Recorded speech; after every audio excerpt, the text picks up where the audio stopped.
entire book for you, and I hope you enjoy it and find it peaceful.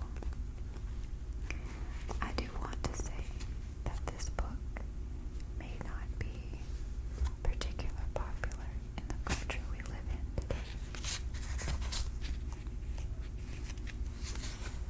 It was written in 1935, but it takes place in 1864 and 1865 in Wisconsin. It is definitely not a politically correct book, and I am sorry. I really hope that does not offend anyone. I don't think of this book as a book that's trying to make a political statement.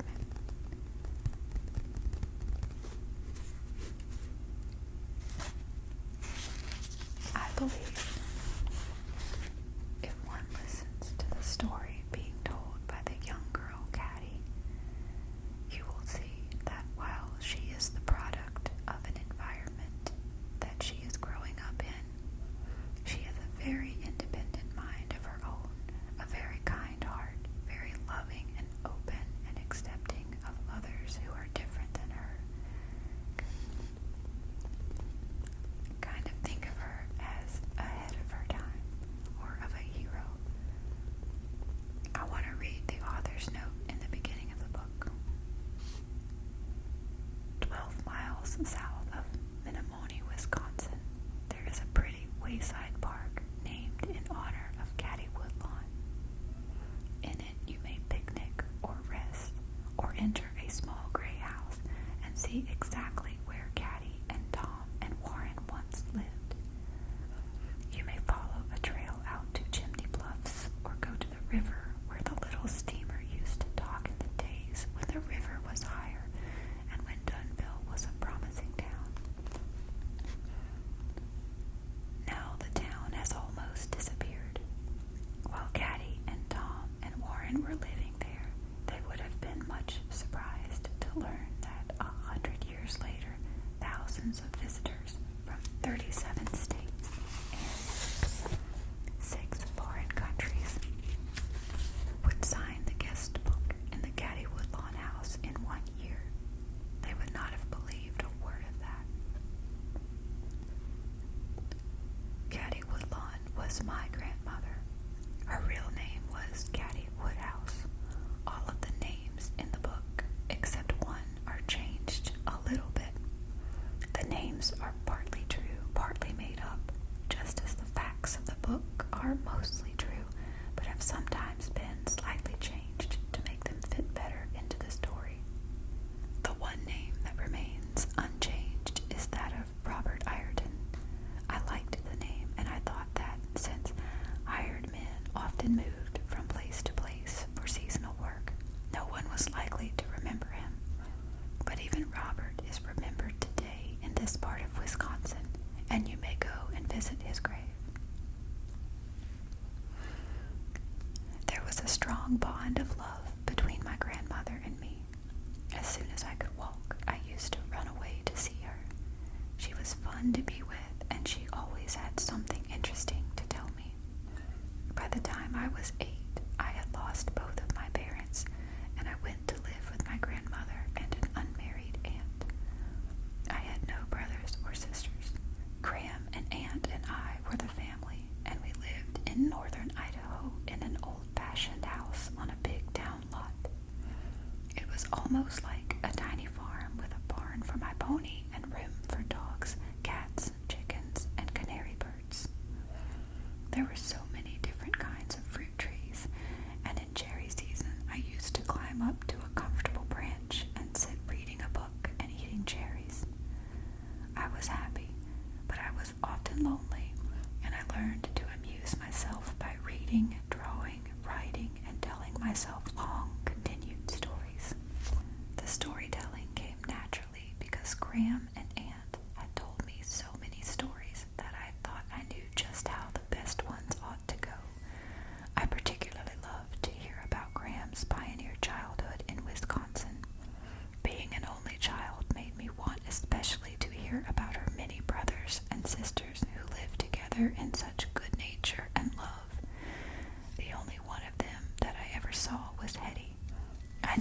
grandmother's great Aunt Et, and I used to look forward to her visits with us. Then the stories flew thick and fast, and I sat spellbound, listening. It was many years later that I remembered these stories of Caddie's childhood, and I said to myself, if I loved them so much, perhaps other children would like them too. Caddie was still alive while I was writing, and I sent many letters to her, asking about the details that I do not remember clearly. She was pleased when the book was done. There is only one thing that I do not understand, she said. You never knew my mother and father and brothers. How could you write about them exactly as they were? But Graham, I said, you told me. After the book was published, school children used to come to see her on her birthday and sing for her or give her little presents. This pleased her very much. She lived to be almost 86 years of age. Like a true pioneer, she had come all across the country, from Boston to Wisconsin to Idaho to the Pacific Ocean. She had many troubles in her life, but she always looked out cheerfully at the world and found it a good place. She noticed people and the interesting things that happened to them, and she found these stories worth retelling. For myself and two younger cousins, Graham represented kindness and good sense, justice tempered by humor and love and security. After her death, we had a line from the Bible carved on her gravestone, "Her candle goeth not out by night." That was a note from the author, Carol Ryrie Brink. Alright, let's jump in. I hope you love this story as much as I always have.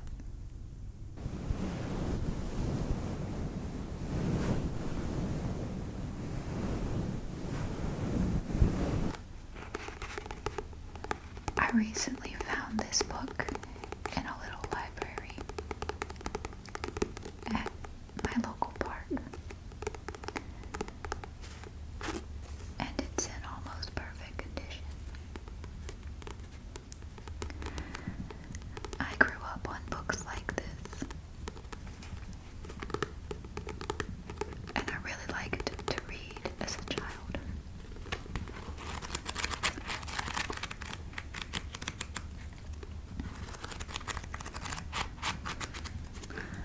Books like this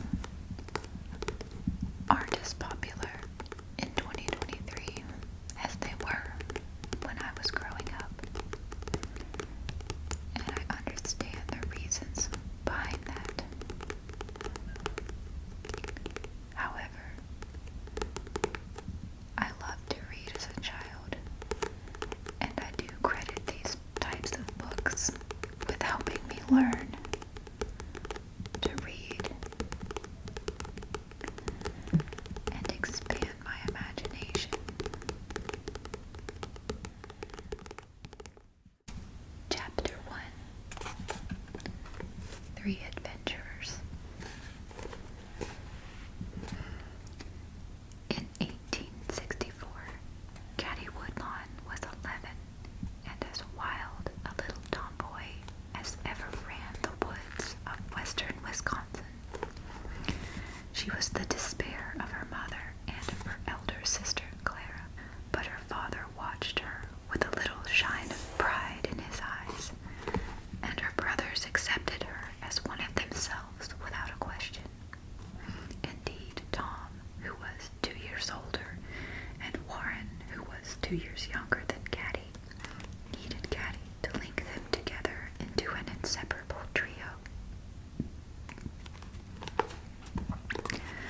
Together, they got in and out of more scrapes and adventures than any one of them could have imagined alone. And in those pioneer days, Wisconsin offered plenty of opportunities for adventures to three wide-eyed, red-headed youngsters. On a bright Saturday afternoon in the early fall, Tom and Caddie and Warren Woodlawn sat on a bank of the Menomonee River, or the Red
could balance a freshwater clamshell on her big toe. She found that she could. "No, not Indian John," she repeated decidedly, having got the matter of the clamshell off of her mind. "Even if he does have a scalp belt," she added. The thought of the scalp belt always made her hair prickle delightfully up where her scalp lock grew.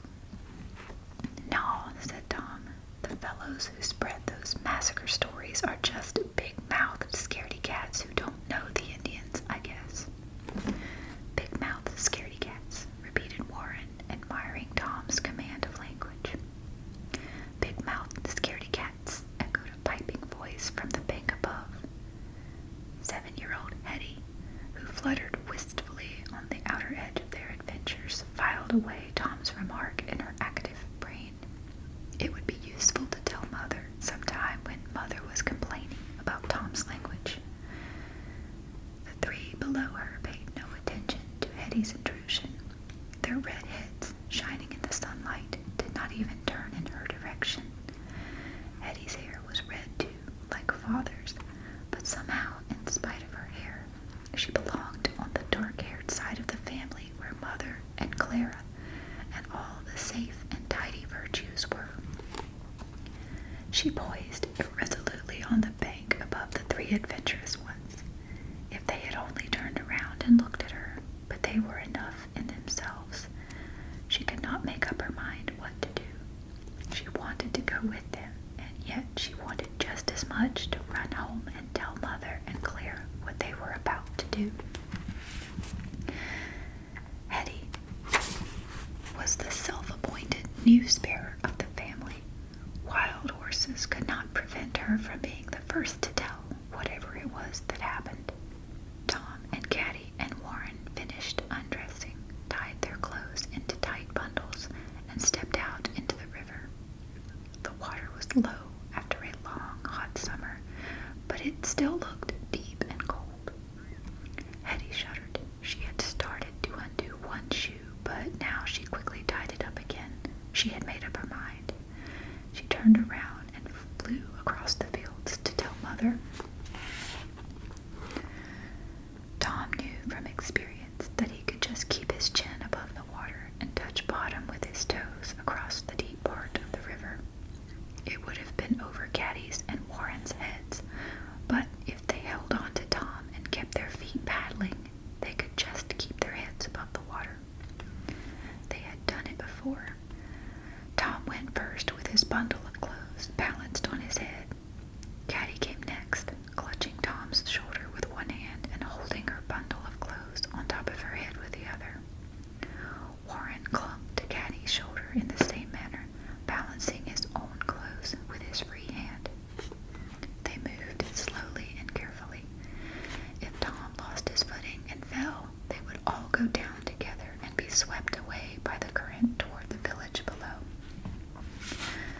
But the other two had every confidence in Tom, and Tom had not the slightest reason to doubt himself. They looked like three beavers moving silently across the current, three heads with three bundles and a little wake of ripples trailing out behind them. Last of all came Nero, the farm dog, paddling faithfully behind them, but Hetty was already out of sight. Presently, there was a solid riverbed beneath their feet again. The three children scrambled out on the other side, shook themselves as Nero did, and pulled on their dry, wrinkled clothing. "Hurry up, Caddie," called Tom. "You're always the last to dress." "So would you be too, Tom, if you had so many buttons," protested Caddie. She came out of the bushes, struggling with the back of her blue denim dress. Relenting, Tom turned his superior intelligence to the mean task of buttoning her up the back. "I wish Mother would let me wear boys' clothes," she complained. "Huh," said Warren. "She thinks you're tomboy enough already." "But they're so much quicker," said Caddie regretfully. Now that they were dressed, they sped along the riverbank in the direction of the smoke. Several Indian canoes were drawn up on the shore in the shelter of a little cove, and beyond them, in a clearing, the Indians moved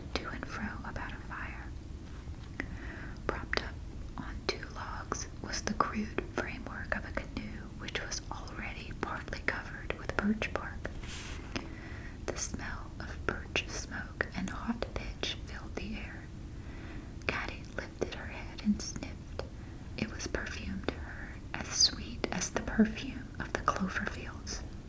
Nero sniffed too and growled low in his throat. The three children stopped at the edge of the clearing and watched. Even friendly Indians commanded fear and respect in those days. A lean dog with a wolfish look came forward barking.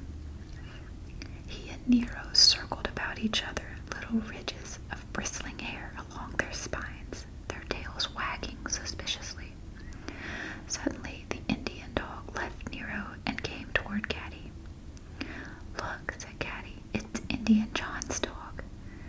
The dog's tail began to wag in a friendlier manner, and Caddie reached out and patted his head. By this time, the Indians had noticed the children. They spoke among themselves and pointed.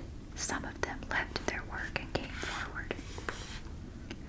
In all the 7 years since the Woodlawns had come from Boston to live in the big house on the prairie, the Indians had never got used to seeing them. White men and their children they had seen often enough, but never such as these, who wore above their pale faces hair the color of flame and sunset.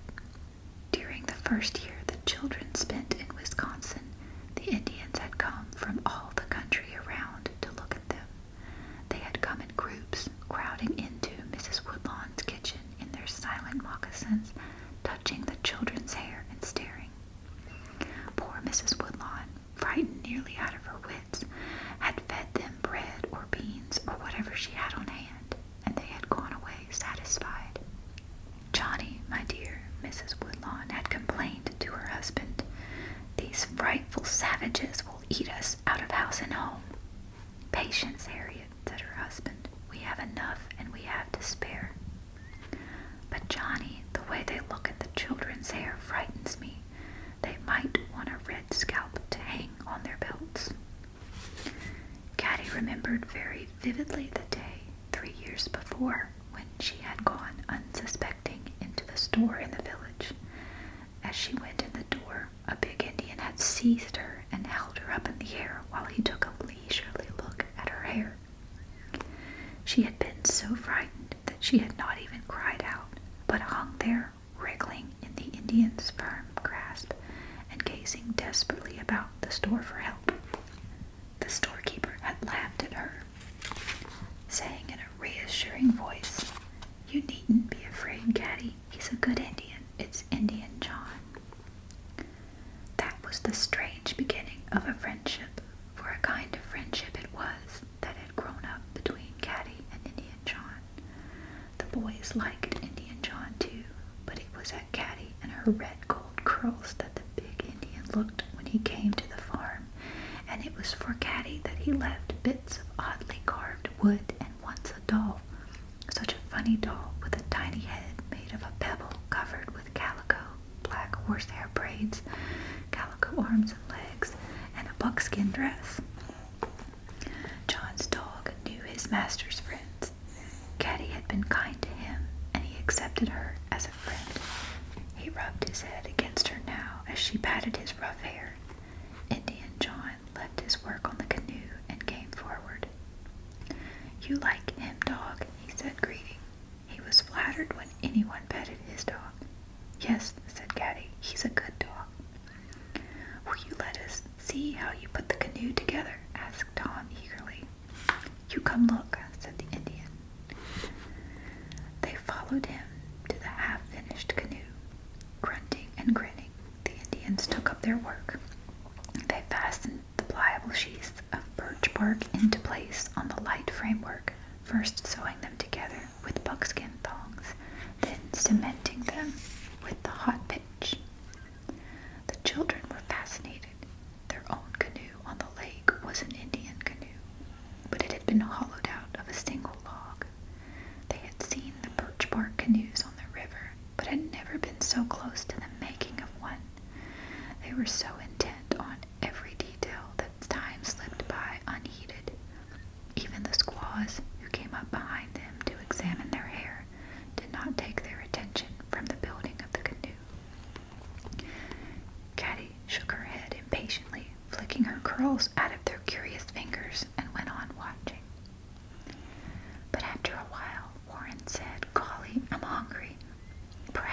the odor of jerked venison simmering over the fire, which had begun to mingle with the odors of birch and pitch that made Warren remember he was hungry. "You're always hungry," said Tom, the lofty one, in a tone of disgust. "Well, I am too," said Caddie positively, and that settled it. The sun was beginning to swing low in the sky, and once they had made up their minds, they were off at once. As quickly as they had come, they returned along the river bank to their crossing place. The Indians stared after them. They did not understand these curious red and white children of the white man, nor how they came and went. Soon, 3 bundles, 3 dirty faces, and 3 fiery heads, shining in the red autumn sun, crossed the river with a little trail of ripples behind them. Safe on the other side of the bank, the 3 hastily pulled on their clothes and started to take a short cut through the woods, Nero trotting at their heels. "Hetty probably told Mother, and Mother may be mad at us for going across the river without asking her," said Tom, beginning to turn his thoughts toward home. "She never said we couldn't," protested Warren. "Well, maybe she hadn't thought of such a good way of getting across," said Tom, doubtfully. "Look," said Caddie. She had stopped beside some hazel brush and was gazing at it with clasped hands. "Nuts! They're ready to pick." "They're green," said Warren. "No, they're just right to be picked now if we spread them on the woodshed roof to dry," said Tom judicially. "But we haven't much time." He began to fill his pockets. The others followed his example. Only Caddie, who had no pockets, caught up the edges of her skirt and made a bag of that. The boys' pockets were soon filled. "Come on," said Tom. "We've got enough." But Caddie's skirt was not half filled, and she did not want to go. Warren was thinking of supper, and Tom was remembering that he was the eldest of the 3, and that the longer they were gone, the more time his mother would have in which to get angry. "All right for you," he said. "I'm going home, and you'd better come too." Crackling and rustling through the dry leaves and underbrush, the boys went home. Tom whistled to Nero, but Nero pretended not to hear, for Caddie was his favorite. Caddie picked furiously, filling her skirt. It was not so often that she got more nuts than Tom. Today she would have more than anybody. An evening stillness crept through the golden woods. Suddenly, Caddie knew that she better go, or supper would have begun. To be late for a meal was one of the unpardonable sins in the Woodlawn family. Clutching the edges of her heavy skirt, she began to run. A thorn reached out and tore her sleeves. Twigs caught in her tangled hair. Her face was dirty and streaked with perspiration, but she didn't stop running until she reached the farmhouse. In fact, she didn't stop even then, for the deserted look of the yard told her that they were all at supper. She rushed on, red and disheveled, and flung open the dining room door. There she stopped for the first time, frozen with astonishment and dismay. It wasn't an ordinary supper, it was a company supper. Everybody was calm and clean and sedate, and at one end of the table sat the circuit rider. Paralyzed with horror, Caddie's fingers let go of her skirt, and a flood of green hazelnuts rolled all over the floor. In a terrible lull in the conversation, they could be heard bumping and rattling to the farthest corners of the room.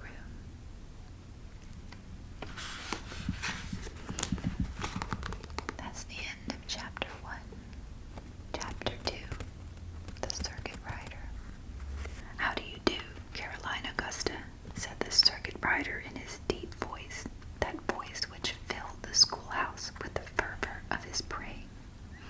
The circuit rider was the only person who bothered to remember that Caddie was really Caroline Augusta, and that Hetty was Henrietta.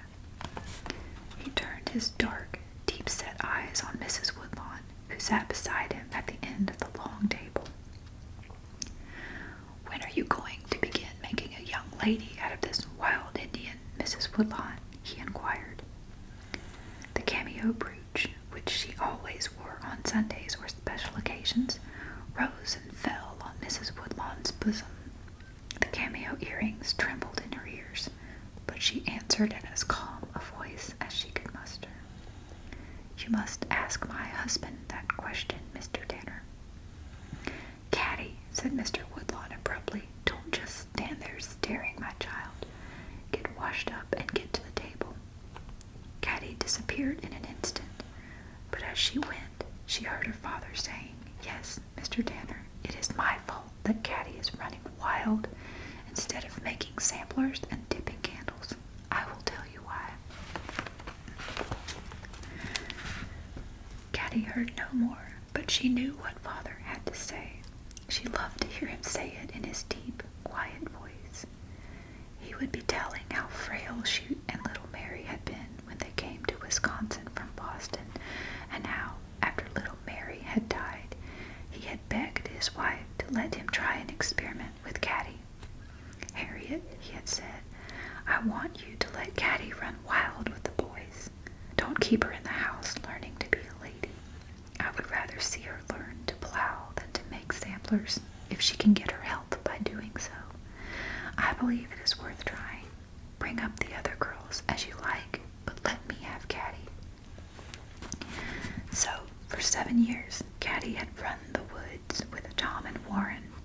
She was no longer pale or delicate. She was brown and strong, and if Tom climbed a tree, Caddie climbed a taller one. If Warren caught a snake, Caddie went after a longer one. Her mother and sister looked at her and sighed, but father smiled and knew he had been a good doctor. As these things went through her mind, Caddie ran a comb through her tangled curls and splashed water over her red, dusty face. A few moments later, when she slipped silently into her place between Tom and Warren, the grown-ups were talking of something else, and no one paid any attention to her. Tom and Warren, still a little untidy and flushed from the afternoon's escapade, glanced at her mischievously. They had come through the barn and seen the circuit rider's horse munching oats in the extra stall. Hastily, they had cleaned themselves at the pump and got to the supper table in the very nick of time. Across the table, Clara, Hetty, and little Minnie, in white aprons and neat braids, sat up straight and clean, with their eyes fixed piously on the circuit rider's face. Even baby Joe, in his high chair, drying his new tooth on a silver spoon, was in spotless white. Mrs. Conroy, the hired girl, moved about the table with fresh supplies of food. Her eyes rested on Caddie in silent amusement. Caddie was her favorite among the Woodlawn children, largely because of the amusing scrapes the child got herself into. Mr. Woodlawn sent a heaping pile of beans and brown bread down to his second daughter, and Caddie ate obediently. But she was smarting with disgrace. Beneath the table, she could still feel some of her hazelnuts rolling about under her feet, and the circuit rider had asked Mother when she intended to make a young lady out of her. A young lady indeed, who wanted to be a young lady, certainly not Caddie. But still there were times when it felt uncomfortable not to be one, even with Father's loyal support.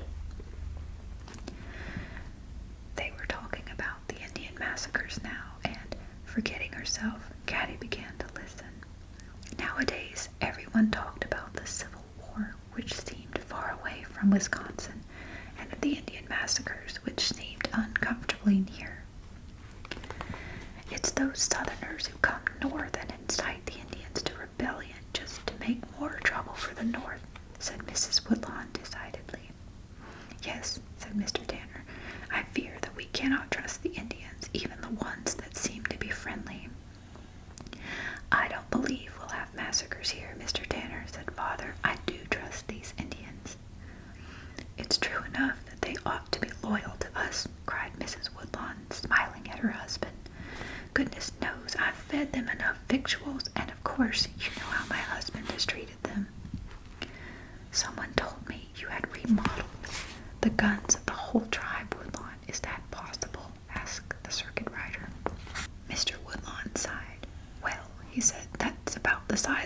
although that wasn't my intention when I started. As a compliment to the chief of the tribe, when I came here to install the mill, I replaced the old flintlock on his gun with a spring lock. The old fellow was delighted.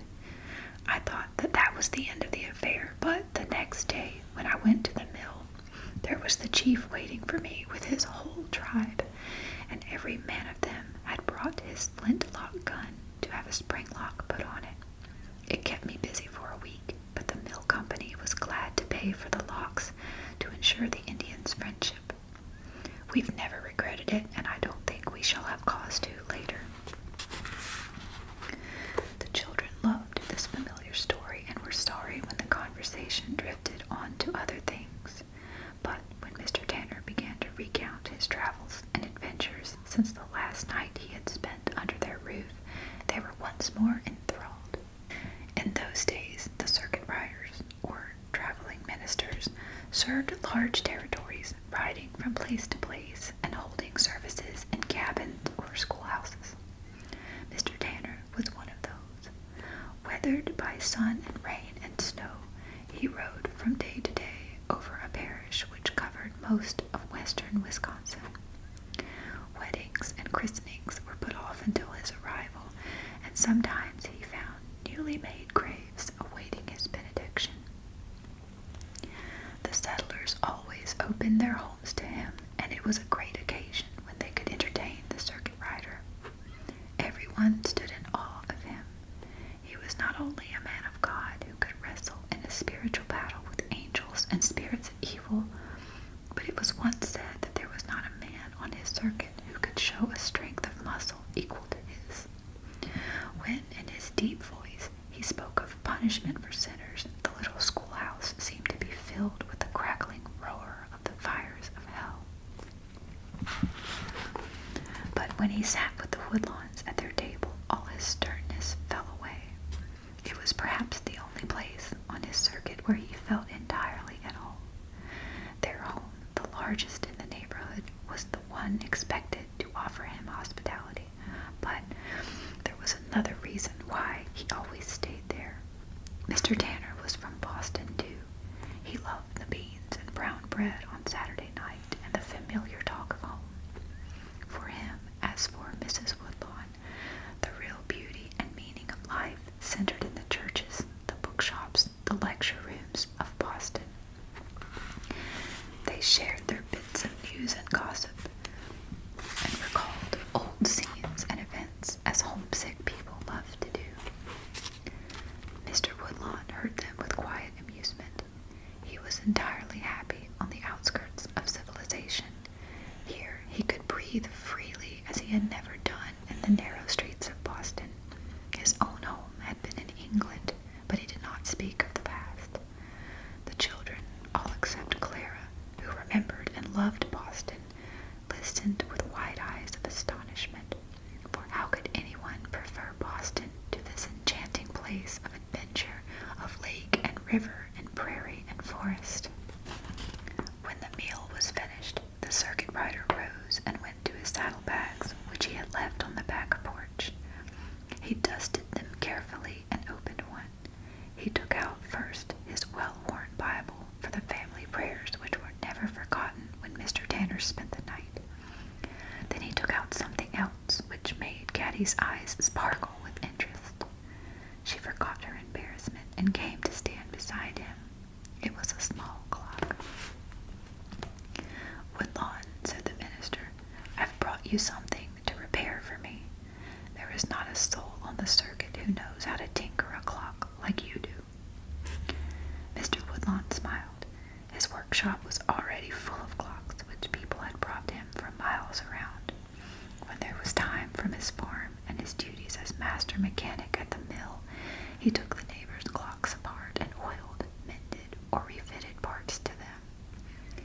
He was the only man in that part of the country who could do it, and although he liked the work well enough, it was sometimes irksome to have so much of it to do. But Caddie never tired of seeing new clocks come in. She liked to see them wag their pendulums and hear their busy ticking. Her eager fingers itched to help her father take them apart and set them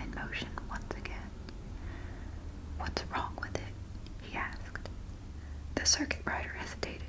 He knew all about horses and ways of predicting the weather. He could quote you almost any passage in the Bible and make clear the book of Revelations. But anything with wheels or cogs or springs was an unfathomable mystery to him. Well, he said, I don't rightly know. I was winding it up one night when suddenly it gave a little gasp and a long sigh, like a soul departing from the body, and it wouldn't go after that. Sometimes, from force of habit, I take it out at night and start to wind it. Then I miss its genial tick, and I feel as if I'm looking at the face of a dead friend. A dead friend. The phrase sank into Caddie's mind. Perhaps that was why she always hated to see an unwound clock standing idle. Mrs. Woodlawn had come to join the group. Jacob Allen, Tremont Street, Boston, she read from the back of the clock. Think of that. How many times I have been in and out of Jacob Allen's shop, dear, dear. Yes, said Mr. Tanner, it's a friend from home.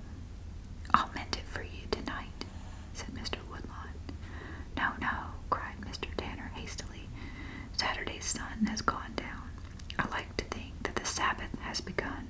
No, I would rather talk with you tonight, my friend. I'll leave my clock until I come back again. It may be 2 or 3 months around this time. I'm going back into the interior to a new settlement where no one has yet brought the word of God. Caddie slipped away to join Tom and Warren on the back step. They sat together, and Nero lay close to their feet. Out by the barn, Robert Ireton was strumming his banjo and singing softly. Of the 3 hired men, he was the one the children all loved best. It was Robert Ireton who had taught them most of the songs they knew. They knew the song he was singing now. It tickled their ears, but did not lure them farther than the step. Behind the barn there were northern lights, long white fingers shooting up into the blackness of the sky, and the 3 adventurers were overcome by that delicious weariness which overtakes one at the end of an outdoor day. Golly, tomorrow, no, Monday, said Tom, I'm going to make a canoe like the one the Indians were making. A little one with birch bark and pitch. But Caddie and Warren did not bother to answer. Presently their mother came to the door and called them in to family prayers. They were a little stiff and unaccustomed to their knees, for they were used to saying their prayers in bed. Everyone was there. Even Robert Ireton came, looking uneasy and strange, with neither a pitchfork nor a banjo in his hands. The yellow lamplight slanted across the bowed heads. Only half listening to the words, Caddie felt herself being lifted and borne along by the circuit rider's voice. It was a kind of music different from the twanging of the banjo or the birds of dawn, more like the falling of water over the mill wheel or the chanting of the Indians. It aroused and stirred her. There was a silence after the deep amen, and then the silence was broken by a gentle snore. Warren had gone to sleep with his head bent devoutly on the back of a chair. Caddie shook him hastily, and the children trooped up to bed. Caddie, Hetty, and little Minnie shared the same room. Caddie helped the younger ones with their difficult buttons and tumbled them into their beds. Then she sat a long time, drawing off her own clothes slowly and straining her ears to hear the conversation which went on below. Her father and Mr. Tanner were talking about the war, with an occasional word from her mother. The Civil War seemed so remote to the children of western Wisconsin, and yet father had paid a man to fight in his place, and Tom Hill, one of the hired men, had gone away to fight in it, and when visitors came to the farm, the grown-ups always sat up late into the night discussing it. Once Caddie had seen President Lincoln. He was Mr. Lincoln then. She had been quite a little girl, and they had taken her to St. Louis for a visit. There had been a torchlight procession, and someone had held her up to watch it from the window. And Mr. Lincoln had been there in the procession. She had never forgotten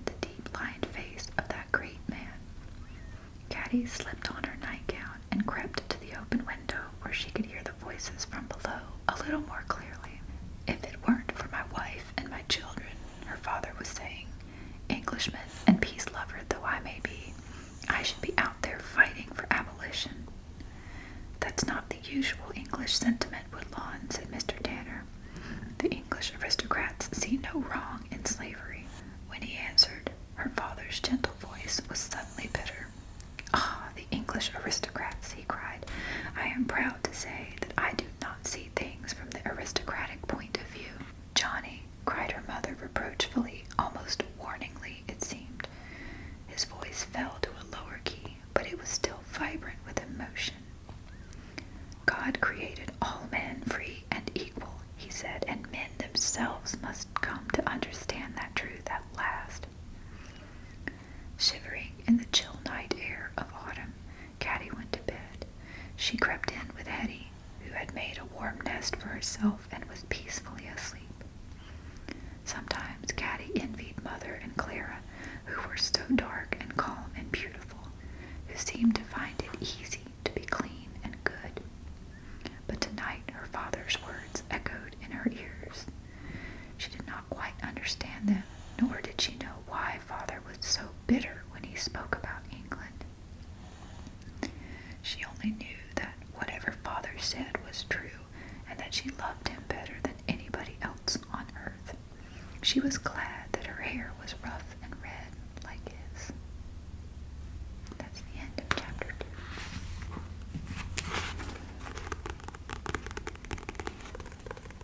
Chapter 3. Pigeons in the Sky. The next day was Sunday, and of course the schoolhouse was opened and everyone went to church. Mrs. Woodlawn brought a bunch of her autumn flowers to decorate the desk.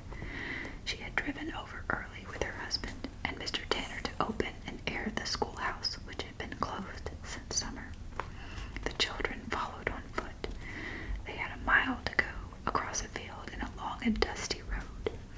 They rubbed their feet through the tall grass by the schoolhouse gate to take the dust off their Sunday shoes. People from all the surrounding farms and homesteads had come to hear the circuit rider speak. Even Sam Hankinson was there, sitting in a back seat with his 3 little half-breed children around his knees. But his Indian wife stayed outside. Caddie peeped at them curiously through her fingers when Mr. Tanner's prayer grew very long. How would it be to have an Indian for a mother, she wondered. Then she looked at Mrs. Woodlawn, so fine in her black silk with the cameo brooch and earrings and the small black hat, and she was glad that this was Mother. And yet, she thought, she would not be ashamed of an Indian mother, as Sam Hankinson seemed to be ashamed of his Indian wife. The next day, the circuit rider rode away on his horse. Father set his clock upon the shelf to be mended later, and life went on again as usual. But now the children began to talk about when Uncle Edmund would come, for Uncle Edmund always came with the pigeons in the fall. He made his annual visit when the shooting was at its best, for he was an eager, if not a very skillful, sportsman. Mrs. Woodlawn sighed. "No one can say that I am not a devoted sister," she said, "but the prospect of a visit from Edmund always fills me with alarm. My house is turned upside down, my children behave like wild things, and there is nothing but noise and confusion." "But Ma," cried Tom. "Don't Ma me, my child," said Mrs. Woodlawn calmly. "But Mother," persisted Tom, defending his hero, "Uncle Edmund knows the most tricks and jokes," cried Caddie.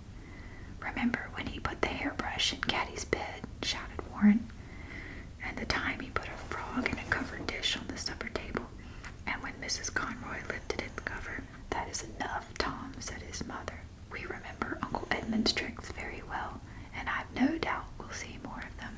But she looked forward to her younger brother's coming just the same, and when the pigeons came and there was no Uncle Edmund, everyone felt surprised and concerned. One night when they went to bed, the sky was clear and the woods were still, but when they awoke in the crisp autumn morning, the air was full of the noise of wings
of sadness filled her young heart, as if she knew they were a doomed race. The pigeons, like the Indians, were fighting a losing battle with the white men. But John Woodlawn was not a glutton as some of his neighbors were. He said to Tom and the hired man, "There is not much grain left in the fields now. Drive the birds off and keep them from doing harm as well as you can, but don't kill more than we can eat. There is moderation in all things." And so that night there was pigeon pie for supper, but on the Woodlawn farm no more birds were killed than could be eaten. After supper, Robert Ireton, strumming his banjo out by the barn, sang the song that everybody had on his lips at the time of the year. "When can I shoot my rifle clear at pigeons in the sky? I'll bid farewell to pork and beans and live on pigeon pie." The three children, huddled around him on the chilly ground, hummed or sang with him, and all about them in the darkness was the rustle and stir of wings. A few days later, the passenger pigeons had disappeared as suddenly as they had come. They had taken up their perilous journey toward the south. It was as if they had never passed by, except that the woods were stripped of seeds and acorns and dried berries, and some folks still had cold pigeon pie in their kitchens or dead birds on their trunk heaps. Then, after the pigeons were all gone, came a letter from Uncle Edmund announcing his arrival on the next steamer. The little steamer, as everyone called it, came up the Menomonee River about once a week as far as Dunville. Its arrival was a great event, for all the letters from the East, all the news from the great world, most of the visitors and strangers and supplies came up the river on the little steamer. The Woodlawn children begged to be allowed to go and meet Uncle Edmund. "Certainly we can't take all of you," said Mrs. Woodlawn calmly. "I shall let Clara and Tom go because they are the eldest." Tom looked at Caddie and Warren with a superior smile. "Too bad you little children have to stay at home," he said, "but we can't take all of you." "All right for you, Tom," said Caddie, talking like that. She and Warren withdrew. They crossed the barnyard and climbed into the haymow. Nero went with them to the bottom of the ladder. He was quick to sense trouble of any sort, and his tail wagged in mournful sympathy. Caddie and Warren buried themselves in the hay and talked things over. When father or mother made a decision, the Woodlawn children accepted it as final. There was very little teasing for favors in a large pioneer family, but not to meet Uncle Edmund was unthinkable.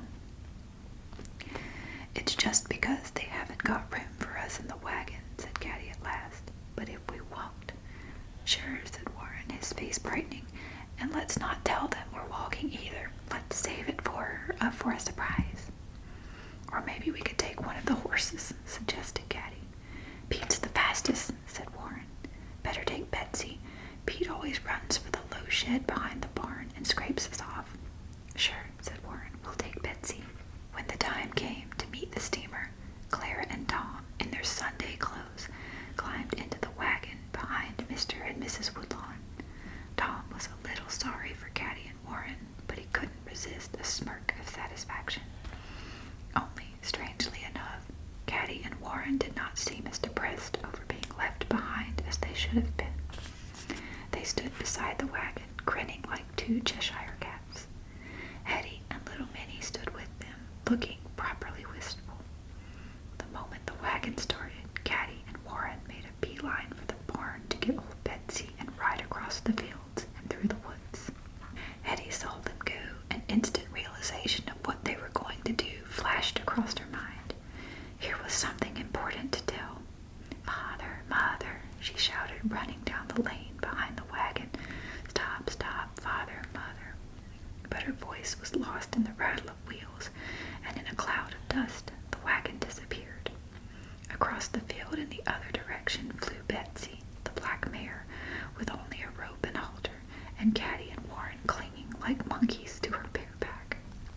Dunville consisted of the schoolhouse, which the children attended in the winter and summer, and a few log cabins, a store, and 2 taverns, one on either side of the river where the little steamer docked and turned around.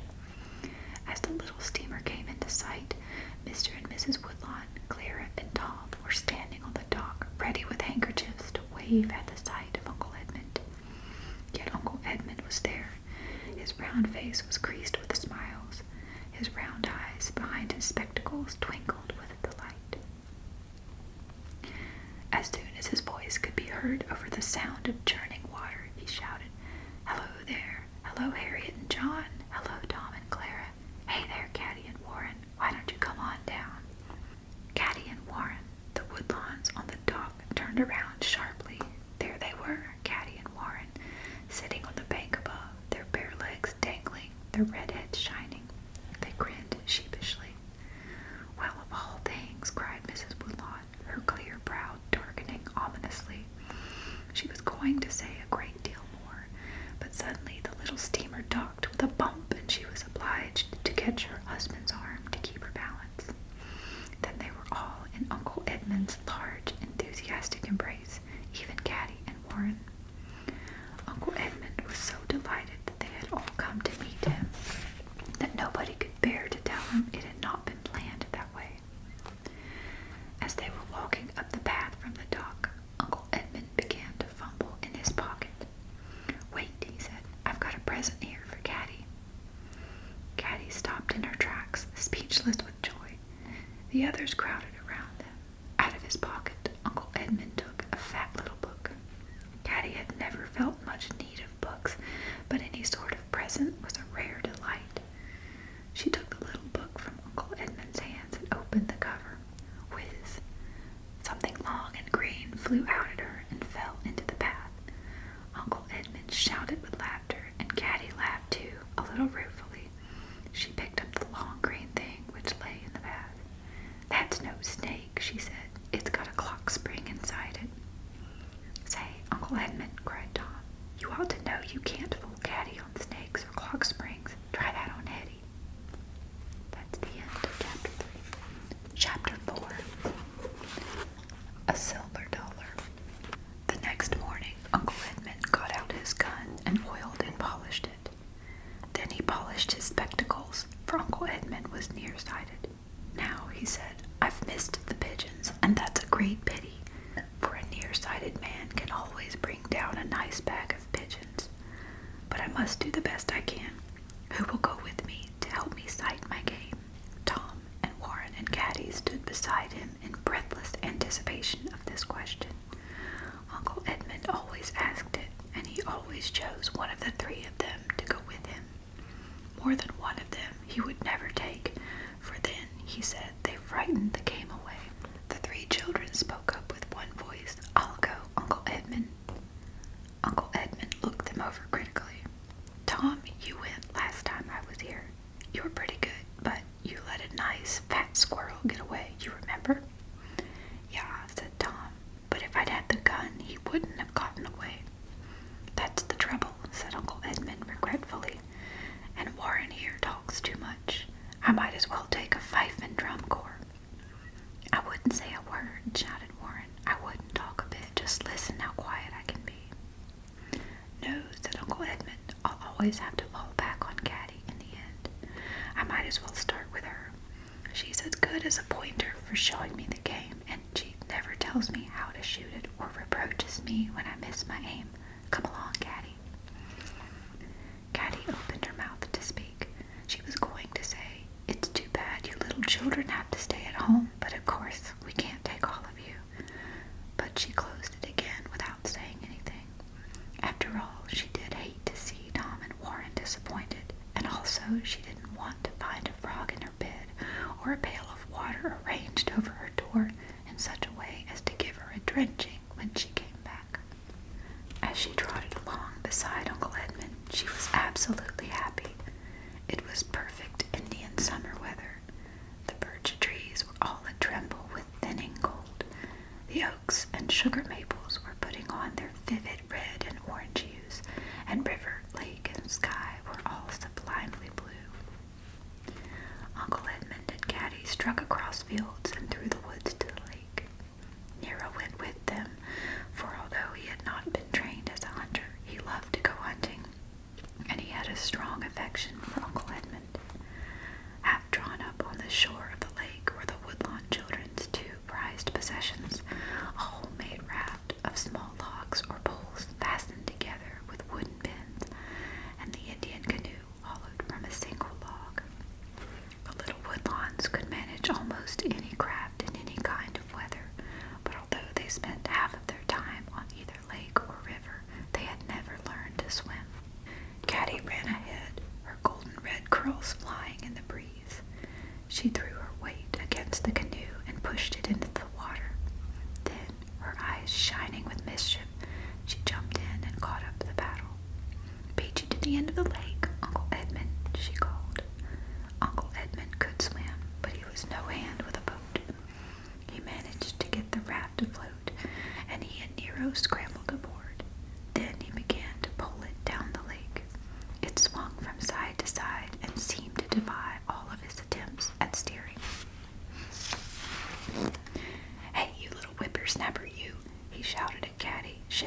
tell you what I'll do. If you can beat me coming back, I'll give you a silver dollar. That's what I'll do.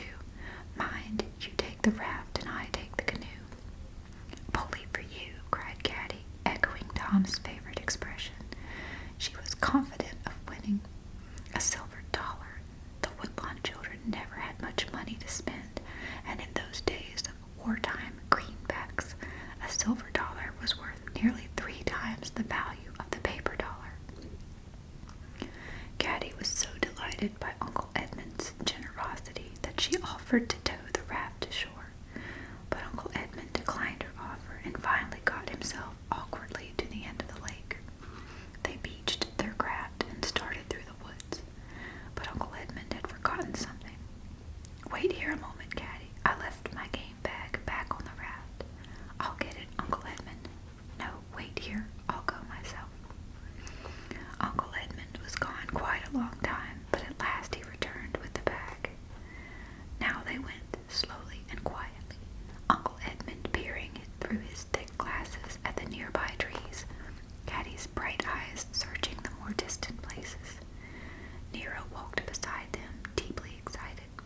His business was sheep and cows, not game, but as Edmund often said, a little training would have made him an admirable hunter.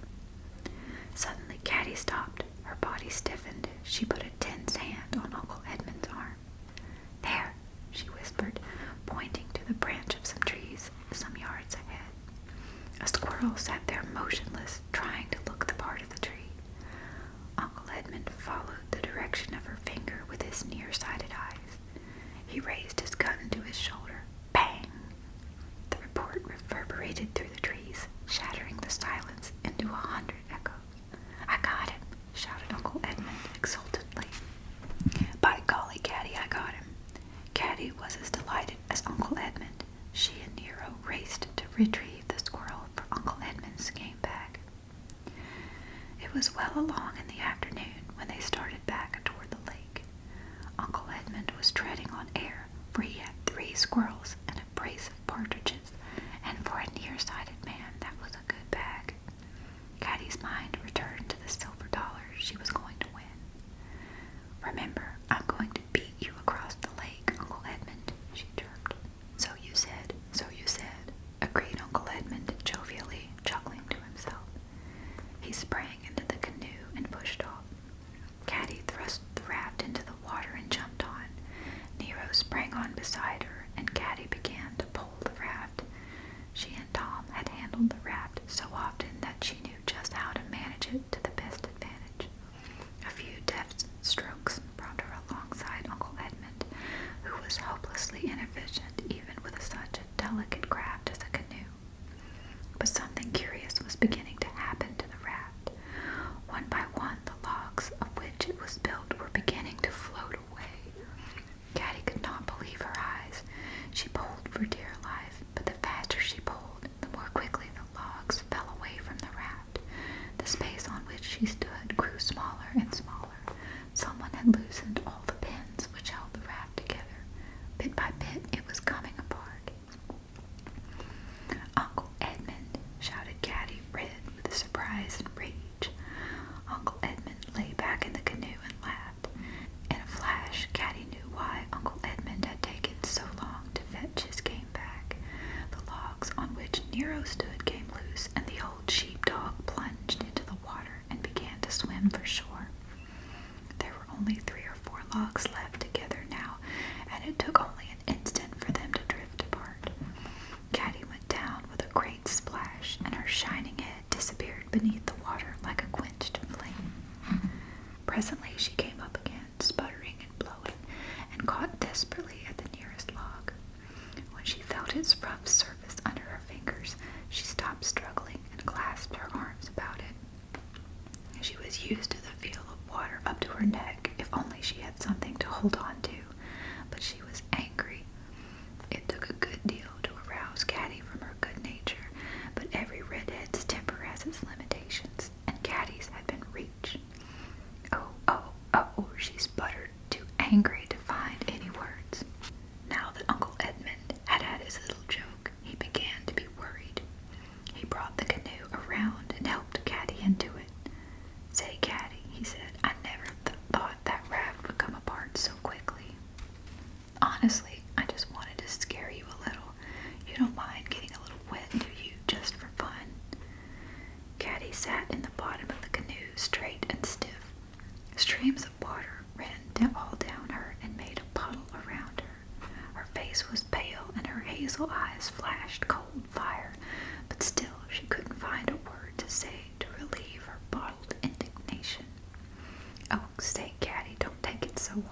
coaxed Uncle Edmund. "It was just a joke. Listen now, I'll give you that silver dollar I promised, but say don't tell your mother, Caddie." At last, Caddie exploded. "Are you trying to bribe a Woodlawn, Uncle Edmund?" she shouted. After everything else, to attempt to bribe a Woodlawn was heaping infamy upon infamy. "Oh, no, no," protested Uncle Edmund anxiously. "It's just a gift, Caddie." "I wouldn't take it," cried Caddie. "I wouldn't take it if it was the last silver dollar in the world. I wouldn't." Now, Caddie," urged Uncle Edmund. "Here we are almost to the shore. Now listen, you just take off your dress and dry it in the sun, and I'll go back and collect the pieces of the raft. That's a good, sensible little girl." Caddie stepped out of the canoe with the haughty air of a scornful but dripping princess. "You do as I say, Caddie," urged Uncle Edmund anxiously, "and I'll be back in half an hour with the raft." Caddie shook herself like a wet dog. Angry as she was, she realized that it was better to dry herself in the sheltered, sunny curve of the beach than to walk home through fields and woods in her dripping clothes. She wrung out her dress and petticoat and hung them on the bushes. Then she lay down in the warm sand. Presently Nero, who had made his way along the shore, came and sat beside her, drying his own coat in the sun. Uncle Edmund was gone a long, long time. When he returned at last, Caddie was sitting in the sun in a dress that was wrinkled but dry. She had had time to think over her adventure, and her usual good humor had got the better of her anger. She burst out laughing when she saw Uncle Edmund's red, perspiring face. Poor Uncle Edmund had paid for his misdeeds. "By golly, Caddie, that was a hard job. I've had my comeuppance with, and for once, my dear. But they're all here. I got every single one." Behind the canoe, he was towing the pieces of the raft bound together with a rope which the children always kept in the bottom of the canoe. Caddie helped him pull the poles into shore. He had managed to salvage most of the pins too, and the two of them put the raft together once again. "Well, I guess we're even, Uncle Edmund," said Caddie, gravely smiling. She held out her small brown hand. Uncle Edmund shook it heartily, but he said, "No, Caddie, we're not even yet. I promised you a silver dollar. You said if I beat you to the end of the lake on the raft, or if I wouldn't tell Mother, but I didn't beat you, and I am going to tell Mother." Yes, of course," said Uncle Edmund hastily, "but this dollar is just burning a hole in my pocket, my dear. Here, take it. It belongs to you." Suddenly, Caddie felt the weight of a silver dollar in the back pocket of her dress. She put her hand in her pocket, and the silver dollar felt warm and round to her fingers. "Thank you, Uncle Edmund," she said. They gathered up the game bag and the gun and started for home. Their three figures were silhouetted against the sunset, Caddie, Nero, and Uncle Edmund, and their three shadows trailed far out behind them. Uncle Edmund, with a lulled conscience, was whistling, but Caddie's mind was busy with the many, many ways in which one silver dollar could be spent. That's the end of chapter 4. Chapter 5 is called Nero Farewell.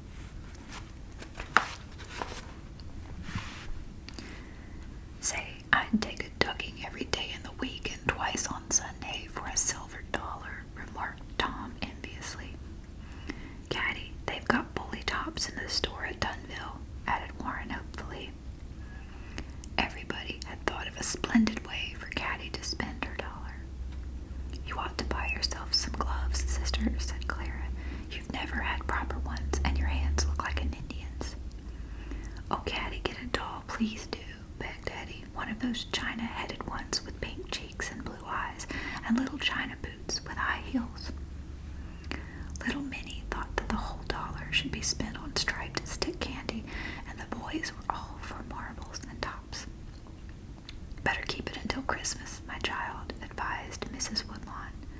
But Mr. Woodlawn said, "Leave the child alone. She has a wise head on her shoulders. She will know how to spend her money wisely when the time comes."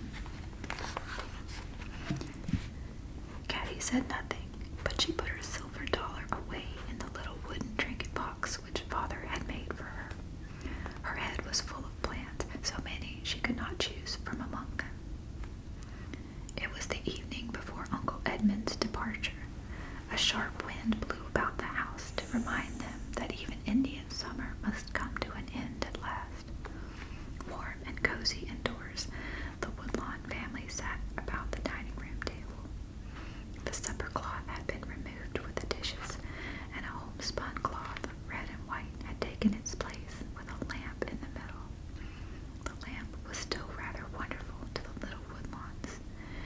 remembered when Father had first brought it home to replace the candles, and how they had all stood around to see it lighted and hear Father explain its use. Tonight, by the light of the lamp, Mrs. Woodlawn and Clara were darning. Mr. Woodlawn was mending a clock, and Uncle Edmund was cleaning his gun. The younger children sat about his feet near the fire, twisting bits of paper into the lighters which were used whenever possible instead of the precious sulfur matches. Nero lay between Caddie and Uncle Edmund, his head pressed against Caddie's knees, his eyes opening from time to time to gaze in sleepy adoration at Uncle Edmund. He was completely happy here by the fire between the two people he loved best. When he heard his name spoken, he raised his head and looked about. Uncle Edmund was saying, "There's one thing I want to ask Harriet. It's about Nero.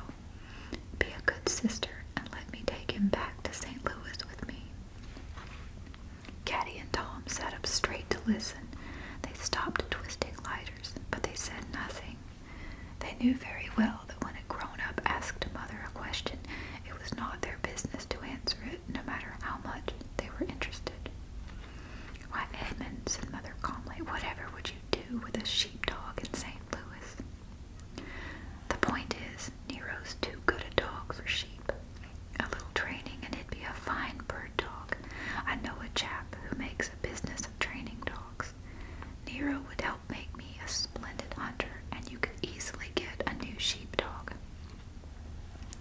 "A good sheepdog requires as much training as a bird dog, Edmund," said Mr. Woodlawn, "and to my mind he serves a worthier purpose." "You have the mind of a farmer rather than a gentleman, John," said Uncle Edmund. "Thank you, Edmund," replied Mr. Woodlawn gravely. "I appreciate that compliment more than you suspect." "Come, come," said Mother, "but surely, Edmund, you are not serious about taking Nero." "My heart is set on it, Harriet. You can see yourself how fond he is of me. I'll bring him back next fall, a perfect hunter." "Oh, Uncle Edmund," Caddie couldn't help saying, "you wouldn't take him." "It would be for his own good, Caddie," said Uncle Edmund pompously. "He's a noble animal." Caddie's fingers tightened in the thick wool on Nero's back. How many times had she felt its comforting warmth when things had gone wrong and she needed comforting? "No, Edmund, I am very much opposed to your taking him," said Mrs. Woodlawn. "Now, Harriet, please," wheedled Uncle Edmund. "You're so careless, Edmund. You nearly drowned my child last week. You'd be sure to let something happen to Nero. Now listen, my dear." Uncle Edmund left his gun and came to hang over the back of his sister's chair. "I'll take perfectly good care of him. I'll bring him back with me next fall. You know, Harriet, you never could refuse your little brother anything he wanted." "Dear, dear," said Mrs. Woodlawn, settling her white collar and smoothing her hair. "Do let me be. You are worse than a mosquito, Edmund. John, what shall I say to him?" "It is for you and Edmund to decide, Harriet," said Mr. Woodlawn. "Well then, take him," said Mrs. Woodlawn in an irritated voice, "and take good care of him. I highly disapprove, but you always have your way, brother, sooner or later." "My dear, good sister," cried Uncle Edmund. He kissed Mrs. Woodlawn on the tip of her nose and began to do a little bit of a sailor's hornpipe. Nero sprang up barking, and the children were so enchanted by this unaccustomed scene that they sprang up too, laughing and quite forgetting the reason why they were so gay. They understood better the next day when Uncle Edmund went on board the little steamer with Nero beside him on a leash. Nero jumped and barked, not knowing what they meant to do with him. Caddie knelt down beside him, her face pressed into his rough coat. She clung to him a moment before Uncle Edmund led him away. "Come back again someday, Nero," she whispered. "Come back, come back." The little steamer chugged away downstream, and a cold wind blew up the river in their faces. Uncle Edmund and Nero had a long journey ahead of them, down the Menomonee River to the Chippewa, down the Chippewa to the Mississippi, down the Mississippi to St. Louis, where Uncle Edmund lived. Tom and Caddie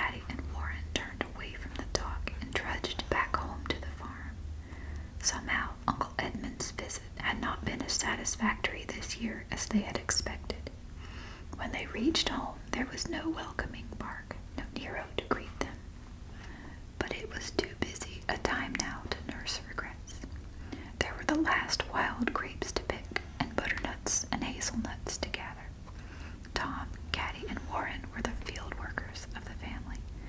They swung off across the fields and through the woods with buckets and baskets on their arms, 3 jolly comrades in search of adventure in sunshine or frosty weather.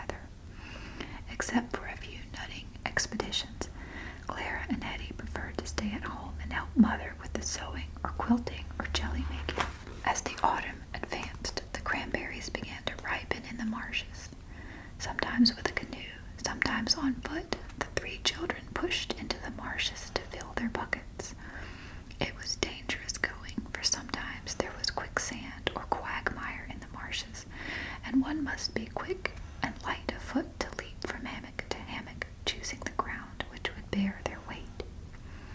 Loons called and laughed their mirthless laughter over the marshes, and often a wedge of wild geese flew honking high overhead in the cold blue sky. "I'm getting tense in my thumb and finger picking so many cranberries," complained Warren. "I know," said Caddie.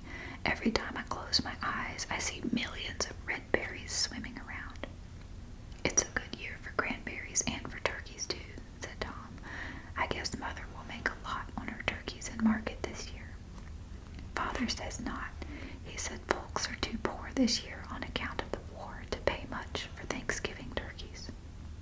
"But Mother got more last year than she ever did before." "I know, but Father says times are worse now, and she's got twice as many turkeys to sell." "Well, I hope she keeps a few for us," said Warren, licking his lips. "Turkeys and cranberry sauce, yum. She only let us have one for Thanksgiving last year." The turkeys on the Woodlawn farm were Mrs. Woodlawn's own private enterprise. From the time that they were hatched, she watched over them with the most jealous care. She had never taken wholeheartedly to farm life, but she did have a real affection for her poultry. In her clean black and white sprigged calico, she stepped daintily about the poultry runs, with wheat or bran mash for some, and tidbits of chopped boiled egg or soaked breadcrumbs for the daintier appetites. "Mother has a delicate hand with the fowls," Mr. Woodlawn used to say approvingly, and certainly her turkeys were the finest in all that rough pioneer countryside.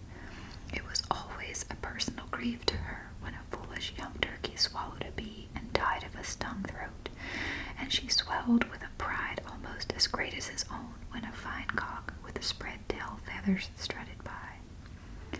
This year she had the largest, finest flock that she had ever raised, and she would not listen to her husband's misgivings as to price. Away she had driven that very morning, all alone in the farm wagon, with all her precious turkeys loaded on behind. As the children returned that afternoon, their buckets heavy with cranberries, they saw her driving home. They ran to reach the farmyard as soon as she did. Mrs. Woodlawn drew up the horses silently. She had nothing to say, but the back of the farm wagon spoke for her. "Gobble, gobble, gobble," cried the wagon load of tired and hungry turkeys who had come home again to roost. "Why, Ma, you never sold your turkeys," cried Tom, open-mouthed with astonishment. "Tom Woodlawn," cried his mother, "how many times have I told you not to call me Ma?" She climbed down over the wagon wheel with the dignity of a great lady, but her lips were tightly compressed to hide their trembling. "They are nothing but robbers there in town," she cried.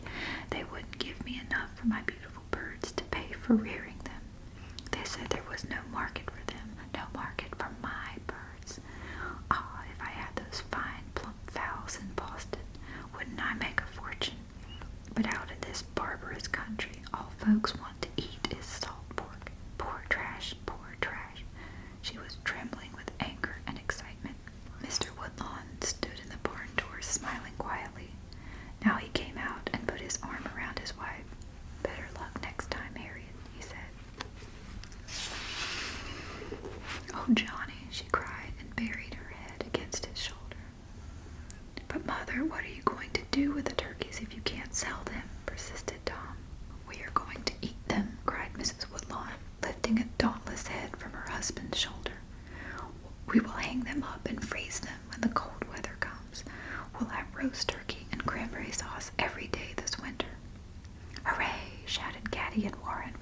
each other around and around the barnyard.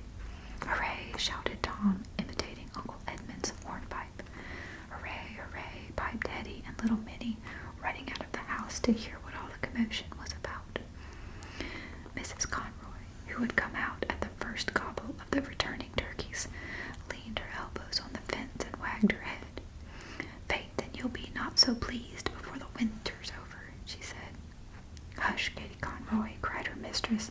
"They'll be tired of turkey soon enough, but let them enjoy themselves while they can." "Hooray, hooray, hooray," shouted the Woodlawn children. That's the end of chapter 5. Chapter 6 is called A Schoolroom Battle.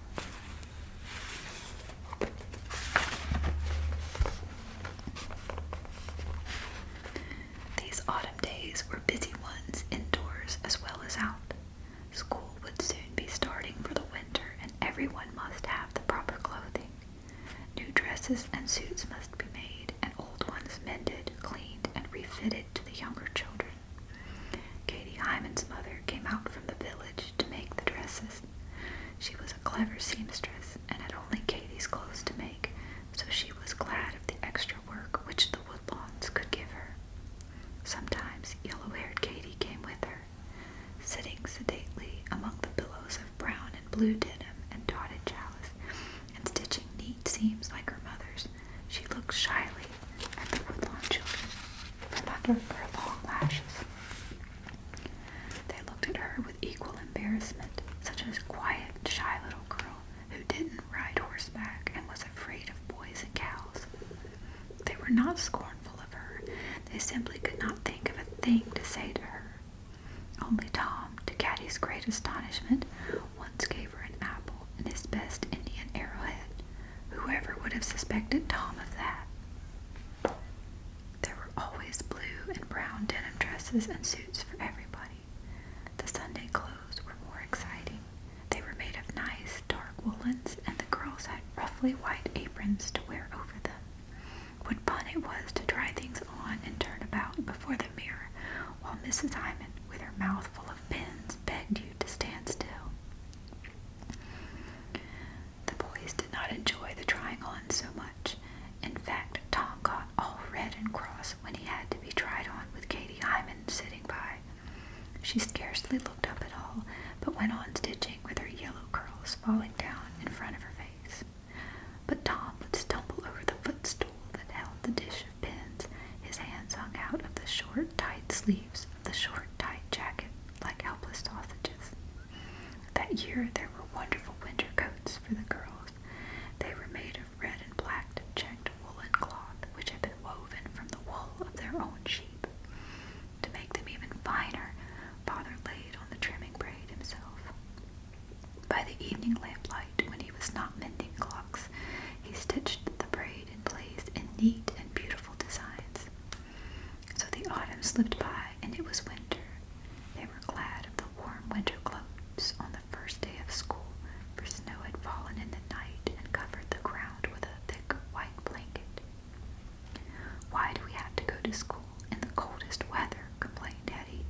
She was wrapped in a muffler to the tip of her nose, and she had on a pair of red woolen mittens, which were fastened together with a string around her neck under the red and black checked coat.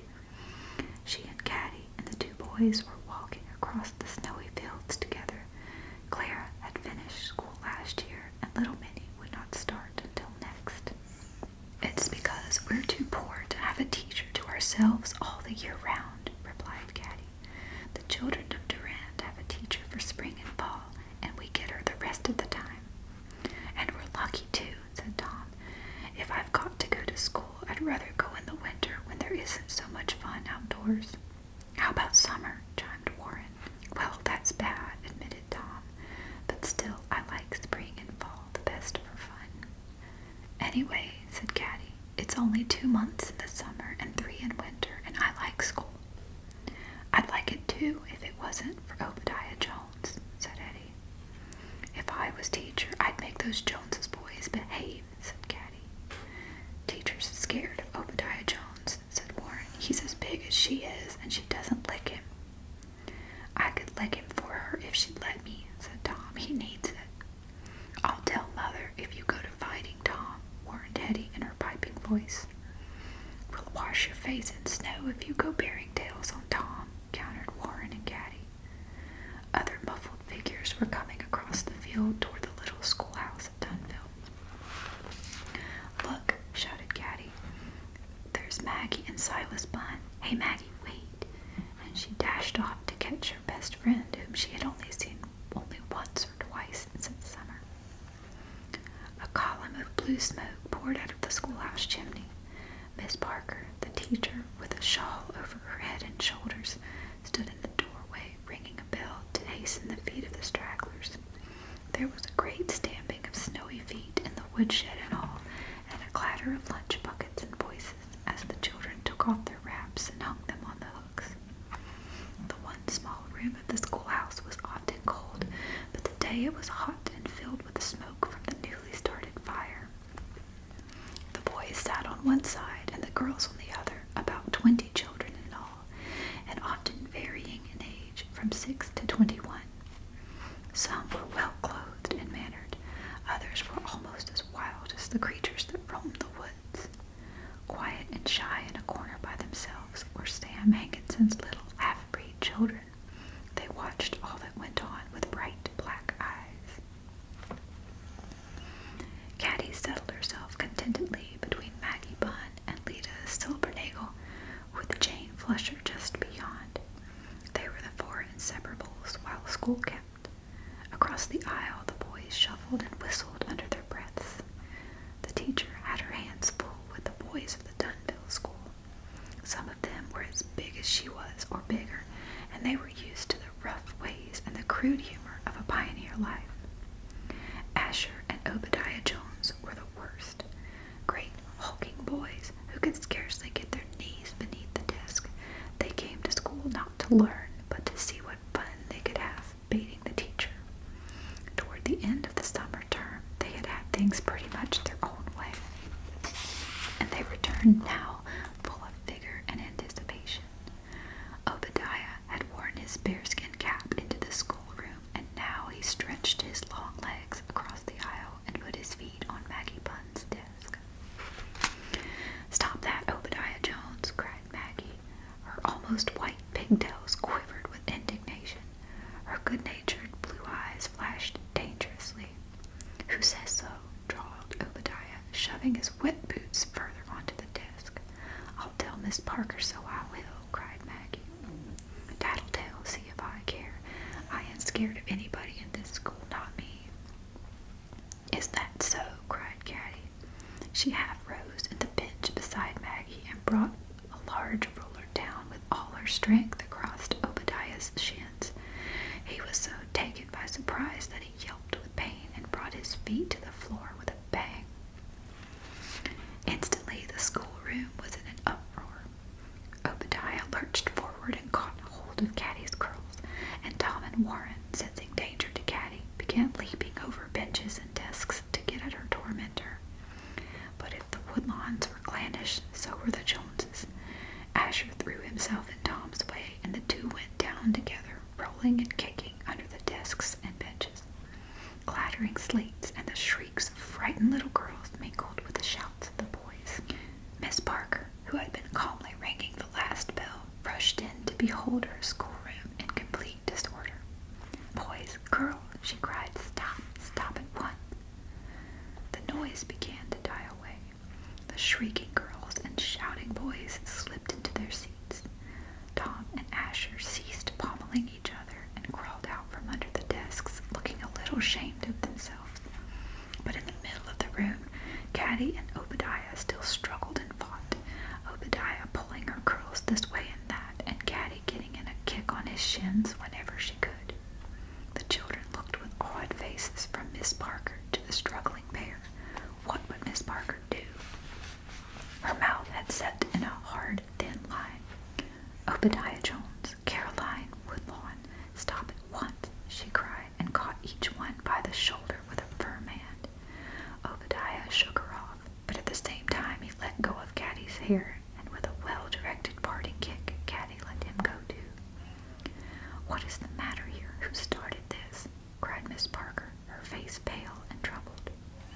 There was an awful silence. Then Hetty, "Who must tell her first?" shouted. "It was Obadiah, ma'am. He had his feet on Maggie's desk, and he wouldn't take them off. I saw him." "Is this true, children?" Yes, it was Obadiah, ma'am." "And how did you get into it, Caddie?" "Ma'am, he wouldn't take his feet off Maggie's desk, and he said he wasn't scared of anybody in this school, and I hit his legs with a ruler." "And I'm not scared neither," growled Obadiah. "I can do what I please, and nobody dare stop me. I done what I pleased last summer, and nobody dared to stop me then. Nobody dares to stop me now." He set his bearskin cap straight on his head and looked at the teacher with defiant eyes.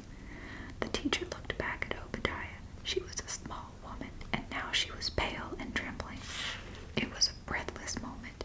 Even the youngest children knew instinctively that something was at stake.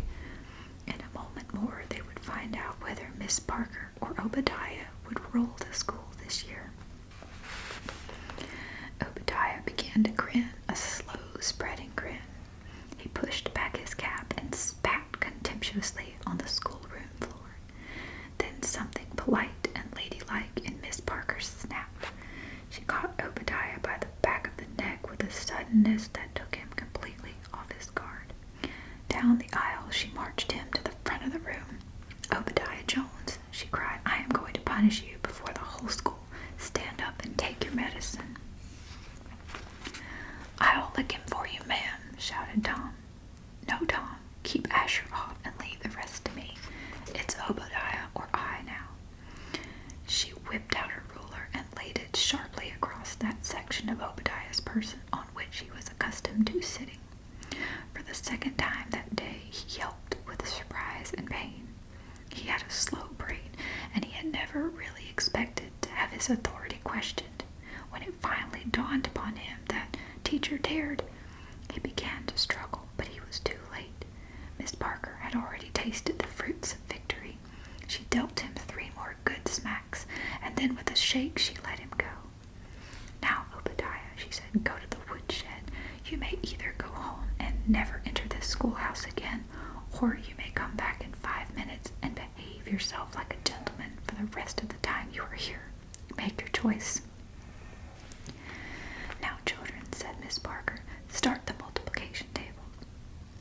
They turned their scared faces toward the front of the room and began in wavering voices to sing the multiplication tables to the tune of Yankee Doodle. Presently, the woodshed door creaked a little on its hinges. "Go right on singing, don't look around," admonished Mrs. Parker crisply. Her pale cheeks were red now, and she was no longer trembling. Through the sound of their singing, they heard Obadiah coming slowly down the aisle. He had brought an armful of wood, which he put carefully in the wood box. He had left his bearskin cap in the hall, and he had combed his hair. He sat down in his seat and folded his hands. Obadiah had met his Waterloo, and Teacher was at last the greatest person in her little world. That is the end of Chapter 6.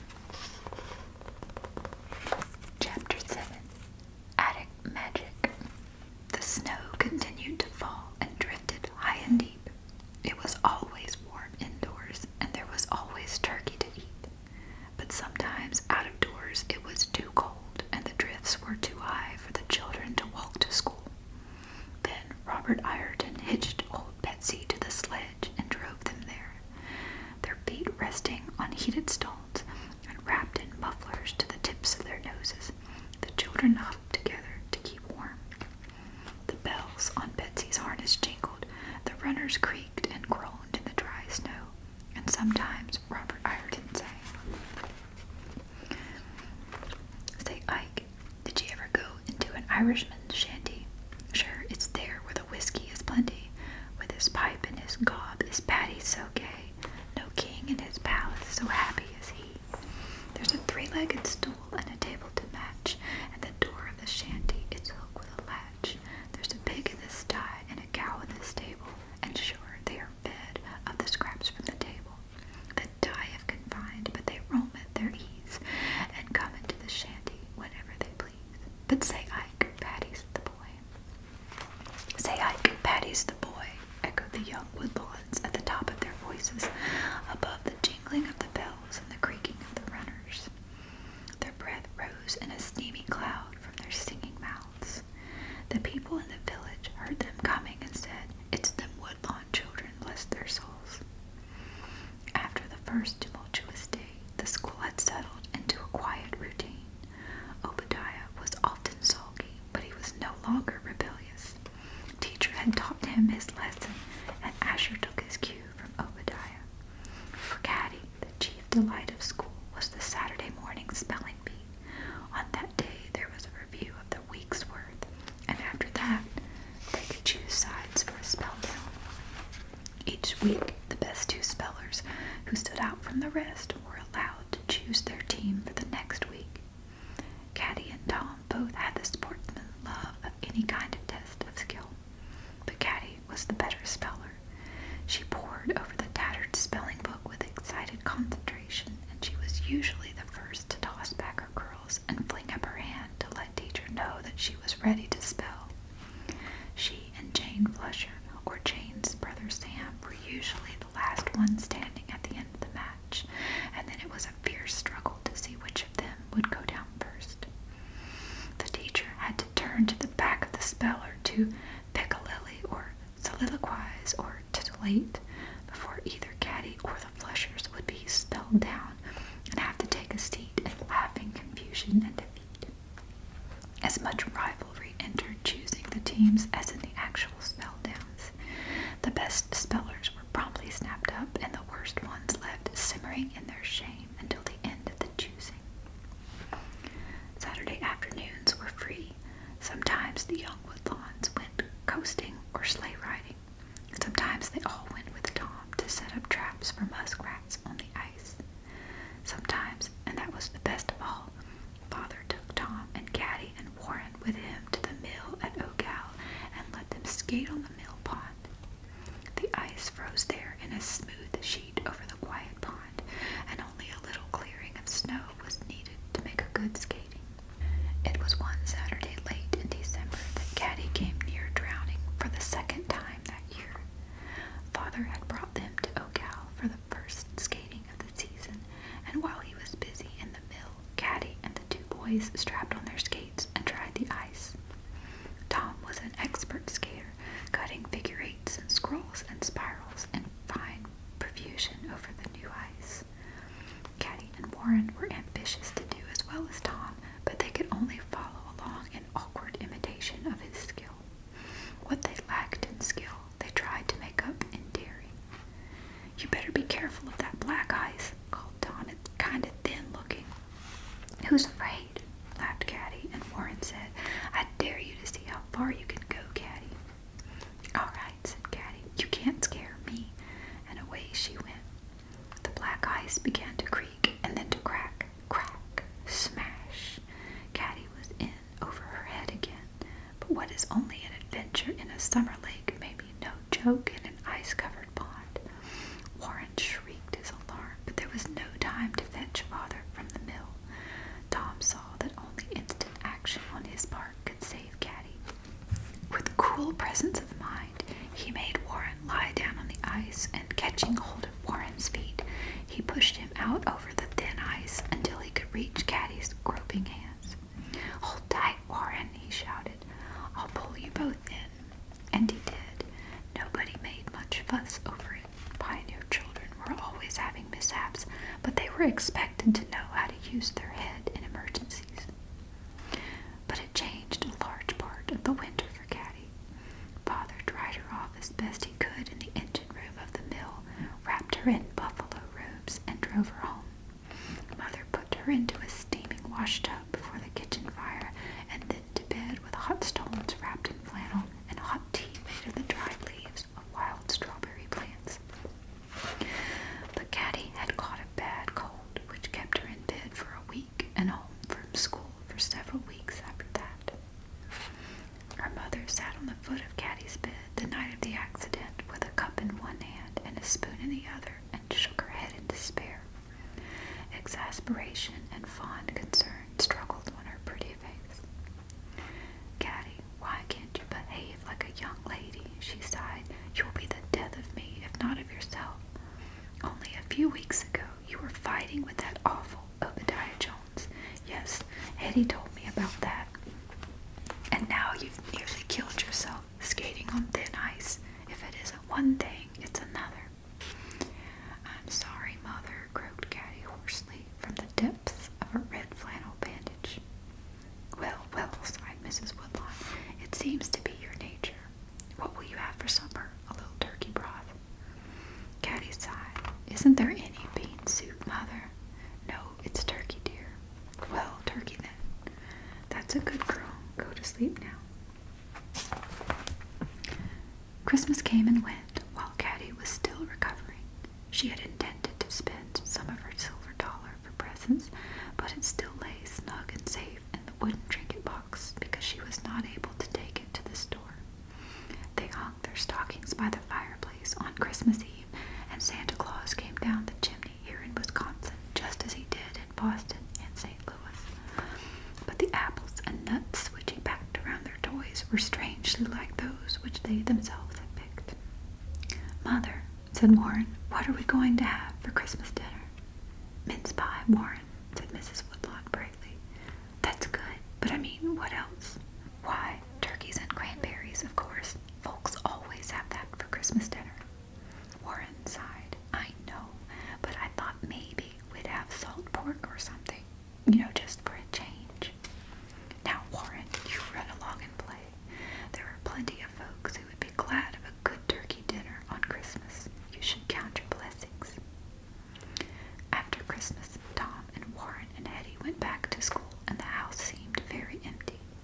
Caddie was not allowed to play with Minnie and baby Joe because of her cold, and when other household tasks were done, Mother and Clara were busy sewing carpet rags.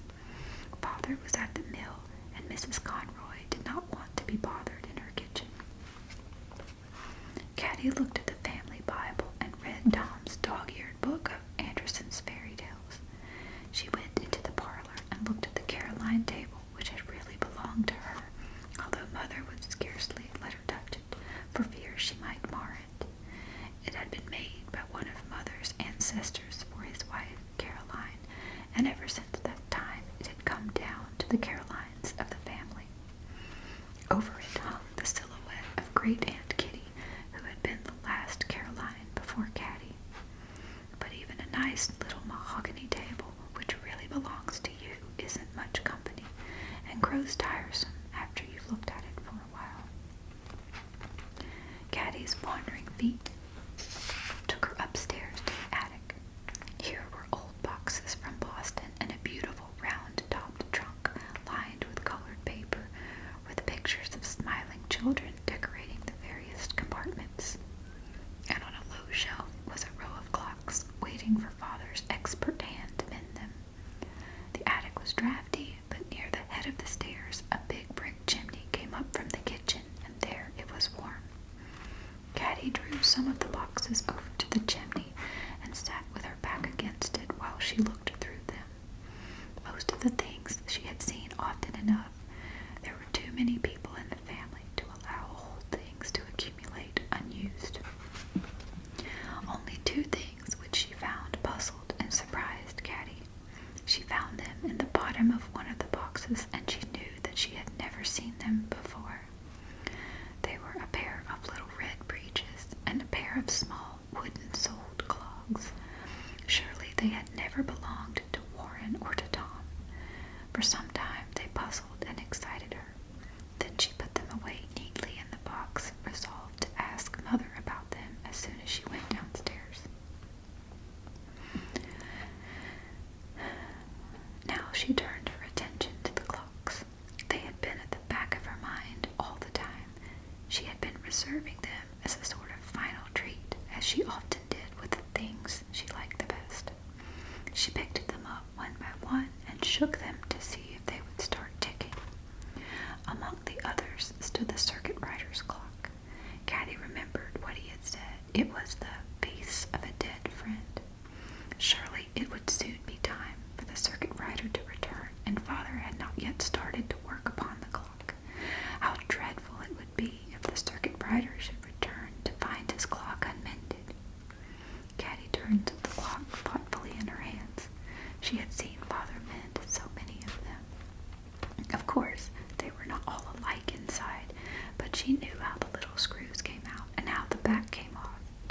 inside, you saw all of the fascinating wheels and gimcracks. Why shouldn't she mend it herself? She was sure that she could. She sat down with her back against the chimney and began to loosen the screws. It was more of a task than she had supposed, but Father's tools were there on the shelf, and she found a screwdriver of just the size she needed. The back came off, revealing the springs and cogs. Caddie knew enough about clocks to see what was the matter. The circuit rider had wound his clock too tightly, and in some way the spring had caught so that it could not unwind as it should have done. Caddie looked over it carefully. Then she began to loosen the screws which held it in place. She had to loosen several before she found the right one. Time slipped away unheeded. She was so deeply absorbed in the clock. Her cheeks were flushed, and her face, bent low over her work, was curtained by her dangling curls. And then at last she loosened the right screw. Whiz, bang! The spring flew out with a whir and hit the low ceiling. Screws and cogwheels flew in every direction. It was just like an explosion. The circuit rider's clock had suddenly flown to pieces. Caddie uttered a cry of despair and looked wildly about her. What would Father say? There was a low chuckle from the stairway. Caddie followed the sound with startled eyes. Standing on one of the lower steps, so that his eyes were just above the level of the attic floor, stood her father. How long he had been watching her, she had no idea. "Father," she wailed, "it went to pieces, the circuit rider's clock." Her father leaned against the wall of the staircase and laughed. Caddie had almost never seen him laugh so hard. She herself did not know whether to laugh or to cry. "Father," she repeated, "it went to pieces." Still laughing, Mr. Woodlawn came up the stairs. "Let's pick up the pieces," he said. "We're going to put that clock together, Caddie. I've been needing a partner in my clock business for a long time. I don't know why I never thought of you before." "A partner," gasped Caddie. She began to race about the attic, picking up screws and springs. "A real partner. If you do well," said her father. "Clara is too busy with Mother, and Tom hasn't the patience nor the inclination. Yes, Caddie, I believe you'll be my partner." Together they sat on the attic floor and put the circuit rider's clock back in order. Mr. Woodlawn explained and demonstrated while Caddie's eager fingers did the work. Together they cleaned and oiled the parts and made the adjustments that were required. By the time the work was finished, it was growing dark in the attic. "Now take that down and show your mother, Caddie," said Mr. Woodlawn. Together they marched downstairs, one as proud as the other, and Caddie set the circuit rider's clock in the middle of the dining room table. "So you mended Mr. Tanner's clock, did you, Johnny?" said Mrs. Woodlawn carelessly. "No, not this time," said her husband with a twinkle in his eye. "Caddie did it." Caddie did it. Mrs. Woodlawn and Clara and the children, who had just come in from school, crowded around to see. "It runs," marveled Tom, and Warren uttered an admiring "golly." The circuit rider's clock no longer looked like the face of a dead friend. It appeared to be very much alive and spoke up with a cheerful tick. Caddie never forgot the lesson she had learned that day in the attic. Wherever she was, all through her long and busy life, clocks ticked about her pleasantly, and if they didn't, she knew the reason why. That is the end of the chapter. Attic Magic.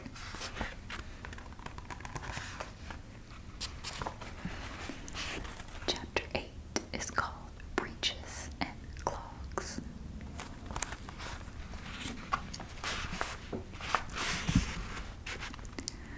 The long winter evenings in the farmhouse were very pleasant times.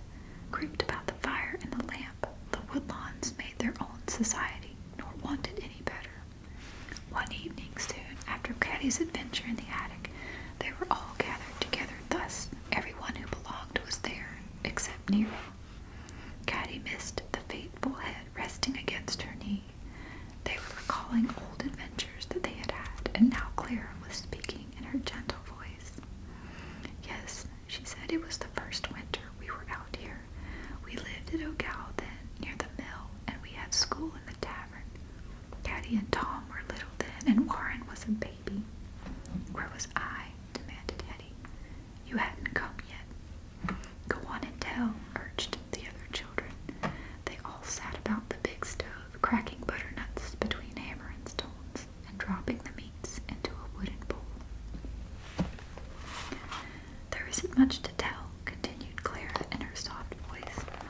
Only I came through the woods one day and I saw a bear eating a little pig.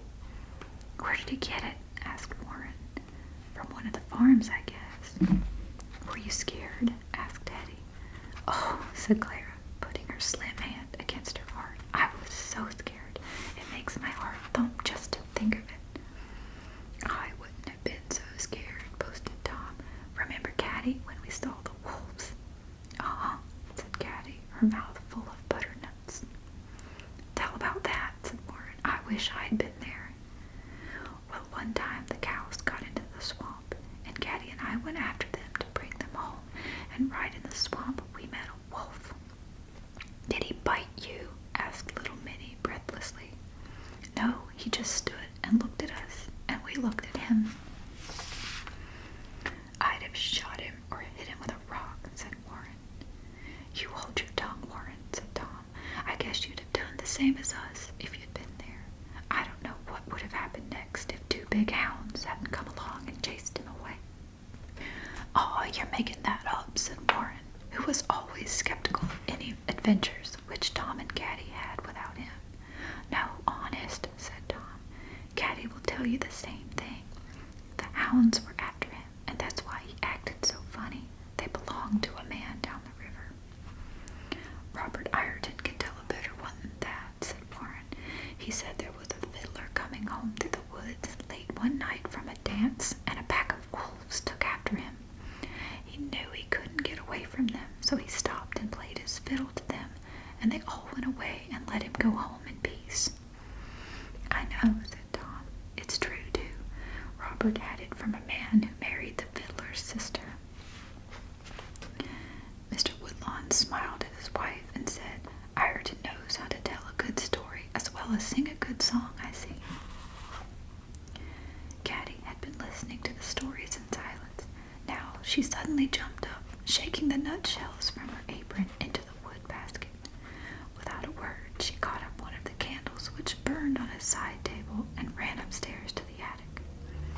She hastily went through the contents of one of the boxes until she found what she was seeking, and downstairs she ran again, almost before the others had ceased gaping over her sudden departure. Look, she said. She held up a small pair of scarlet breeches and two little wooden-soled clogs. Well, of all things, cried Mrs. Woodlawn, wherever did you get those? In one of the boxes in the attic. What are they? What are they? Cried the children, leaving their nuts to crowd nearer. I don't know whose they are, said CADDIE. There must be a story about them. Mother, do you know it? Mrs. Woodlawn looked at her husband. He had taken one of the little shoes in his hand, and it scarcely covered his big palm. He turned it this way and that, smiling an odd, perplexed smile. Well, well, well, he said, what a funny little shoe. The impatient children crowded nearer, and little Minnie clambered onto his knee. Father, cried CADDIE, you know something about them. Tell us, tell us, tell us, echoed the others. Yes, Johnny, you had better tell them now, said Mrs. Woodlawn. Mr. Woodlawn still hesitated, his eyes deep with thoughts of something far away, something beyond the warm room and the ring of bright, expectant faces, something less bright, less warm and happy. Mrs. Woodlawn stirred impatiently. Those are your father's shoes, children, she said. He used to dance in them in England, and the little red breeches too, long, long ago. Do tell them, Johnny, they've a right to know. Yes, yes, said Mr. Woodlawn, they have a right to know, and I have always meant to tell them. But it is a long story, children. You had best go back to your hassocks and your nuts. Eyes round with wonder and anticipation, the young Woodlawns did as they were told. To think of father ever being small enough to wear those breeches and clogs, and dancing in them too, in far-away England, how strange that was. They had heard so much of Boston, but nobody spoke of England, where the strange little boy, who had grown up to be father, had danced in red breeches and clogs. CADDIE thought of what father had said about England on the night when the circuit rider had been with them, how often she had wondered about that since.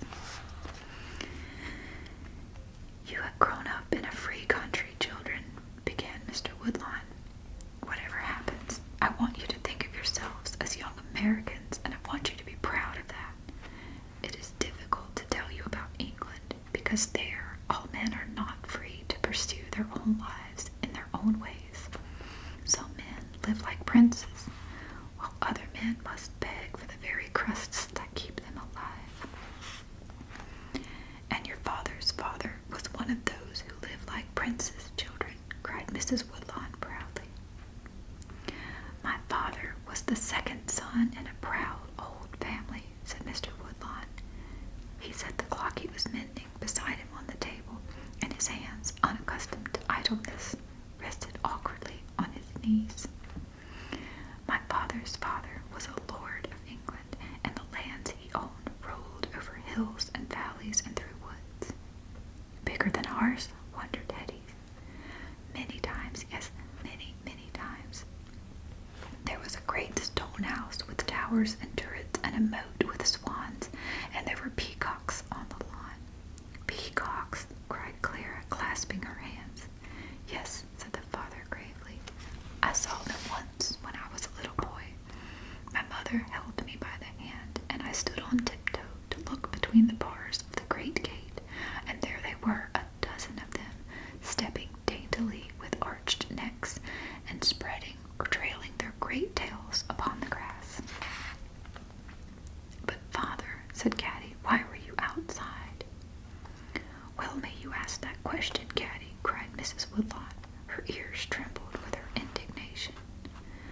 Old Lord Woodlawn was very proud, said father, and he had planned a brilliant future for his second son. Thomas, my father's name was. That's where you get your name, Tom. But Thomas Woodlawn wanted to live his own life, and he had fallen in love. His heart had overlooked all the fine young ladies of high degree, and had settled upon the little seamstress who embroidered and mended and stitched away all day in the sewing room of the great house. Just like Tom and Kate, began Hetty, but Caddie suddenly thrust a butternut into her mouth, and the rest of what she intended to say was lost.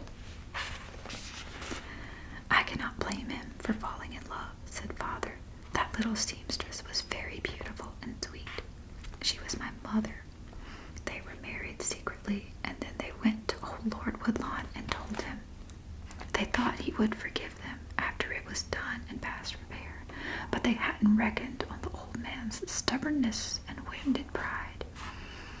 You see, my mother was the daughter of the village shoemaker.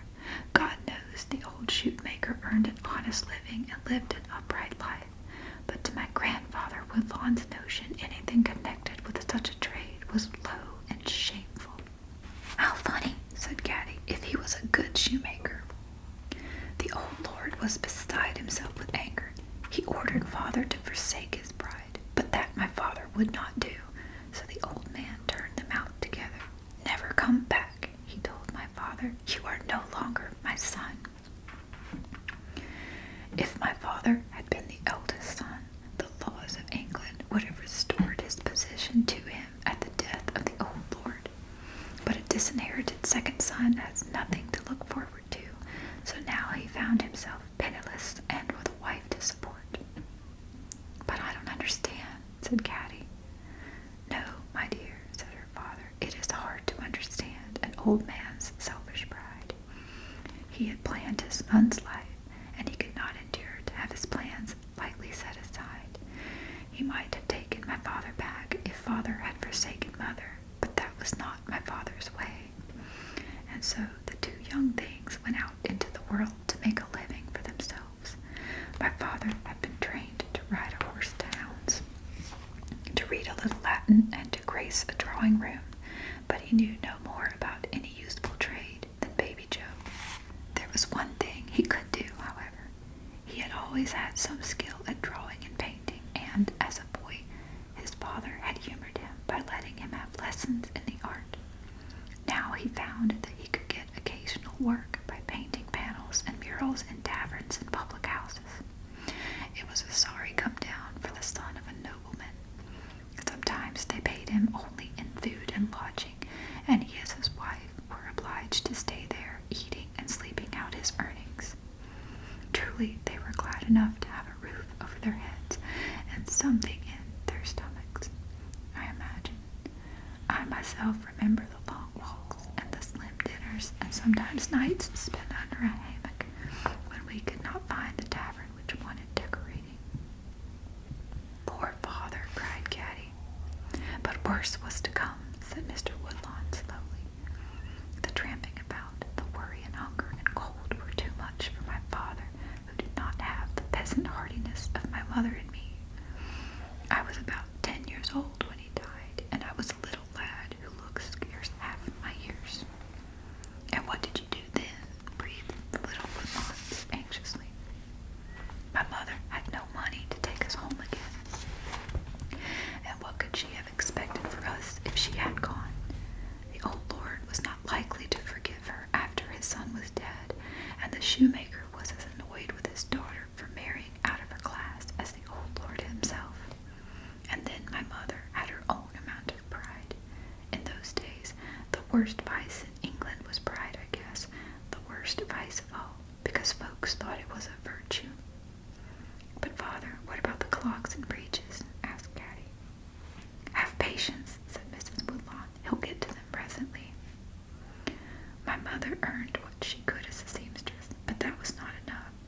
We had no home of our own, and we wandered from lodgings to lodgings, always half hungry and owing money. I did what odd jobs I could, but folks thought me too small and young to be entrusted with much. I was a lively lad, as gay as a cricket in spite of my troubles. I had learned to dance, and I begged my mother for a pair of clogs. The poor good woman had no money to spare for dancing clogs, as I well know now. But I dare say I left her no peace, and suddenly she had an idea for granting my request and at the same time adding something to our income. She bought me the clogs and made me a little green jacket and a pair of red breeches. There was a green cap, too, with a red feather, and so I danced, and people threw me coppers as if I had been a monkey. Did you make a lot of money, father? No, but I made enough to help a bit, and sometimes they even engaged me in cheap music halls to do a week's turn or two. That was a great event. Oh, father, can you still dance? Cried Caddie. I've still got 2 legs, said Mr. Woodlawn, gay once more. Oh, do, the children cried, seizing him by the hands and pulling him out of his chair. Oh, father, dance, do. Mr. Woodlawn laughed. Then suddenly he pursed his lips and began to whistle an old-fashioned jig. Tap, tap, tap went toe and heel, and suddenly he was jigging and clogging and snapping his fingers to the astonishment of the open-mouthed children. They formed a delighted ring about him, clapping and shouting and keeping time with their feet. Mrs. Woodlawn got up quickly and went into her bedroom. No one missed her, nor heard her opening the drawers in the chest where the linen was kept. When the dance was over and father sank breathless and laughing into his chair, Mrs. Woodlawn came out with a small oil painting in her hands. Your father will never show you this, she said, so I am going to. No, Harriet, begged Mr. Woodlawn, still laughing and panting. It's too foolish. The children shall judge of that, said his wife, and she propped the canvas up on the table. It was a dim picture, painted in an old style, of a very funny little boy. The boy seemed scarcely more than a baby, as he was dressed in a quaint little sailor suit with a wide-brimmed hat. 2 tufts of bright red hair were pulled down on either side of the face, beneath the brim of the hat. Everyone began to laugh, and yet there was something sad and wistful, too, in the eyes of the strange little boy who looked at them. It's your father, said Mrs. Woodlawn, and it was his poor, dear father who painted it. Your father was only 3 years old. The children shouted with laughter, but Caddie felt a little bit as if she wanted to cry, too, and she reached for father's hand and squeezed it. It's a wicked shame, continued Mrs. Woodlawn tartly. All that land in England, that great stone house, even the peacocks, they ought to belong in part to your father, perhaps entirely. Who knows? Think, children, all of you might have been lords and ladies. No, Harriet, said Mr. Woodlawn, growing grave again. It was a hard struggle, but what I have in life I have earned with my own hands. I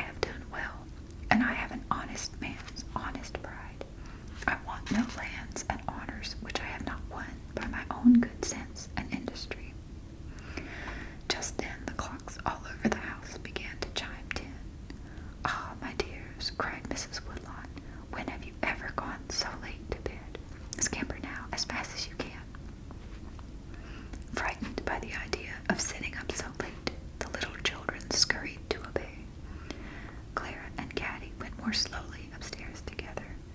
Clara's slender shoulders were lifted with a new pride, and her dark eyes shone. "Peacocks on the lawn, Caddie," she whispered. "Just think." "Peacocks," repeated Caddie softly, and then suddenly she scowled and clenched her fist.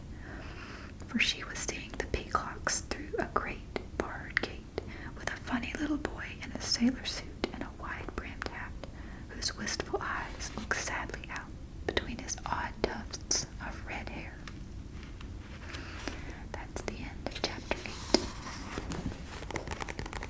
Okay, it started raining, so I hope this lighting is okay. I had to turn on a lamp.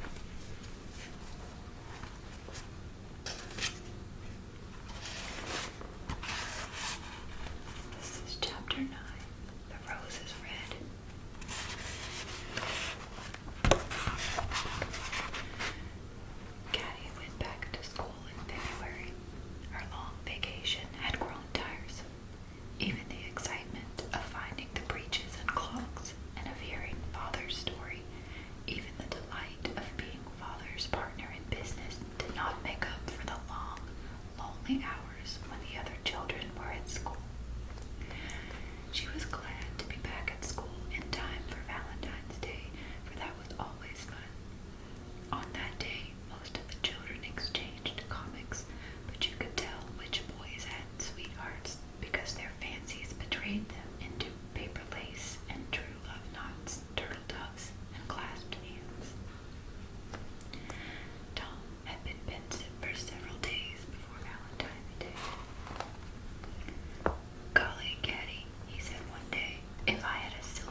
She knew that Tom wouldn't want anyone to know he was sprouting potatoes to earn a Valentine, so she locked her secret in her heart. It was the first one she had ever known him to keep from her. The next day, the schoolhouse was full of titters and whispering. Miss Parker resigned herself to keep what order she could. Valentine's Day was a day to be got through as best as one might, and she was glad that it only came once a year. Mysterious envelopes and scraps of paper kept appearing on desks. Children squirmed excitedly in their seats. Silas Bunn even upset an inkwell over his sister Maggie's taffy-colored pigtail in an effort to punch the boy who had given him a picture of a donkey sitting on a dunce's stool. Caddie hastily scanned her valentines. She hadn't expected the roses red one, and yet she couldn't help looking to make sure. But it wasn't there. The comics were very funny, though, and there was a little bag of candy hearts from Sam Flusher, who held no hard feelings, even if she did beat him sometimes in the spell downs. Altogether, it was a good day. At morning recess, someone slipped in an honest slate on the front of teacher's desk. On it were drawn two long-legged, skinny creatures with heads like buttons labeled Teacher and Obadiah. They were fighting, and around them was drawn a heart. Teacher, not having occasion to go in front of her desk and see it, attributed the unusual amount of giggling to the influence of the day. But Obadiah had to sit gazing at the slate with growing fury until noon. At noon, as soon as Miss Parker had gone into the hallway for a lunch basket, Obadiah seized the slate in his big hands and broke it into 4 pieces, which he flung into the stove. He glared around the room without saying a word and then stalked outdoors. Obadiah was tamed, but the children saw with awe that he was still a lion at heart.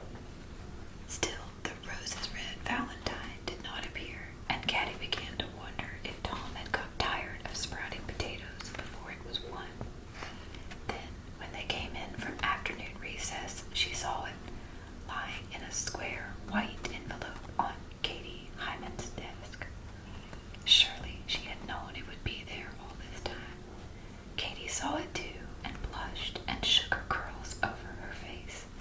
It was the first Valentine that she had had that day, for she was so shy that no one dared to give her penny comics. Her little pale, slim fingers that were so quick with the needle trembled as she opened it, and then everybody who had gathered around said, "Oh," for they recognized it at once as the best Valentine in the Dunville store. Katie turned it around and looked all over it, but there was no name on it anywhere. She was smiling more than they had ever seen her smile, and her eyes sparkled almost as if they had tears in them. Caddie looked at Tom, but he was standing by the stove, finishing an apple and talking with some of the boys as if he had never heard of Valentines in his life. After school, Hetty was all excited. "Caddie, did you see that great big Valentine Katie Hyman got? Who do you suppose sent it? There wasn't any name, but I'm sure that Tom sent it. Don't you think so? I'm going to tell everybody so." Caddie's heart jumped. If Hetty told, they would make Tom's life miserable. "Why, Hetty," she said gaily, putting an arm around the walking newspaper, "whatever put that in your head? You know Tom can't save a cent. Then how do you suppose he could buy the finest Valentine in the store without any money?" "That's so," said Hetty. "I know, maybe she got it for herself, just to make folks think she had a beau." Busy with this happy thought, Hetty broke into a run. Caddie walked along more slowly. She was thinking, "I do everything with Tom. I'm much more fun than Katie. Why, she's afraid of horses and snakes, and she wouldn't cross the river for the world. I don't believe she's spoken 3 words to Tom in her life, but she's what you call a little lady, and I'm just a tomboy. Maybe there's something in this lady business after all." But just then, Warren caught up with her and said, "Hey, let's go coasting. All this silly Valentine sugar plum stuff." And she raced away with him, laughing and eager to be the first one on the hill with her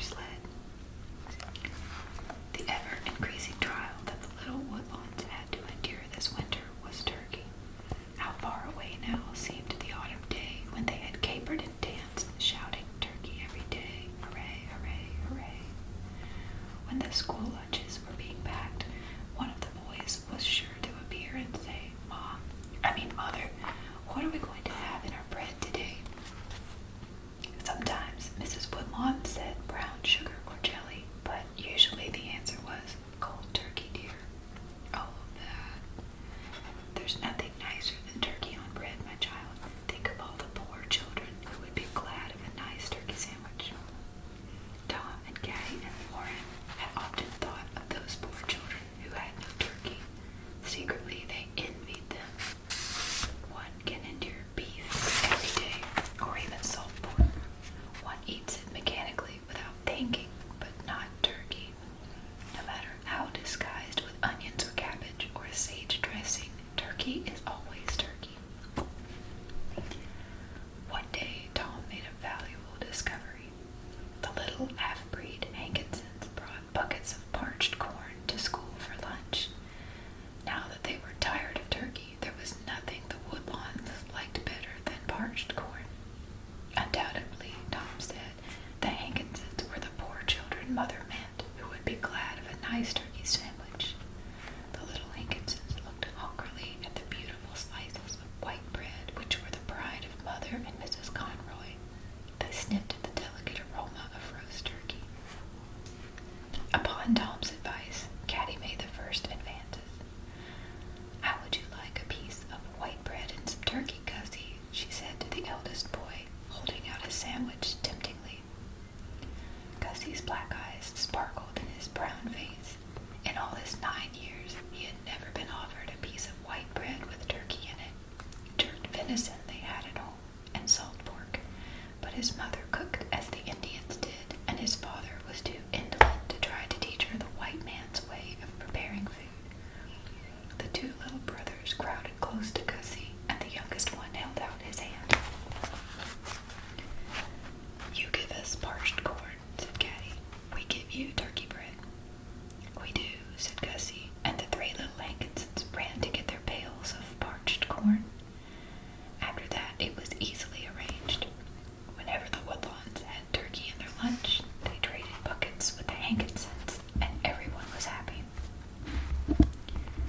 Caddie's birthday was on February the 22nd, the same as George Washington's. There were too many of the young Woodlawns for anyone to make a fuss over their birthdays. It was pleasant enough to be alive without thinking to celebrate the day on which one had begun to be so. But with Caddie, it was a little different. Not at home, of course, but at school. Teacher hung up a flag, and there were songs and speeches. I know they're not for me exactly, Caddie confided to Tom, and yet I guess I enjoy them more than George Washington does. Teacher said that President Lincoln had his birthday in February too, and Caddie wished more than ever that she had been born a boy. Perhaps she could have grown up to be a president then, but now she would have to leave that to Tom or Warren. This year, Miss Parker let Caddie hold the flag while the others sang. She stood straight and proud at the front of the room beside Miss Parker's desk, her eyes on the lovely stars and stripes, Mr. Lincoln's flag, the flag of the North, Caddie Woodlawn's flag. Oh, say, can you see by the dawn's early light? Her heart always soared with the familiar words and seemed to break in a shower of delight on how proudly we hailed. All about her, she saw the sparkle of bombs bursting in air, beautiful bombs that would not hurt anyone. She thought of Father looking through the barred gate at peacocks on an English lawn, and she lifted her head, saying fiercely to herself, I love America more than Maggie Bunn or Lita or Jane. I'm more American than all of them because they were unkind to Father in England. And that's the end of Chapter 9. Chapter 10 is called Hoofs in the Dark. That afternoon, when they came home from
and as she sounded. "Plow!" exclaimed Mrs. Woodlawn, rolling her eyes and holding up her hands. "Yes, my daughter knows how to plow." "Let her have a little more time, Mother," said Mr. Woodlawn quietly. "She'll see her way soon." But when they reached home, the conversation of the morning had been entirely forgotten. Mrs. Woodlawn stood by the kitchen window with an abstracted look on her face. Her sleeves were rolled up as if she had been about to make biscuits, and in her hand she held an open letter. As the children entered, Mrs. Conroy was wiping a tear from the corner of her eye with an apron. "'Tis too bad, Mum," she was saying, "and him so good and faithful too, and never would touch pork neither, but looked at me so reproachful-like whenever I offered to do him. Poor love." Mrs. Woodlawn turned at the sound of the children's entrance. There was something tender and sad in her face for them, and she went up and kissed each one on the forehead. Most often she was too busy about her household to greet them with kisses when they came in from school. "What is it, Mother?" asked Caddie, sensing something wrong.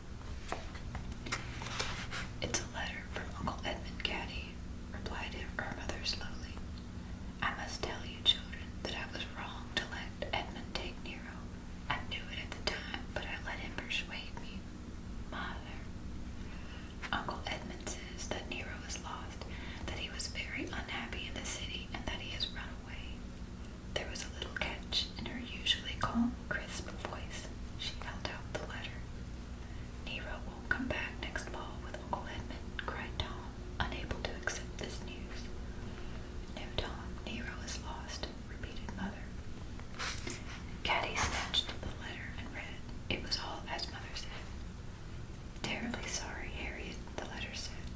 "I shouldn't have taken him, I suppose, but one doesn't foresee such things. He was most unhappy here in the city, missed the sheep and the children probably. I kept him tied, but one day he got away and was gone like a streak. I assure you that I have done everything in my power to find him. It is several weeks now since he left, and I have only now given up hope of finding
her knitting needles idle in her lap.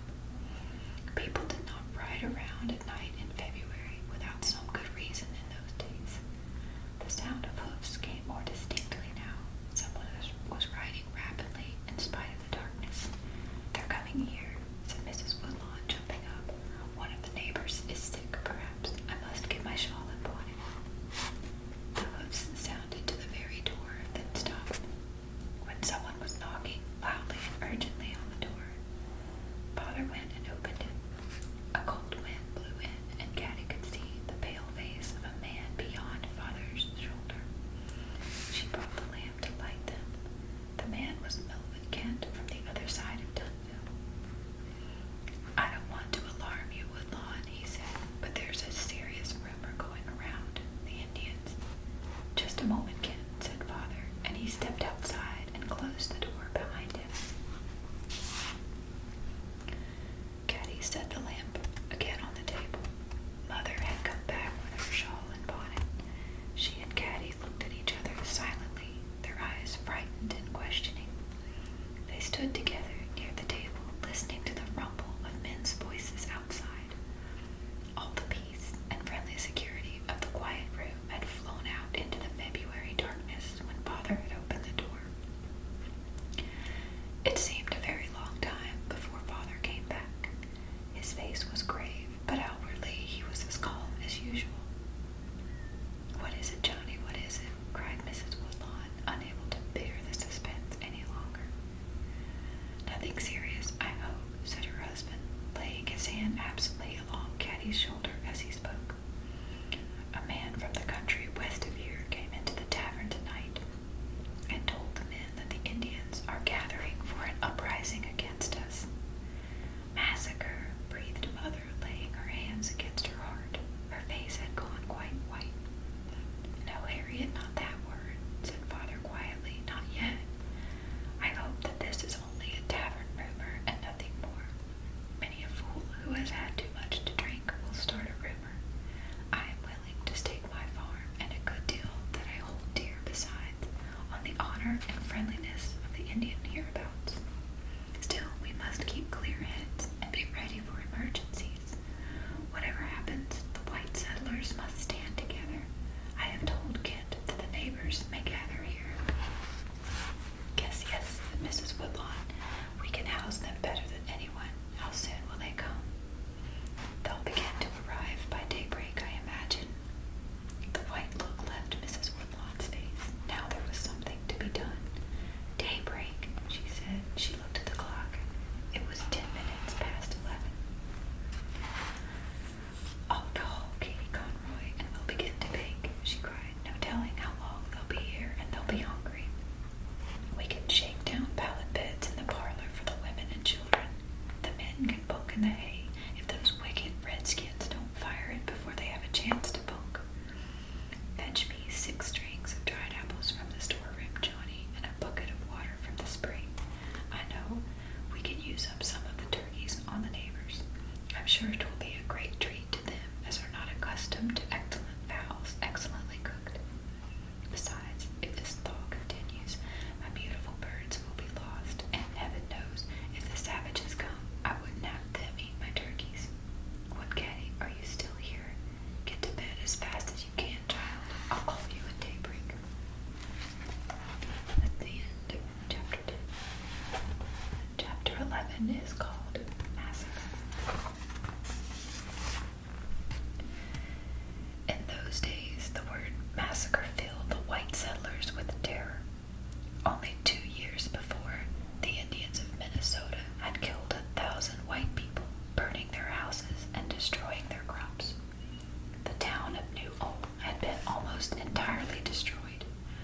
Other smaller uprisings throughout the Northwest flared up from time to time, and only a breath of rumor was needed to throw the settlers of Wisconsin into a panic of apprehension. "The Indians are coming, the Indians are coming."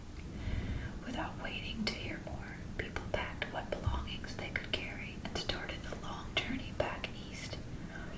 Others armed themselves as best they could for the attack and gathered in groups, knowing that there was strength in numbers. Sometimes leaving the women and children at at home, the men went out to attack the Indians, preferring to strike first rather than to be scalped in their beds later. The fear spread like a disease, nourished on rumors and race hatred. For many years now, the whites had lived at peace with the Indians of western Wisconsin, but so great was this disease of fear that even a tavern rumor could spread it like an epidemic through the country. By daybreak the next morning, people began arriving at the Woodlawn farm from all directions. They came bringing what food and bedding they could carry. They did not know how soon they would dare return to their homes, nor whether they would find anything but a heap of charred sticks when they did return. Of course, school was not to be thought of, and in spite of the general fear, the children were delighted with the unexpected holiday. With shouts of joy, the young Woodlawns greeted Maggie and Silas Bunn, Jane and Sam Flusher, and Lita Siebernagel. Katie and her mother came too. Katie's eyes were round with alarm, and she kept close in the shadow of her mother's hoop skirt. Both of them were quiet, asking nothing but protection. The other children played I Spy around the barn and farmyard, their pleasure keenly edged by the nearness of danger. An exciting game became much more exciting when, on coming out of hiding, one felt that he might find himself face to face with a redskin instead of tow-headed Maggie or gentle Sam.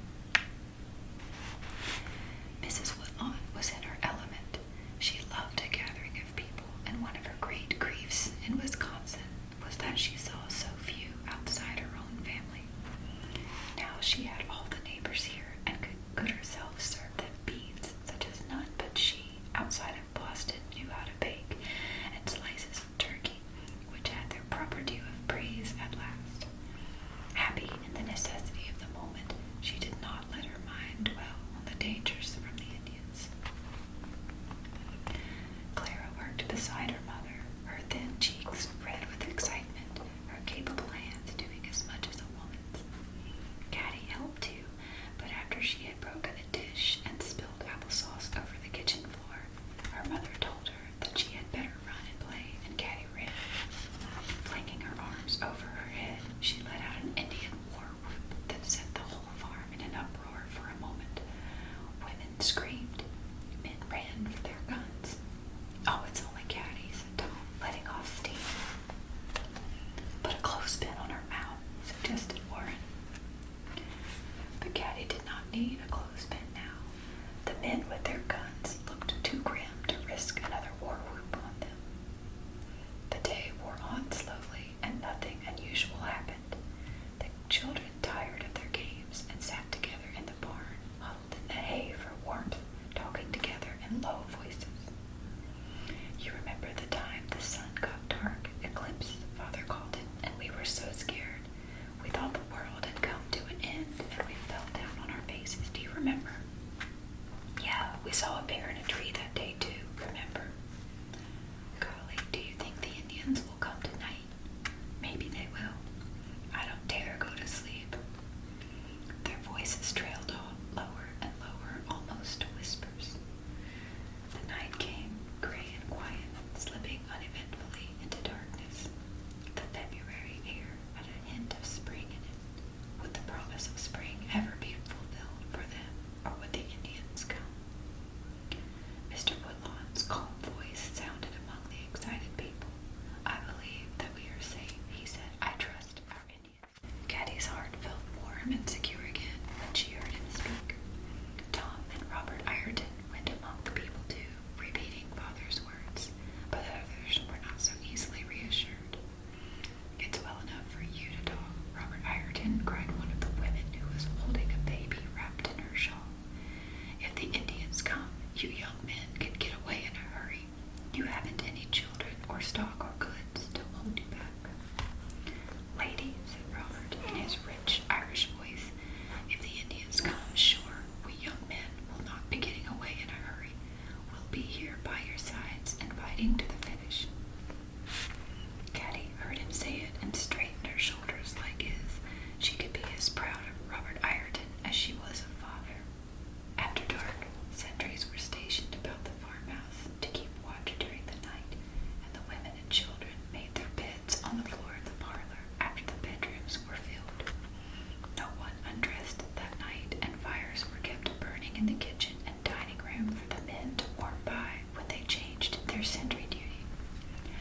windows were shuttered and lanterns covered or shaded when carried outside. A deep silence settled over the farm. They did not wish to draw the Indians' attention by needless noise or light. But the night passed as the day had passed, and nothing fearful happened. The children awoke stiff and aching and rubbed the sleep out of their eyes, surprised to find themselves lying in such queer places. Caddie had given her bed to old Grandma Culver, and she was as stiff and tired as any of them.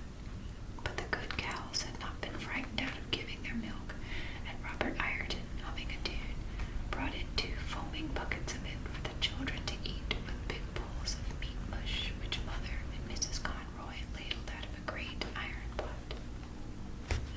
The stiffness and queerness vanished like magic with the comfort of hot mush and milk, even if one did have to stand up to eat it.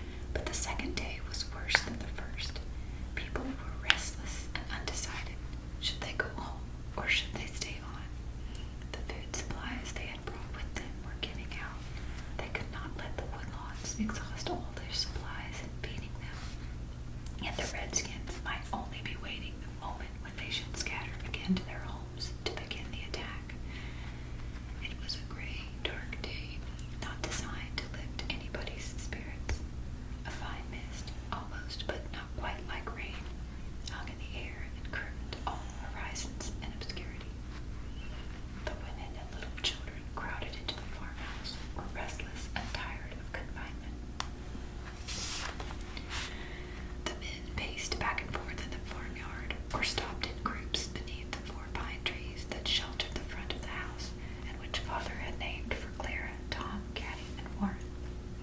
The men polished and cleaned and oiled their guns, smoked their pipes, and spat into the mud which their boots had churned in the tiny dooryard. Everyone felt that the strain of waiting had become almost unbearable. In the afternoon, a few of the men went to get more supplies. Tom, Warren, and Father went with them. The others watched them go, fearful and yet somehow relieved to see any stirring of life on the road. Caddie felt the strain of waiting too, and she was impatient with the people who had no faith in the Indians.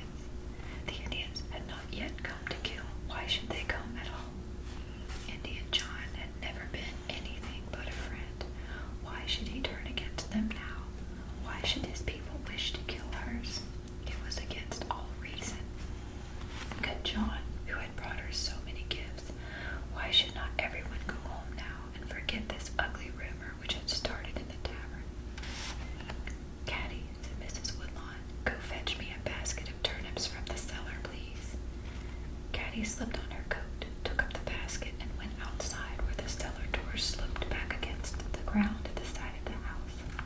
She had to brush by a group of men to get into the cellar.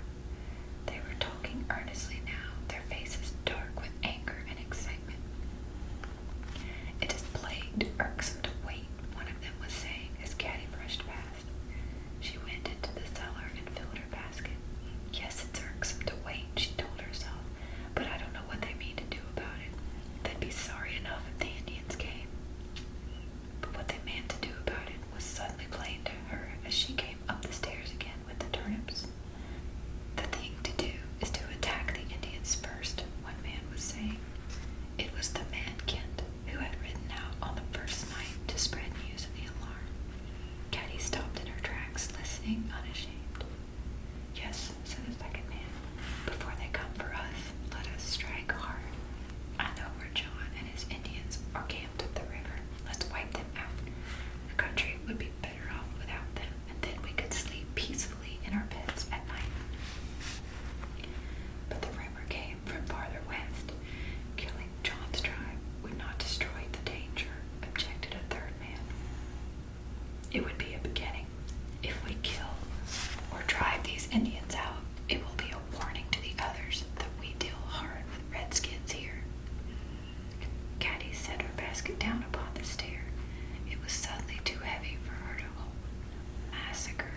Were the whites to massacre the Indians then? A sick feeling swept across her heart. Surely this was worse than the other, as if her thought had occurred to the first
ice on the river.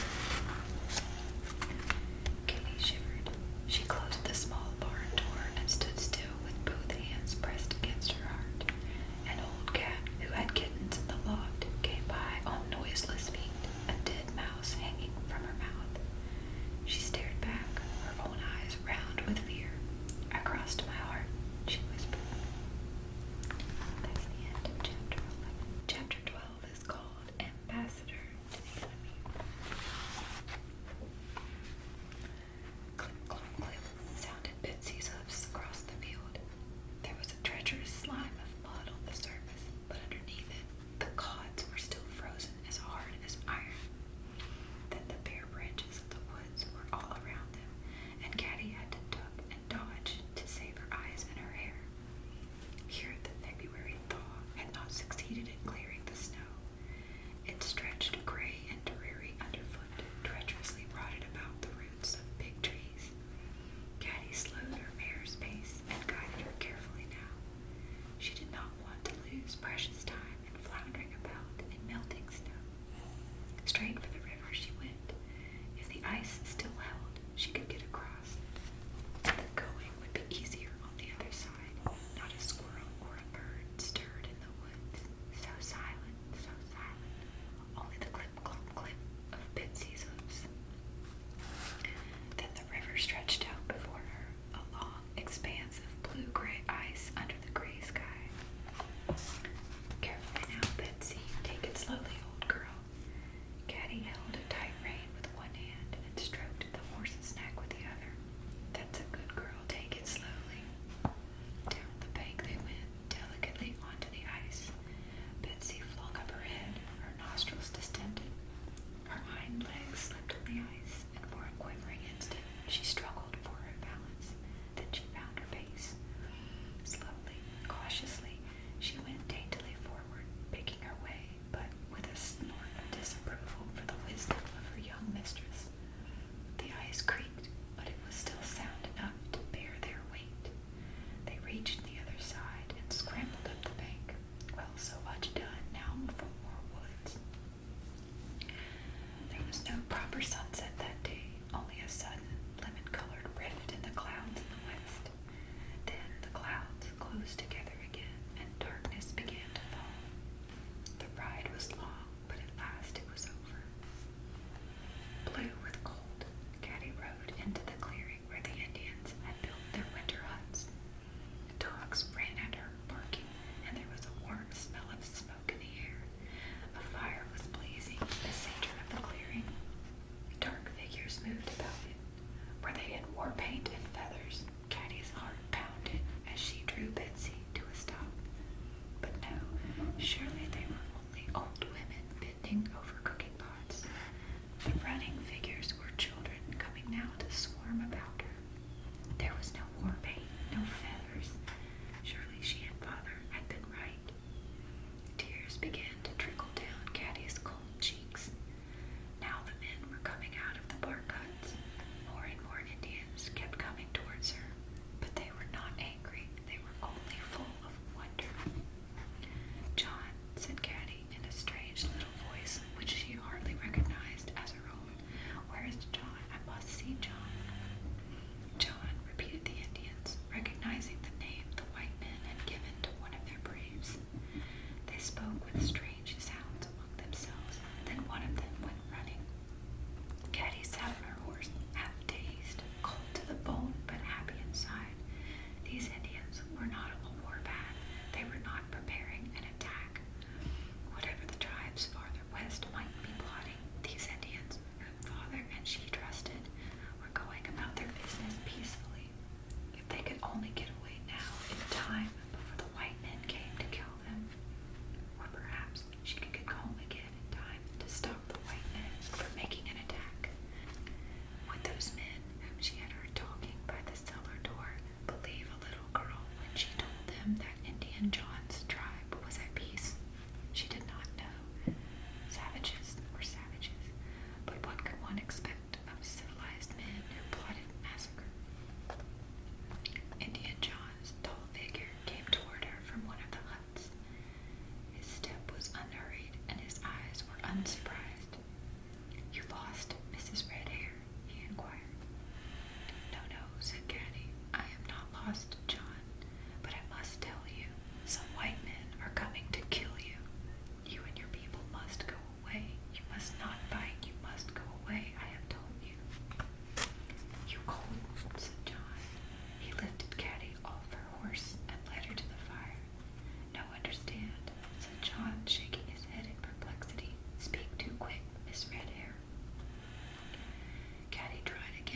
speaking more slowly, I came to tell you.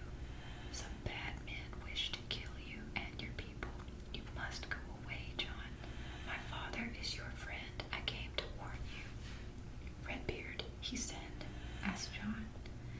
No, my father did not send me, said Caddie.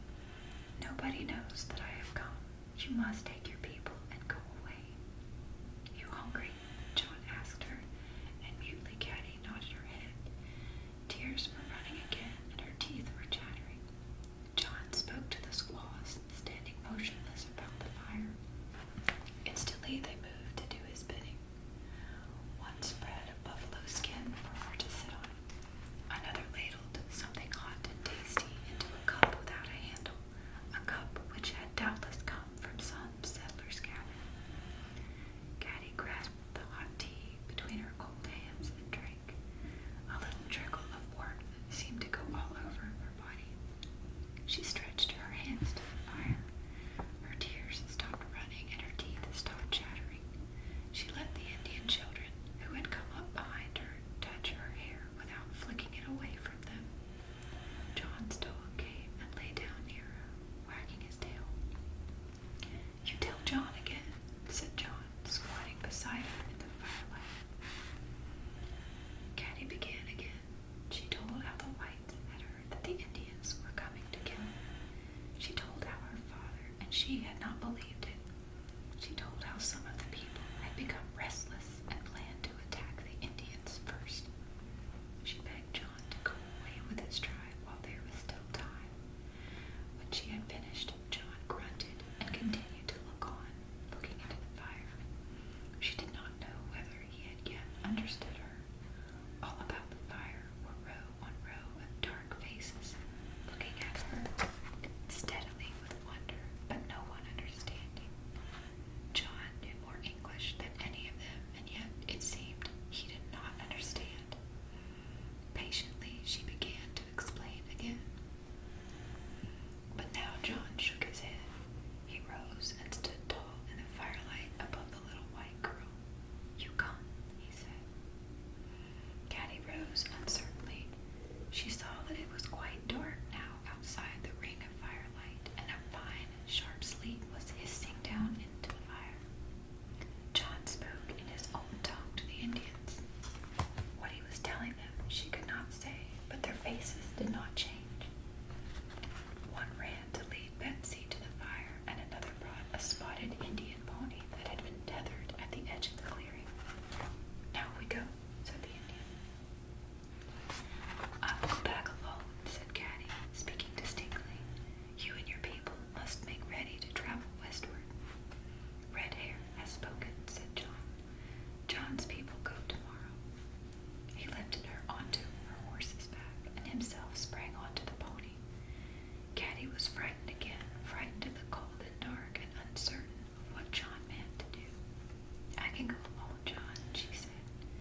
Caddie had lost the feeling of her own discomfort and fear for John.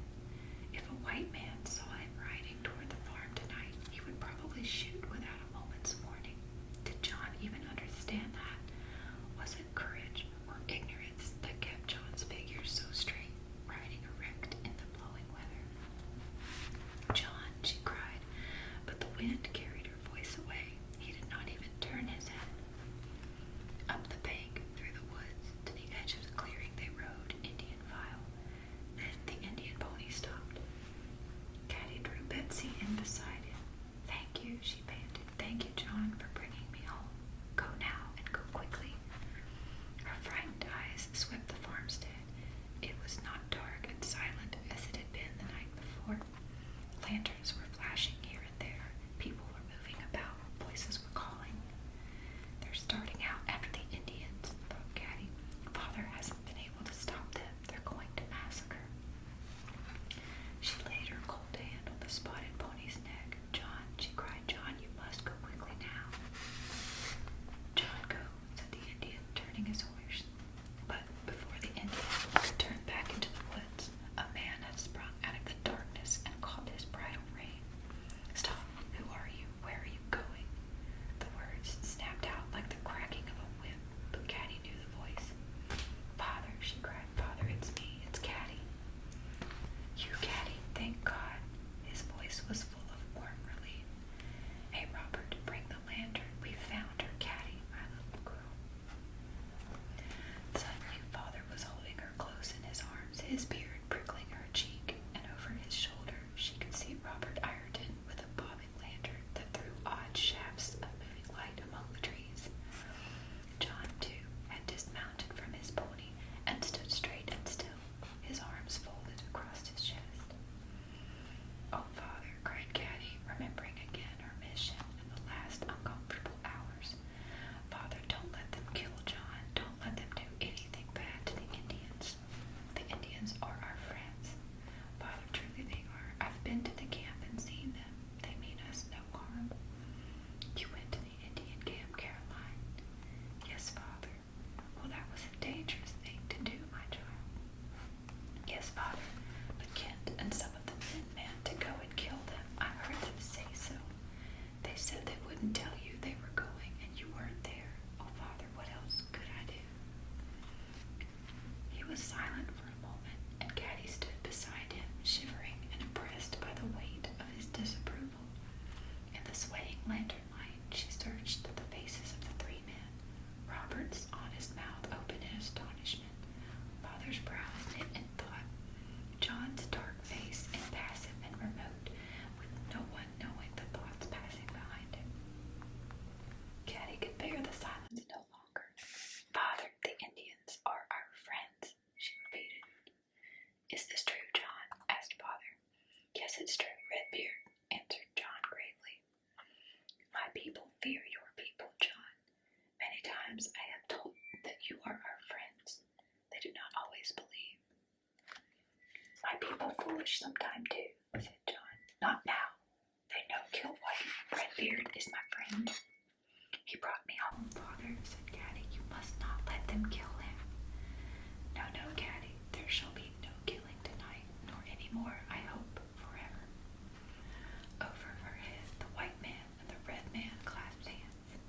"I keep the peace, John," said Father. "The white men shall be your brothers." Redbeard has spoken. John's people keep the peace. For a moment they stood silent, their hands clasped in the clasp of friendship, their heads held high like two proud chieftains.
be spanked, but I haven't time to do it now.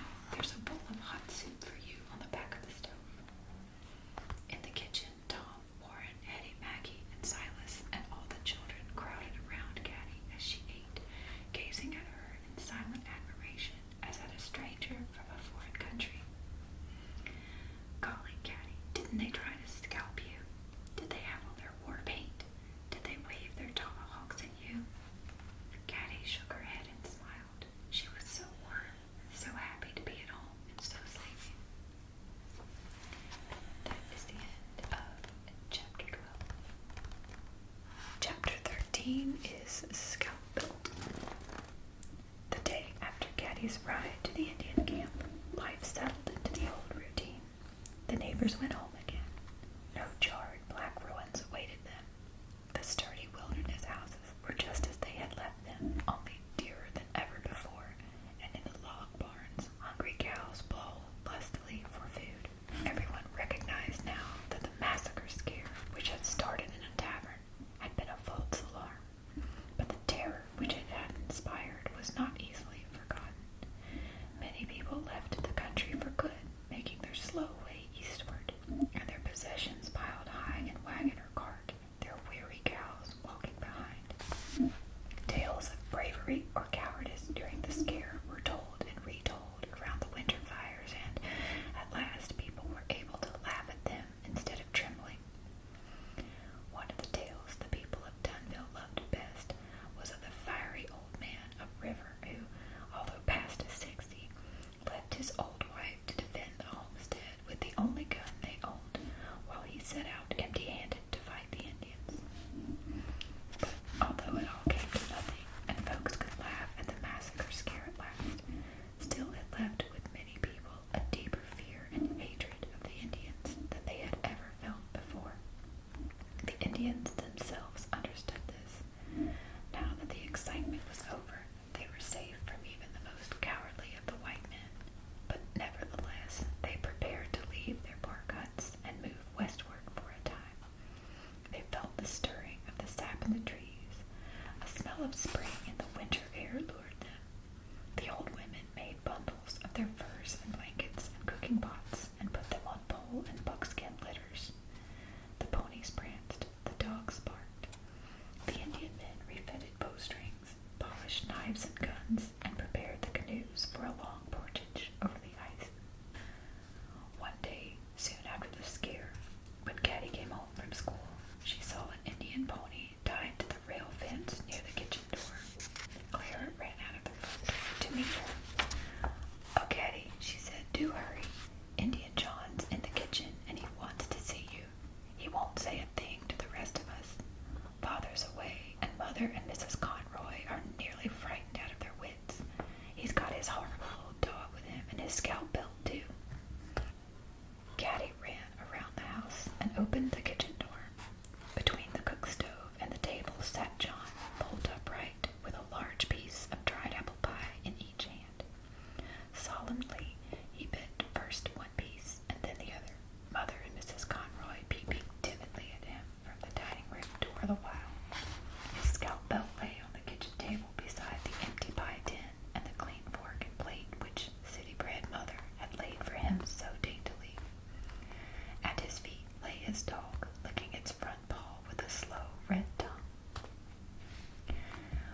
missy red hair. Good girl, said John.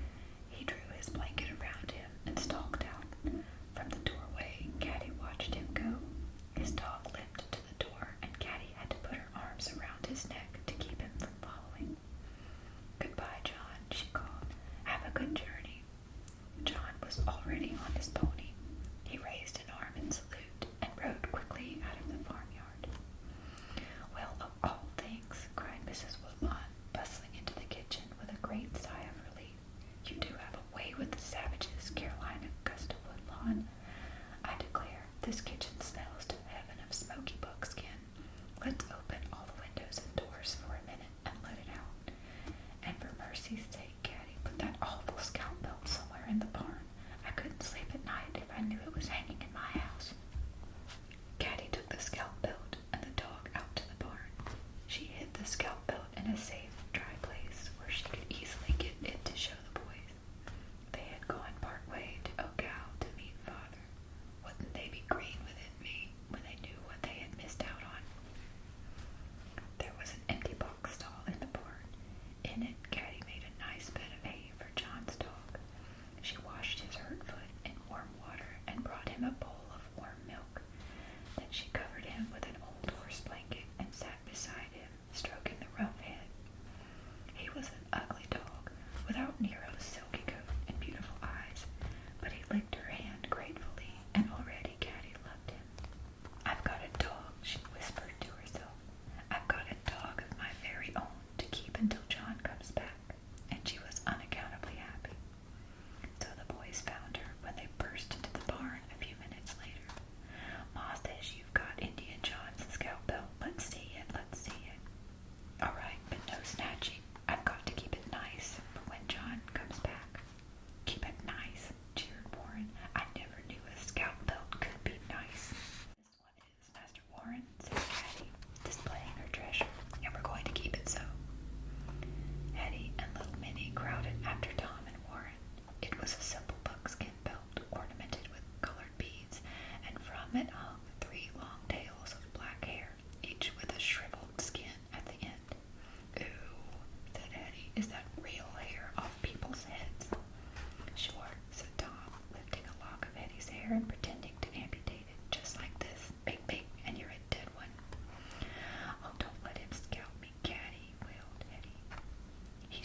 we just make up a name? Sure, cried Warren. How about Big Chief sit on the fire and put it out? Oh, that's too silly, Warren. Big Chief, red bird with a feather in its tail, suggested Hetty. Too long and too hard to print. I know, said Tom. Chief Bloody Tomahawk. How about that? His tomahawk must have been bloody when he got done cutting off these scalps. Oh, you give me the shivers, Tom, wailed Hetty. All right, said Caddie. We'll call it Big Chief Bloody Tomahawk's favorite scalp belt. As if he had lots more and just tossed this one off in a jolly moment, chuckled Tom. Let's have the show next Saturday afternoon. Okay, let's do it. Oh, please, may I tell, begged Hetty. Suddenly they all looked at her, and astonishment and delight dawned slowly over their faces. At last, Hetty was going to be useful. Sure, Hetty, cried Tom. Tell everybody you see. Tell everybody in the whole country. The more children that come, the more money we make. Go ahead and tell everybody. Hetty could not believe her ears, thus to be urged to tell, when usually they set upon her and held her mouth at the very suggestion of telling anything. She looked from one to the other for confirmation. Go ahead, said Caddie. Didn't you hear Tom say so? They really meant it. With an exclamation of delight, Hetty raced away for her bonnet and mittens. What a lot of telling she could do before Saturday afternoon. Chapter 14 is called $8 Worth. The next day was Thursday. Hetty had already done her work well. The school children crowded about Tom and Caddie and Warren, asking questions. Was it true that they had a real Indian scalp belt? Did it have 100 scalps on it? Had John really given it to Caddie to keep? What did it look like? Were there any light-colored scalp locks on it? When could they see it, and how much would they have to pay? During the first questions, the Woodlawn children maintained a mysterious silence. To the last two, they deigned a reply. You can see it on Saturday afternoon in our barn, and you can pay a marble or a stick of candy or a piece of flint or anything you've got that you want to trade to see it. I've got a good slingshot crutch. Will you take that? Shouted someone. I've got a picture card that came from back east. Will you take that? It appeared the business would be very good. In the middle of the morning, through the sound of droning voices chanting the reading lesson, a timid knock was heard on the schoolhouse door. Miss Parker, on her throne at the other end of the room, did not hear it. It came again, and the children began turning their heads around to look at the door. First, the outer door opened and closed. There was a moment of silence.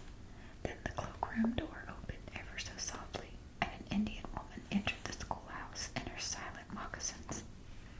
She stood a moment, troubled and ill at ease, searching the schoolroom with her bright black eyes.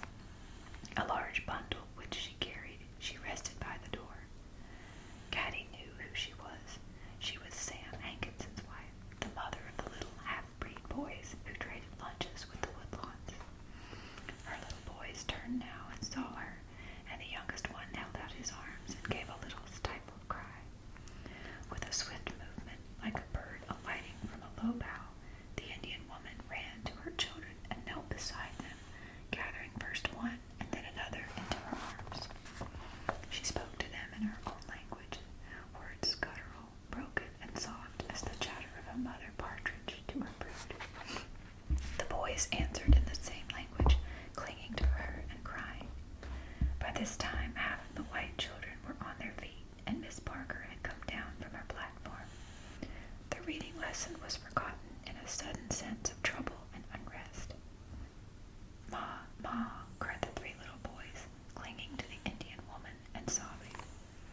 Each of them, in turn, she pressed against her heart, and held each little brown head between her hands, pushing back the tangled hair and looking earnestly into the face, as if she would fix its image in her mind forever. When she had done this, she kissed each one upon the forehead and stood up. They still clung around her skirts, crying, Ma, Ma, don't go, don't. The Indian woman put them away from her and stood straight and alone. The tears were running unheeded down her cheeks. To Miss Parker she said, I go to my people.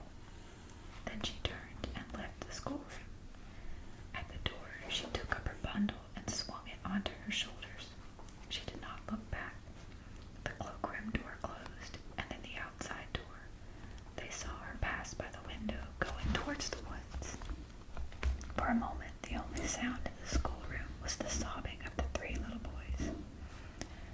Then Miss Parker said sharply, "Go on with your reading, please." The drone of voices rose again, but it was as if a dark shadow or an icy wind had gone through the schoolhouse and changed everything. Caddie went on reading, but 3 bright tears fell on the page of her book and made odd little blisters over the type. That evening, she spoke about it to Mother. "Why did she go away like that, Mother? She didn't want to go and leave her children, and they didn't want her to go either."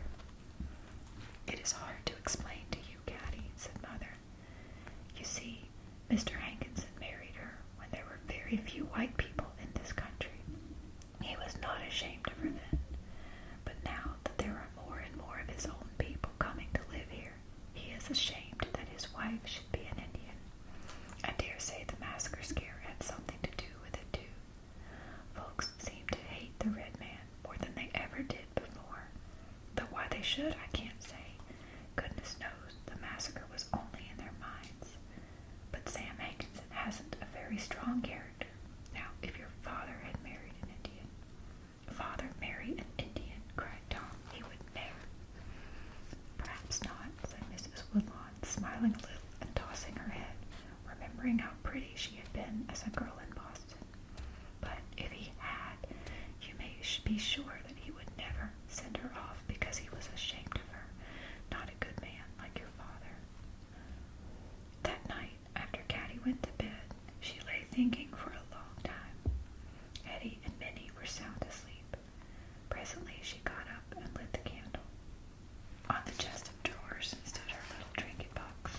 She opened it and looked inside. There was the silver dollar, safe and round and shining. She took it out and held it to the candlelight. It was really beautiful, beautiful in itself, aside from what it would buy. Then she knotted it securely into her handkerchief and put the handkerchief into the pocket of her school apron. After that, she climbed into bed and went to sleep. At school the next morning, the little Hankinsons were late. Their hair was untidy and their round faces were stern and unsmiling. They were never good at lessons, and this morning they were worse than ever. Their eyes were swollen with crying, but Miss Parker was tactful and did not ask too much of them. Caddie's eyes kept wandering to them over her books. It was hard to keep her mind on spelling and sums when she knew that they were sitting nearby, so quiet and so full of hurt bewilderment. Then she felt her dollar heavy in her pocket, and she was pleased that she had saved it for so long. After school, she laid her hand on Gussie's arm. He was not nearly so big as Warren, and she had a motherly desire to pat his head, but she didn't. "Gussie," she said, "you and Pete and Sammy come with me to the Dunville store. I'm going to give you a surprise." The 3 little half-breeds looked at her in astonishment. For a moment they were surprised out of their sorrow. "For what?" asked Gussie suspiciously. "Just for fun," said Caddie with a smile. "I've got a whole silver dollar to spend," and she jingled it against a marble and a bit of slate pencil in her pocket. "Candy," suggested little Sammy with a sudden glitter in his eye. "Yes, sirree," said Caddie importantly. "Come along and see." Mr. Adams of Dunville store was accustomed to visitors after school. The children often came in with a penny or two, or sometimes only wishful looks, to examine the glass jars in which he kept brown horsehound sticks, or sticks of striped peppermint, or wintergreen lozenges. But today he was quite amazed when Caddie Woodlawn, with the air of a queen, ushered in the 3 little half-breeds and laid a silver dollar on the counter. "I want to spend it all, Mr. Adams," she said, "so you'll have to tell me when I've used it up. I want some horehound and peppermint and some pink wintergreens, and then I want 3 tops in different colors with good strong strings. And will you please tell me how much that is, because if there's anything left, I want to get some more things." "Well, upon my word," exclaimed Mr. Adams, "and bless my soul too. But does your mother know you're spending a silver dollar, Caddie?" Not yet, but it's all right. It's my own dollar, and Father said I could spend it as I liked, and I'll tell Mother as soon as I get home. The little Hankinsons looked on in astonishment. The black mood of despair which had enveloped them all day had turned into wonder, and now wonder was rapidly giving way into incredulous delight. Candy, tops. No one had ever bought such things for them before. Well, Miss Caddie, that comes to 30 cents, said Mr. Adams when the bewildered boys, with the help of Caddie, had selected the candy and tops. They were grinning now from ear to ear, and Caddie thought that with so much money left to spend, she had better be a little wise. I'd like to see some combs now, if you please. I'd like 3 small ones, if they aren't too dear. Here you are, my girl, said the storekeeper, bringing down a dusty box from a shelf. He was smiling too, by now, and almost as eager as the little Hankinsons to see what Caddie would buy next. I think, said Caddie, presenting the 3 combs, that your mama would like you to keep your hair combed nice and tidy, and it'll be more fun if you've got combs of your own. Unused to gifts of any sort, the small brown boys beamed as delightedly over combs as over tops and candy. Caddie looked inquiringly at Mr. Adams. It's not gone yet, he said, encouraging. You've still got 30 cents. Caddie examined her protégés with maternal eyes. Certainly their noses needed attention as well as their hair. I guess handkerchiefs had better come next, she said thoughtfully. 30 cents worth of nice, cheerful red handkerchiefs, if you please. Mr. Adams had the very thing, large enough to meet any emergency, and of a fine turkey red. Caddie was satisfied, and the little Hankinsons were speechless with delight. The red was like music to their half-savage eyes. They waved the handkerchiefs in the air. They capered about and jostled each other, and laughed aloud as Caddie had never heard them do before. Now you can go home, said Caddie, giving each of them a friendly pat, and have a good time, and mind you remember to have clean noses and tidy hair on Monday when you come to school. Dazed with their good fortune, they tumbled out of the store, whooping with joy and entirely forgetting, if they ever knew, that things were in order. Caddie and the storekeeper watched them race away, the red handkerchiefs flapping joyously in the breeze. Well, young lady, said Mr. Adams with an amused twinkle in his eye, now your dollar is gone, and you didn't get a thing out of it for yourself. Oh, yes, I did, Mr. Adams, she cried, and then stopped. It was no use trying to tell a grown-up. It was hard even to explain to herself, and yet she had had her dollar's worth. She found more words for it later when Tom, feeling himself for once the thrifty one, protested. But Caddie, you needn't have spent your whole dollar. You could have got them a top or a horehound stick and kept the rest for yourself. No, Tom, it had to be all of it. I wanted to drive that awful lonesome look out of their eyes, and it did, Tom. It did. That's the end of chapter 14. Chapter 15 is called Fall to Roll Off.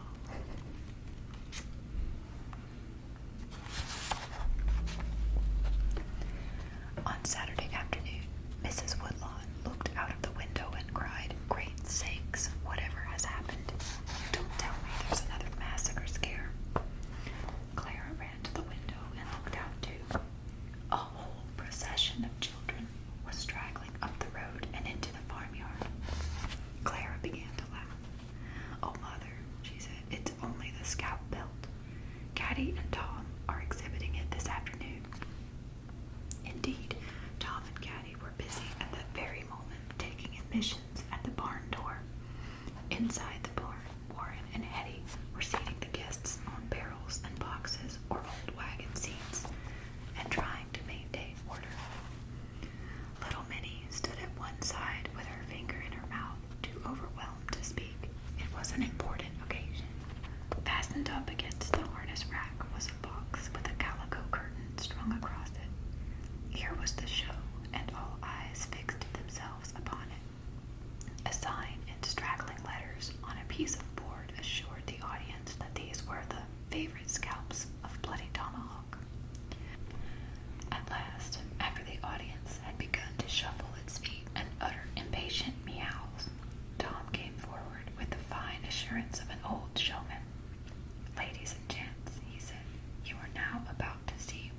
7 Wonders of Dunville.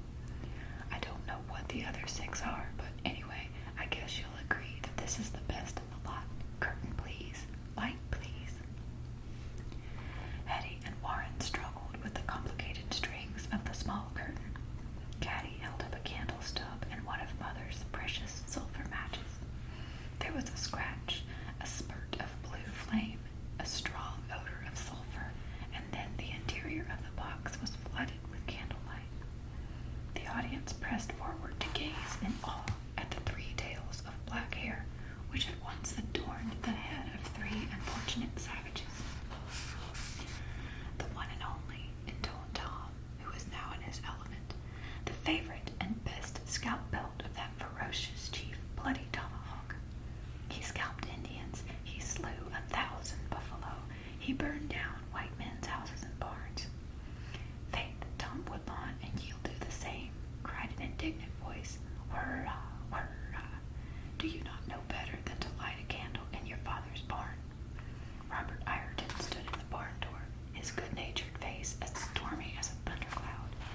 Caddie hastened to snuff the candle. Oh, Robert, she said, we've done no harm. We're only having a show. Look, I've put out the candle, and the barn's not burned down yet either. Please, Robert, get your banjo and sing us a song. It will be part of this show. Please, Robert, do, begged all the children, for Robert's fame as a musician had gone all through the neighborhood. Robert never had to be coaxed to sing. A smile broke through the clouds of disapproval on his face. In a moment he had fetched his banjo and seated himself in their midst. There was another moment of delightful suspense as he tuned the instrument and twanged a few preliminary chords. Sing Patty's Leather Breeches, cried Tom, who was glad to give up the center of the stage when the next performer was Robert. Yes, yes, Patty's Leather Breeches, shouted the children. Faith, then, Patty's Leather Breeches it shall be, said Robert. But mind, you all must join in on the fol-de-rol-lols. We will, shouted the children. Twang, twang, twang, went the banjo. On the road to Clonmel, at the sign of the bell, Paddy Haggerty kept a neat shanty. He kept mate figs and bread, and a neat lodging bed, well liked for the country he lived in. Sing fol-de-rol-lol, sing fol-de-rol-lol, sing fol-de-rol-lol, de-rol-ledo. A swelling chorus of voices flung the fol-de-rol-lols as high as the rafters. One night, the snow falling down, he could not get to town, and Paddy was ate out completely. Here something always seemed to be left out or added on to spoil the meter, but Robert twanged on as gaily as ever, fitting his music to the words, as he knew them with never a care for rhyme or reason. That night, as he lay dreaming of fairies and witches, he heard an uproar outside of his door, and he jumped up to strail on his breeches. Sing fol-de-rol-lol, shouted the children. The words were scarce spoke when the door came unbroke, and they gathered round Paddy like leeches, saying, by the big mattrel cop, if you don't give us grub, we'll eat you clean out of your breeches. Sing fol-de-rol-lol, sing fol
And so ended in music the show which had begun with the scalp locks.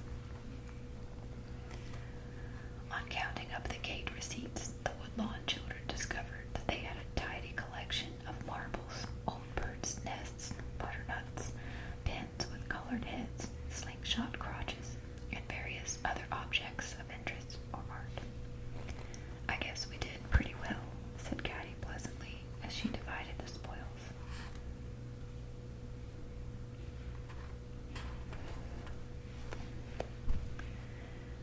But Tom pocketed his share in silence. Some disturbing thought seemed to have occurred to him. "Katie Hyman didn't come to the show," he said. "I guess she's about the only one who didn't." "What did you expect?" demanded Carrie with a little touch of scorn in her voice. "She'd be scared to death of a scalp belt." "She hasn't been to school since the massacre scare," volunteered Hetty. "I know it," said Tom. Caddie stopped to think. "No, she hasn't," she said slowly. She had thought so much about John and the little Hankinsons that Katie had never entered her head. Now a series of vivid pictures flashed across her mind. Katie standing in the barn, her eyes wide with fear, her hands pressed to her breast, saying, "Cross my heart." Katie fainting when Caddie returned from her long wild ride. Katie, pale and silent the next day, starting for home, holding her mother's hand. And last of all, Katie's place on the bench in the corner of the schoolroom empty. "I wonder," said Caddie. "Maybe she's sick," said Tom, trying to seem careless about it. "Maybe she is," said Caddie. "And if she is, I guess it's my fault. We better go and see her." They ran to the house to ask permission. "Yes, do go," said Mrs. Woodlawn. "I'm worried about the poor thing myself. Here, take her some of these molasses cookies and see you get back before dark." "Couldn't we take the scalp belt to show her, Caddie?" inquired Tom. "I'd let you," said Caddie, "but she won't like it." "Oh golly, I bet she would. She's the only one who hasn't seen it. I'd hate to be the only one who hadn't seen it, wouldn't you, Caddie?" Caddie wrapped up the scalp belt in a piece of brown paper, and away they went. "You go up to the door and knock, Caddie," said Tom, when they reached the little log home where Katie and her mother lived. "I just came along to keep you company, you know." Caddie went up and knocked, and Mrs. Hyman let them in. "Yes, Katie's been very poorly ever since the scare," said her mother. "But do come in. I think the sight of you will do her good." Katie sat up in bed, a little knitted shawl about her shoulders and pillows piled behind her. Her face was so pale, her eyes so blue, her hair so golden, like a little girl in a dream or a fairy tale. On the rough wall beside her was pinned the finest valentine from Dunville's store. Tom looked at it and suddenly lost his voice. "I'm sorry you've been poorly," said Caddie, coming up to the bed. Katie reached out her little thin hand and caught Caddie's sturdy one. "Oh, Caddie," she said, "I want to feel if you are real. You look so real. I'm so glad you came. I've had such nightmares since the scare. In them, people are always hunting for you, and I'm the only one who knows that you're away being scalped by the Indians, and I can't tell because I've crossed my heart. Oh, you can't know how awful it is." Caddie sat down on the edge of the bed, awkwardly holding the little hand in hers. "I shouldn't have made you cross your heart," she said. "It was real unkind of me, Katie, but I didn't mean it that way. You see, just then, I was more scared of the white folks than the Indians. Katie, honestly, you mustn't be afraid of the Indians. Most of them are just as good and friendly as could be. Let me tell you about John and what he gave me to keep for him before he went away." Tom drew up a chair, and together they told her about John's departure and the scalp belt show, and how Mrs. Hankinson had gone away, and what Caddie had done with her silver dollar. Encouraged by the little shadowy smiles about her lips, they piled on all the lively details they could remember or invent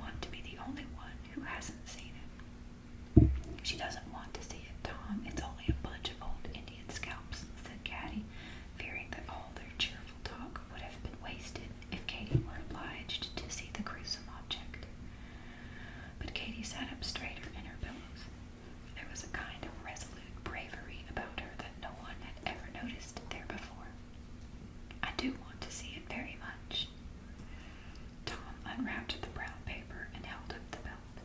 "Isn't that a beauty?" he demanded. Katie gasped. "Yes," she said. "Yes, it is a beauty." She even touched one of the tails of hair, and when she had, she looked quite proud and pleased. "Do wrap it up now, Tom," said Caddie. "And here are some cookies Mother sent, which you'll find much nicer than the scalps. I hope you'll be well soon, and now we must go." "Thank you for coming," said Katie. "I think I will be well soon," and indeed she did look better already. As they rose to go, Tom's eye rested again on the rose is red valentine. Katie looked at it too. Then their eyes met in some embarrassment. "Tom," said Katie, "I guessed who sent it." Tom laughed. "You did. That was pretty smart of you, Katie." And all the way home, Tom whistled and sang, "Fol-de-rol-lol, fol-de-rol-lol, fol-de-rol-lol, de-rol-lee-do." Is the end of chapter 15. Chapter 16. Warren performs.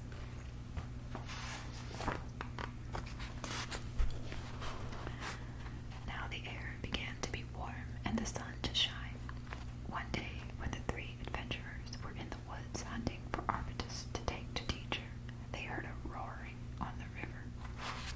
"The ice is going out," said Tom. "Let's go and see." They ran to the riverbank and stood there together, watching. They could not hear each other speak above the sound of grinding, crashing ice.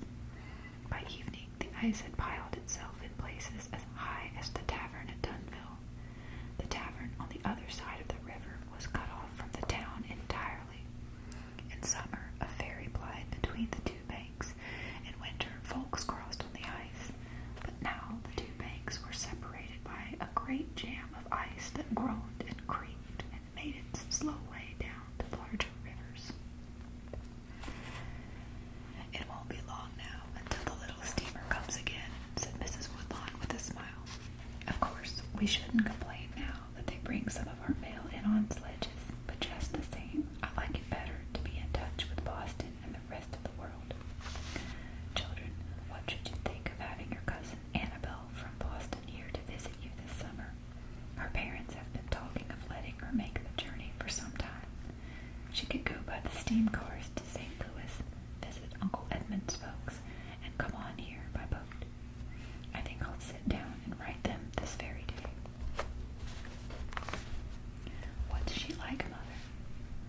"Oh, I haven't seen her for years, of course, but she was a darling little girl and very accomplished. She's not so old as Clara, nearer to Caddie's age, I believe.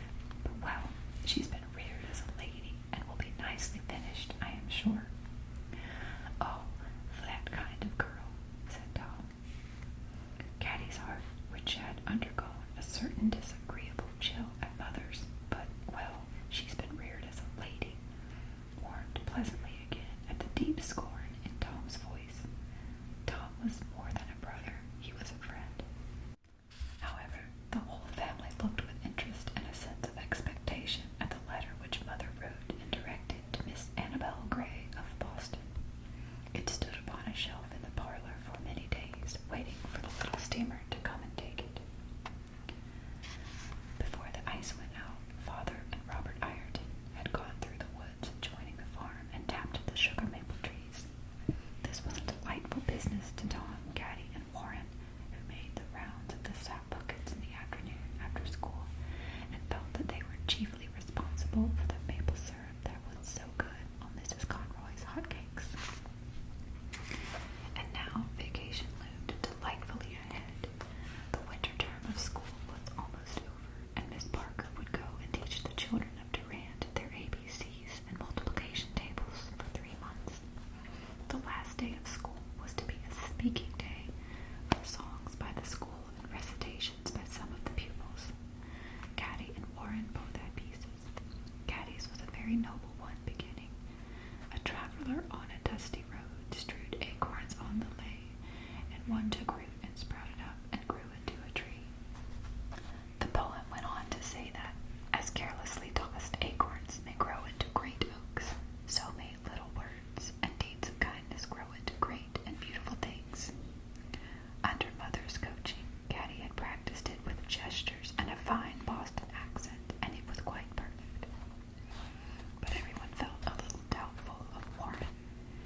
possible that he should be able to forget it or mix it up in any way. But Warren was not gifted as a public speaker. He said it over and over as he went about the house. If at first you don't succeed, try again. That's easy, isn't it? You don't think I'll forget it, do you? Of course not, Warren, said Caddie. Just don't get stage fright, that's all. What is stage fright? Asked Warren in a worried tone. Oh, just being scared when you have to get up and see so many eyes looking at you. You won't have time to get scared with a piece as short as that, laughed Tom. Then he struck a dramatic attitude and disclaimed. If at first you don't fricassee, fry a hen. This struck Warren as tremendously funny, and he went about the house giving Tom's version of the piece as often as he gave the correct one. On the morning of the speaking day, the sky was full of black clouds. There was a heavy stillness in the air with an occasional drop of rain and a rumbling of distant thunder. There's going to be a dreadful storm, said Mrs. Woodlawn. I can feel it in the air. I planned to take Minnie and baby Joe to the speaking, but I don't dare risk it on such a day. It looks black enough for a tornado or a cloudburst. I really believe that you children had all better stay at home where you'll be safe. Stay at home from speaking, cried Caddie in dismay, thinking of her best white apron so nicely starched, and of the gestures and the Boston accent. Were they all to be wasted? Why, Mother, we've gone to school in stormy weather all winter, said Tom. It won't hurt us. I think Mother's right. We better stay at home, said Warren, who was beginning to look a little pale around the gills. Ever since he had arisen that morning, the air about him had been filled with muttered try agains, and sometimes with fry agains, which slipped out inadvertently. I'm going, said Hetty stoutly. Well, go along, said Mrs. Woodlawn, but I'll keep the little ones at home. So away the four Woodlawns trudged to school. The schoolroom was decorated with evergreen branches and a loop of faded bunting, and the children were conspicuously starched and clean. Miss Parker had on a shiny black silk apron instead of the usual speckled calico. A few of the Dunville parents sat on benches at the front of the room, looking self-conscious and important. Caddie's heart beat a little faster, but not so much for herself as for Warren, whose face wore a look of dark foreboding. Could one possibly forget a piece as short as his? Wondered Caddie uncomfortably. Then she heard Miss Parker calling her name, and she got up without any hesitation, mounted the platform, and made the neat curtsy Mother had taught her. A traveler on a dusty road strewed acorns on the lay, and one took root. It went off perfectly, gestures, Boston accent, and everything. She dropped another curtsy and returned to her seat, feeling that, perhaps for the first time in her life, she had acquitted herself exactly as an accomplished young lady would have done. Too bad that Mother had not been there to see. While she was still glowing with this novel achievement, she heard Miss Parker announce, "And now Master Warren Woodlawn will be heard in a recitation. Come right up front here, Warren." For a moment, Warren clung desperately to the bench on which he sat. Then, with a rush, he mounted the platform and began to recite in a very loud voice, "If at first you don't fricassee, fry a hen." Oh, said Caddie. Oh, said everybody else in various degrees of consternation and amusement. The titters spread out into a roar of laughter. Warren Woodlawn, said Miss Parker grimly, you will please stop and see me after school. She rapped on her desk with a ruler, and silence was restored. But what a merry silence for everyone except Warren and poor, outraged Miss Parker. The whoop and hurrah with which school always let out the term was somewhat spoiled for Tom and Caddie and Hetty. How could one jump and shout with Warren still sitting uncomfortably on his bench waiting for Miss Parker to finish shaking hands with parents? Besides, the storm which had been saving its fury all the morning was just beginning to break over the school. gusts of wind and rain and clap after clap of thunder with jagged streaks of lightning in the dark sky. The children scattered for their homes more quickly and silently than usual. Tom, Caddie, and Eddie stayed in the cloakroom waiting for Warren. "Golly, I wish she'd hurry up," said Tom. "We're going to get a good ducking before we get home if she doesn't." "Let's go in," said Caddie. Cautiously, they pushed the schoolroom door and entered the room, which was now deserted except for Warren and Miss Parker. "Now, Warren," Miss Parker was saying, "I give you one more opportunity to say your piece correctly. Now go ahead, do." Warren, his face very red, his hands very much in the way, began to mumble the famous piece. But all that would come out, try as he might, was "Fry, fry, a hen." Ominously, Miss Parker reached for her ruler. "Oh, say, ma'am," said Tom, coming quickly forward with his nicest smile. "I guess it's my fault, 'cause I taught him that. You see, it's the first piece he ever spoke, and I guess he's pretty scared. I hope you'll forgive him and lay the blame on me." Miss Parker laid down her ruler with a sigh of relief. "Well, well," she said, "it is the last day of school. Run along now, all of you." But as they were starting home, all happily reunited, she ran after them to say, "Better come back and wait until the storm is over. You've got a long way to go." "We can make it," called back Tom cheerfully. "Mother will worry if we are late. Goodbye, Miss Parker." "Goodbye, goodbye, goodbye," called the other three.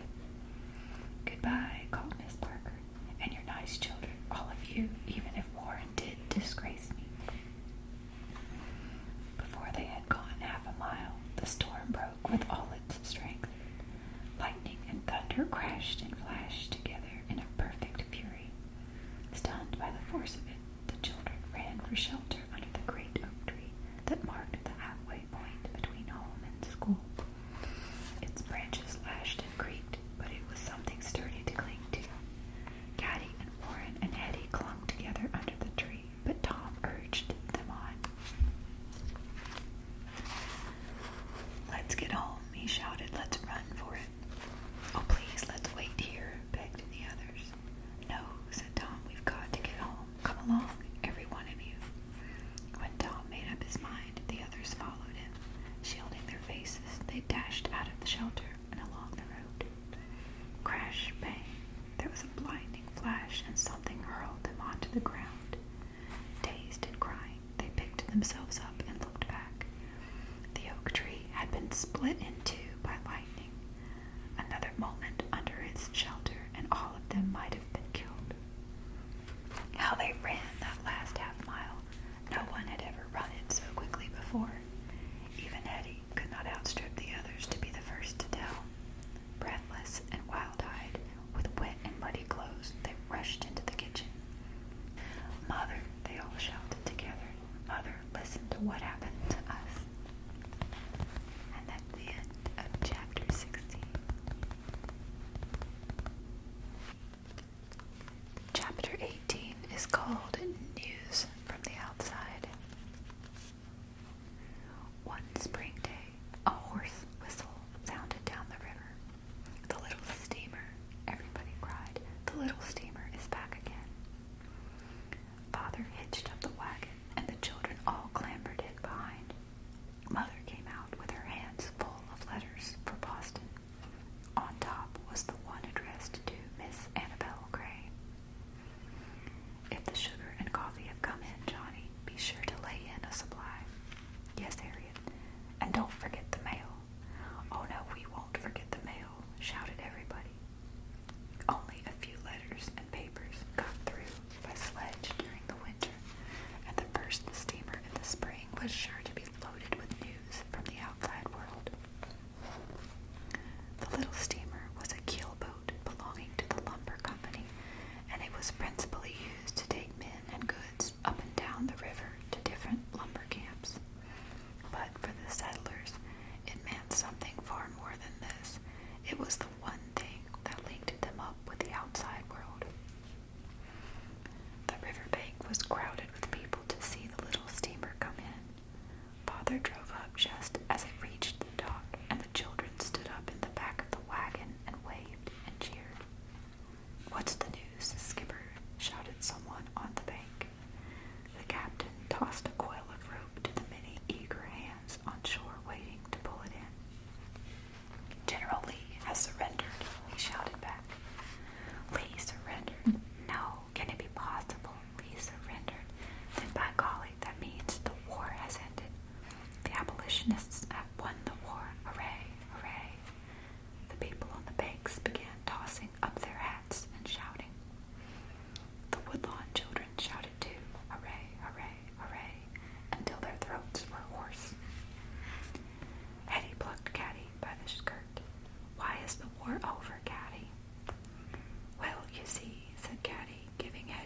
excited hub. General Lee is the leader of the South, and when he surrenders, that means that our side and President Lincoln's side has won the war. Hooray, shouted Eddie, hooray. Hooray for the slaves. Hooray for Abraham Lincoln, shouted Tom. The name of the president caught the crowd's fancy. Hooray for Honest Abe, they cried. Long live Honest Abe. After the excitement of this news, even the piles of letters and the papers from Boston for Mother were an anticlimax. But still, there was the fun of breaking the news at home to Mother and Clara and Mrs. Conroy and the men. Father almost forgot the sugar and coffee in the excitement of politics, and Eddie had to remind him. But at last they were on their way homeward, chattering and bouncing, and shouting to make their voices heard above the rattling of the wheels. What a day it was! There were so many letters to be read, so many of the world's doings to be caught up with. That night, as they sat about the fire, even nuts and candle lighters were forgotten. They sat with wide eyes and clasped hands while Mother read aloud from the back numbers of The Young Lady's Friend and the Mother's Assistant, and Clara turned to the pages of Cody's Lady Book and sighed over the beautiful costumes. At bedtime, they knelt together as they did when the circuit rider came, and Father gave thanks for the end of the war and begged that Mr. Lincoln be made strong and wise to lead them back to peace and security. Spring came quickly in the next few days, and what a happy spring it was, with no shadow of war to spoil its glitter. All through the woods sprang up a carpet of trilliums and windflowers and hepaticas.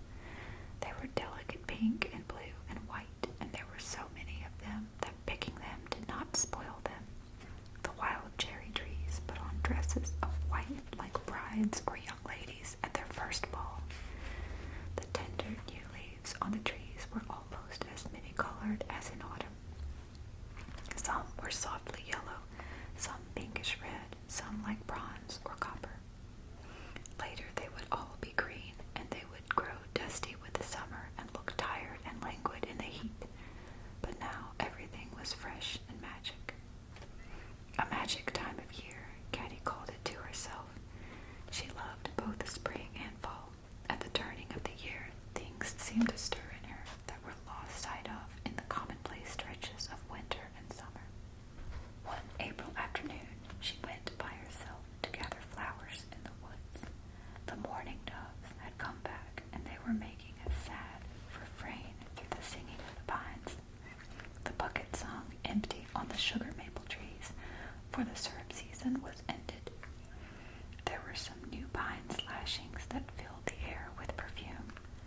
Like the birch smoke and the smell of clover, the pine smell was a Wisconsin smell, and because she loved them so, they were a part of Caddie Woodlawn. There was a flash of red in the branches above her head, and Caddie caught her breath in sharply. The cardinals were back. Almost every year, a pair of them nested in the woods, and Father always expressed his surprise at seeing them so far north. They've come from the south, said Caddie to herself. Maybe they saw Nero. With her hands full of flowers, she skirted around the farm through the woods until she came to the hill north of the house. There she could look down and see the house and barnyard spread out beneath her, and Robert Ireton spading the garden, and never guessing that someone watched him from the hill. Here in the edge of the woods, on the north hill, was little Mary's grave. Father had made a little white picket fence around it to show that this was no longer woods, but belonged to little Mary. It was hard to remember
it's nice, said Hetty. After a while, she added, it's kind of nice to be just the two of us alone, too, isn't it? Without the boys. But I guess it's more fun for you with the boys. Oh, I don't know, said Caddie. Sometimes I get kind of tired of being with the boys all the time. I came off by myself today. Maybe you'd rather I hadn't come, said Hetty. There was something unexpectedly wistful in her bright eyes. Why no, said Caddie. I think it's nicer since you came, Hetty. I really do. A pleased smile brightened Hetty's face. They sat in silence for a while, but Caddie's mood of vacant daydreaming had passed. Something in Hetty's face had started a whole train of unaccustomed thoughts. She stole occasional glances at the serious round face turned now towards the farm, toward the road which wound away in the distance. It was almost as if Caddie had never seen that little face before. Suddenly she understood for the first time that Hetty was all by herself. Minnie was too young, and Tom, Caddie, and Warren had no room in their adventures for a tagging and tattling little sister. Was her eagerness to be the first to tell only her way of trying to make herself important in the eyes of all the selfish older people? If only little Mary had lived. Caddie, look, cried Hetty, suddenly jumping to her feet and pointing. It's the circuit rider. He's coming along the road. Caddie's thoughts scattered like frightened birds. She too sprang to her feet and focused her eyes on the distant road. Sure enough, she cried, it's Mr. Tanner.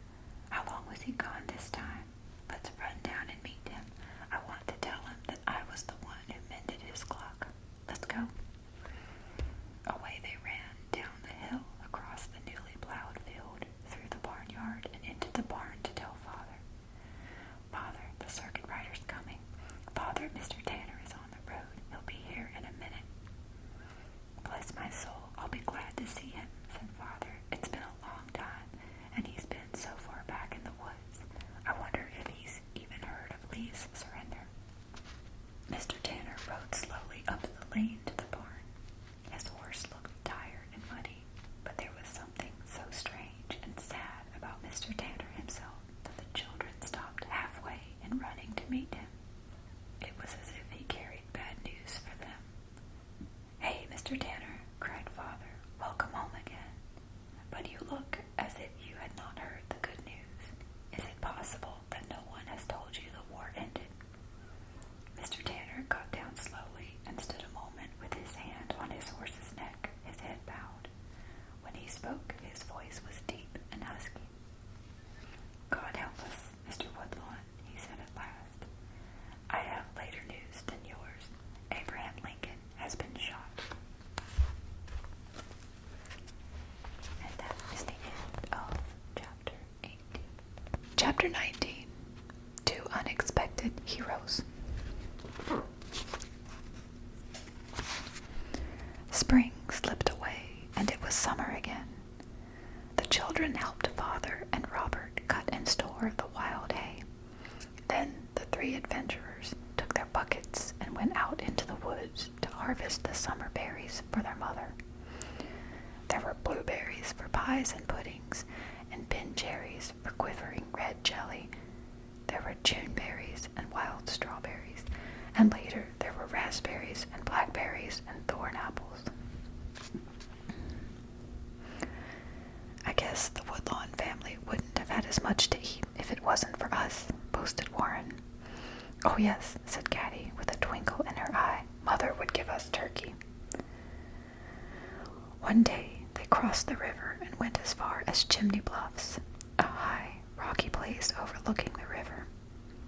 It's better to go to Chimney Bluffs in the spring or the fall, said Tom. There's rattlers here in the summer, and we'd better look sharp and keep our ears open or we'll get bit. The blueberries were thick on Chimney Bluffs, and in the excitement of picking them, it was hard to remember that one must be on the lookout for rattlesnakes. But although the children were brave, they were not foolhardy, and life in a wild country had taught them to be cautious. Tom went ahead with a fork stick, and the other two followed him, Indian style. They had almost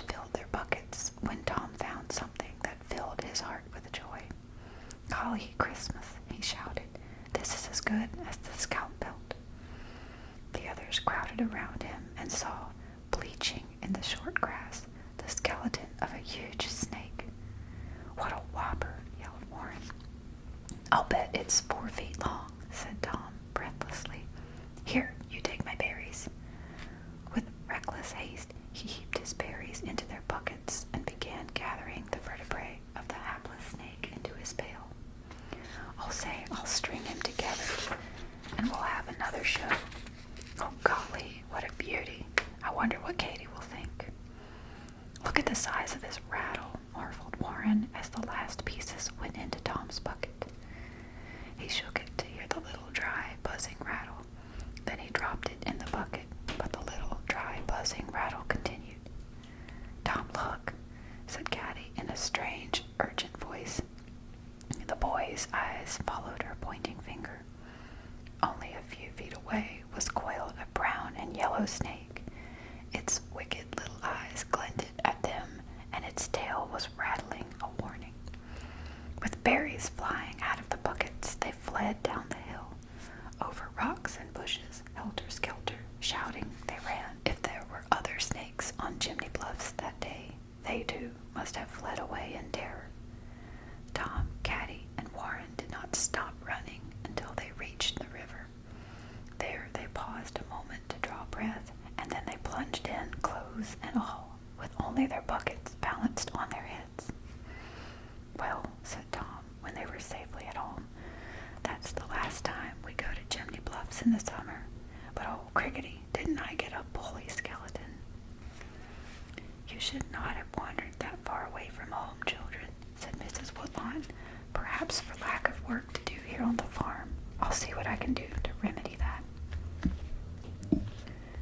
The 3 adventurers exchanged unhappy glances. Berrying was so much more to their taste than churning, but churning it was. During the summer, when cream was plentiful, Mrs. Woodlawn churned great quantities of butter, packed it and sealed it in brown stone jars, and set the jars away in rows in the cool box which Father had dug and built around a spring at the north of the house. There, with the cold spring water trickling around it, the butter kept fresh until cold weather came, and so they were sure of having butter all the year around. There had been one dreadful summer which CADDIE always remembered as she helped to fill the brownstone jars. CADDIE knew that Mother remembered it too, although she never spoke of it. The butter had been put up in the summer, and the family had gone to town in the wagon to meet the little steamer. That year, one of the neighbors had been letting his hogs run loose in the woods. When they returned, they found that these hogs had broken through the fence, knocked the platform off the top of the spring box, upset and broken the butter jars, and rolled them in the mud, spoiling what butter they had not eaten. The Woodlawns had stood silent and aghast, looking at the ruin of their winter's butter. Often their bread was without butter that year, but that was not why the children remembered the calamity so vividly. They remembered it because on that day Mother had cried, the only time that they had ever seen her cry. After that, Father had built stronger fences, and the neighbor had been persuaded to shut his hogs in a pen. Now, when summer woods and fields were at their pleasantest, Miss Parker came back from Durand and opened and swept the schoolhouse. Oh, how tedious it was to go to school in the summer. Even churning on a cool back porch with a deep glass of buttermilk to drink afterward was heavenly compared to school. Through the open windows of the schoolhouse came the sound of birds and droning bees and the heavy odors of clover and milkweed in blossom. The eyes of the children kept wandering from their books to the window squares of green and gold where grasshoppers sang and heats shimmered in little wavy lines. Silas Bunt used to slip to the window when teacher wasn't looking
was a wistful looker with the other children, but not a hanger-out. The children's voices droned sleepily through the heat, like the voices of the bees and the katydids.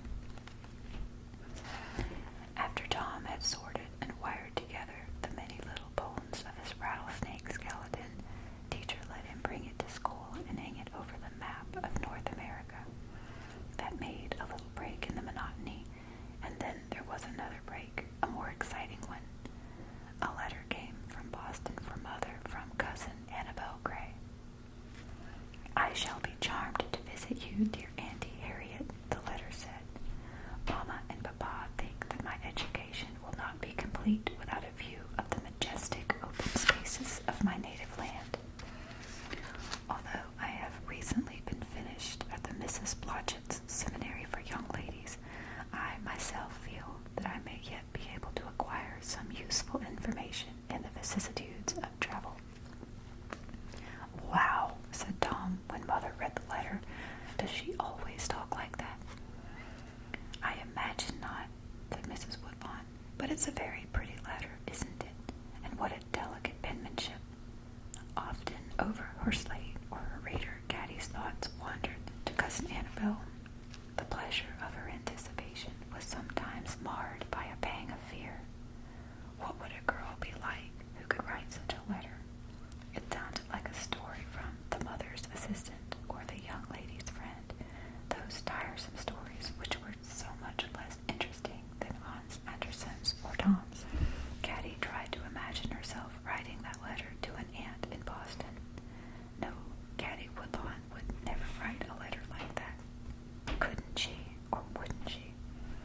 She honestly did not know, but it made her a little ashamed and apprehensive to think about. The summer grew hotter and drier. The Indians did not come back, and Father said it was because they could read the weather signs and knew that hunting and fishing would be better in the north. On hot evenings, Tom and Caddie used to go down to the lake and take the canoe out to set lines for fish. Using empty corked jugs as floats, they anchored them in several places on the lake with baited lines attached to them. In the morning early, before school, they would go down and pull in the lines, and usually there would be a nice pike or two for Mrs. Conroy to bake or make into chowder. John's dog went with them to the lake, his tongue hanging out and his eyes alert for any small fish which they might throw him. Just now, John's dog was in disfavor at the farmhouse. He had bitten the head off of one of Clara's pet kittens, and Caddie was the only one who continued to love and defend him. Like Mary's lamb, he used to follow her to school and sit mournfully outside the little building, waiting until she came out at recess and at noon. What a horrid, ugly, old Indian dog, said all the girls. But Caddie replied, he's mine, and she said it so fiercely that it seemed reason enough why everyone should like him. One afternoon, John's dog set up a mournful howl outside the schoolhouse. It was a stifling hot afternoon, and everything was as dry as a tinderbox. The sun had been overcast since early afternoon, and the hope of rain was in everyone's minds. But there was no hint of rain's freshness in the hot west wind, only a queer, hot smell. In the middle of the afternoon, John's dog came and scratched the schoolhouse door and gave 3 or 4 short, troubled barks. When no one paid him any attention, he came around to the window. By standing on his hind legs and putting his front paws on the side of the schoolhouse, he could just manage to look in the window. He looked around, trying to see Caddie among the other children. Then he put up his mouth and uttered a long, unhappy howl, followed by several short barks. The children began to titter, and Miss Parker rapped sharply on her desk. Caroline Woodlawn, she said, will you please look to your dog? Caddie rose obediently and went to the window to send her dog away. But what she had intended saying to the dog never came out. Instead, she turned back to the schoolroom, her hands flung in the air, her eyes wide. Teacher, it's a fire. It's a prairie fire. It's coming here.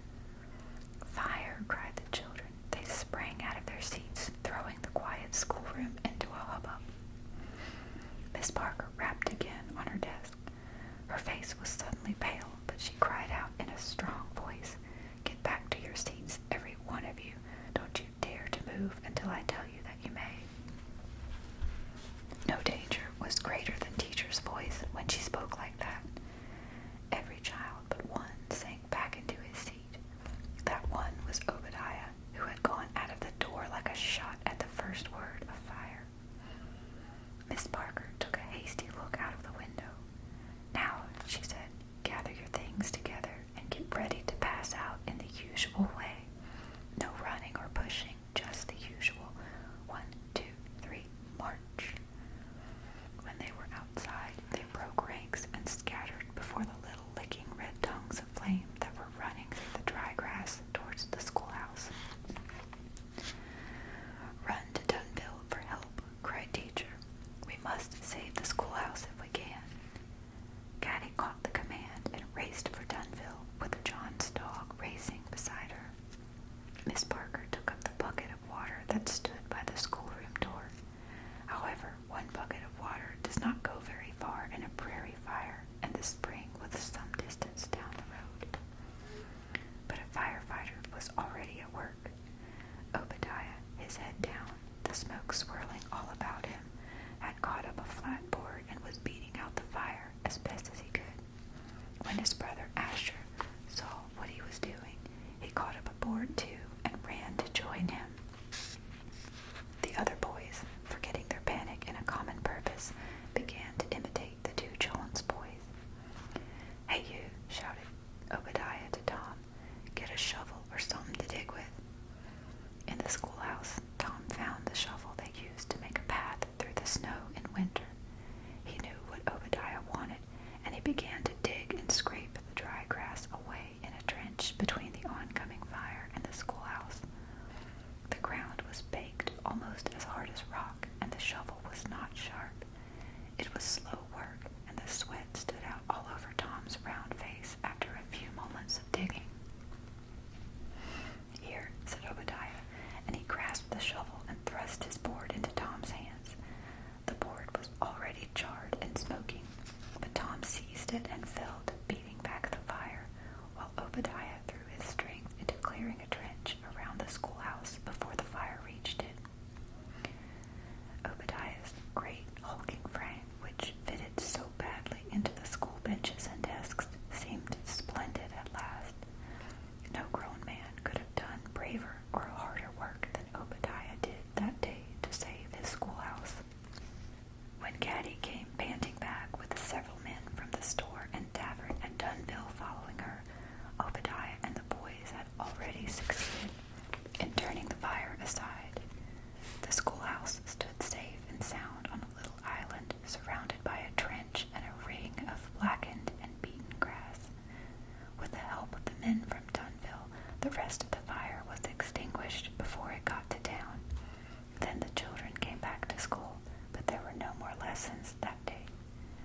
"Children," said Miss Parker, "you have all been very brave, but one among you has been a hero today, and I want you to salute him.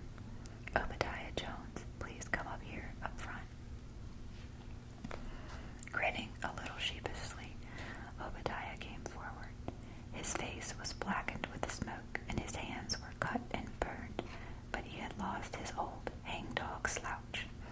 Obadiah stood straight as a man. The little schoolhouse rang with the children's cheers. "You owe your lives to someone else too, children," said Miss Parker. She went to the door and opened it. Indian John's dog slunk in and came and put his head on Caddie's lap. He knew that he did not belong inside, and yet here he was, and strangely enough, everyone was petting him. "I hope you are all properly thankful," said Miss Parker. "And now you may go home. We've had enough for one day." And that's the end of chapter 19. Chapter 20 is called "Alas, Poor Annabelle."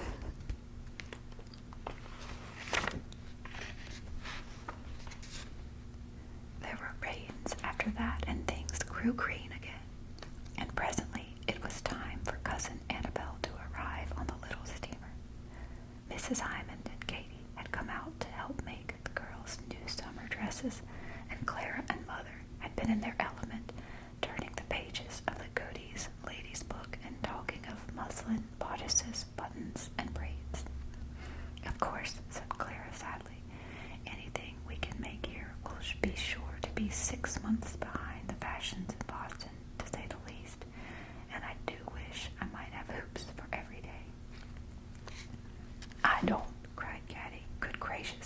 Every time I sit down in hoops, they fly up and hit me in the nose. That's because you don't know how to manage them, said Clara. There's an art to wearing hoops, and I suppose you're too much of a tomboy ever to learn it. I suppose so, said Caddie cheerfully. But to herself she added, I'm not really so much of a tomboy as they think. Perhaps I shall wear hoops someday, but only when I'm good and ready. Then one day, Cousin Annabel came. The little steamer seemed full of her little round-top trunks and boxes, and after they had all been carried off, down the gangplank tripped Annabel Gray herself in her tiny buttoned shoes, with her tiny hat tilted over her nose, and its velvet streamers floating out behind. Caddie and Clara had been allowed to come with Mother and Father to meet her, and Caddie suddenly felt all clumsy hands and feet when she saw this delicate apparition. Dearest Auntie Harriet, what a pleasure this is, cried Annabel in a voice as cultivated as her penmanship. And this is Uncle John, and these the little cousins. How quaint and rustic it is here. But just a moment, let me count my boxes. There ought to be 7. Yes, that's right. They're all here. Now we can go. Father piled the 7 boxes in the back of the wagon, and Clara and Caddie climbed in on top of them, while Annabel sat between Mother and Father, her full skirts billowing over their knees. Above the rattle of the wagon wheels, her cultivated voice ran on and on. Clara leaned forward to catch what they were saying, and sometimes put in a word of her own, but Caddie sat tongue-tied and uncomfortable, conscious only of her own awkwardness and of a sharp lock on one of Annabel's boxes, which hurt her leg every time they went over a bump. When they reached the farm, Hetty, Minnie, and the boys ran out and stood in a smiling row beside the wagon. Tom held baby Joe in his arms. Dear me, said Cousin Annabel, are these children all yours, Auntie Harriet? There are only 7, said Mother, and every one is precious. Of course, Mother told me there were 7, but they do look such a lot when one sees them all together, don't they? I picked you a nosegay, said Hetty, holding out a rather wilted bunch of flowers, which she had been clutching tightly in her warm hands for a long time. How thoughtful of you, little girl, said Annabel, but do hold it for me, won't you? I should hate to stain my mittens. You've no idea what a dirty journey this has been, and what difficulty I have had in keeping clean. You look very sweet and fresh, my dear, said Mother, but I'm sure you must be tired. Come in and take a cup of tea. Caddie stayed outside a moment to put a quick arm around Hetty's shoulders. That was an awful pretty nosegay you made anyway, Hetty, she said. Hetty's downcast face suddenly shone bright again. Yes, it was, wasn't it, Caddie? Would you like it? Why, yes, I would. I think it would look real nice here on my new dress, don't you? Oh, it would be lovely, Caddie. That evening, everyone listened to Annabel telling about Boston. Mother's eyes shone and her cheeks were pinker than usual. It had been a good many years now since she had seen one of her own kin direct from home. Now she could find out whether Grandma Gray's rheumatism was really better, or whether they only wrote that to reassure her. She could find out what pattern of silk Cousin Kitty had chosen for her wedding gown, who had been lecturing in Boston this winter, what new books had come out since the end of the war, why Aunt Phoebe had forgotten to write to her, and 100 other things that she longed to know but could never get them to put into letters. From time to time, Father glanced at her unhappy face over the old newspapers which Annabel had brought him. It was only at moments such as this that Father understood how much Mother had given up when she left Boston to come with him to Wisconsin. But after an hour or so of Boston gossip, Tom grew restless. Both he and Caddie were well tired of Annabel's city airs. Well, I guess Boston's a pretty good place, all right, but how about Dunville? Tom said. Cousin Annabel's silvery laugh filled the room. Why, Tom, Boston is one of the world's great cities, the only one I'd care to live Hampshire, and Dunville, well, it's just too quaint and rustic. It isn't even on the maps yet. Why, Tom, echoed Hetty seriously, you hadn't ought to have said that. I guess Boston is just like heaven, Tom. Everyone burst out laughing at this, and Cousin Annabel rose and shook out her flounces preparatory to going to bed. But really, Tom, she said, I want you to show me everything in your savage country. I want to be just as uncivilized as you are while I am here. I shall learn to ride horseback and milk the cows and salt the sheep, if that's what you do, and turn somersaults in the haymow, and what else do you do? Oh, lots of things, said Tom, and suddenly there was an impish twinkle in his eyes. And you, Caroline, said Annabel, turning to Caddie, I suppose that you do all those amusing things too. Yes, I'm afraid I do, Cousin Annabel, replied Caddie. She tried to avoid Tom's eyes, but somehow it seemed impossible. For just an instant, an impish twinkle in her own met and danced with the impish twinkle in Tom's. You must begin to teach me tomorrow, said Annabel sweetly. I'm sure it will be most interesting, and now, if you will excuse me, I really am quite fatigued. Yes, of course, dear Annabel, and you're to sleep with me, said Clara, linking her arm through Annabel's and leading her upstairs. The next morning, Tom, Caddie, and Warren had a brief consultation behind the straw stack. They ran through the list of practical jokes which they were used to playing when Uncle Edmund was among them. We can make up better ones than most of those, said Tom confidently. It'll do her good. Let's see, said Caddie dreamily. She wants to ride horseback and salt the sheep and turn somersaults in the haymow. Yes, I think we can manage that. Golly, what fun, chirped Warren, turning a handspring. When they entered the house, Annabel had just come bouncing down the stairs, resolved upon being uncivilized for the day. She wore a beautiful new dress, which was of such a novel style and cut that Mother and Clara could not admire it enough. Up and down both front and back of the fitted bodice was a row of tiny black jet buttons that stood out and sparkled at you when you looked at them. Golly, said Warren, you don't need all those buttons to fasten up your dress, do you? Of course not, laughed Annabel. They are for decoration. All the girls in Boston are wearing them, but none have as many buttons as I have. I have 8 and 80, and that's 6 more than Bessie Beasley and 14 more than Mary Adams.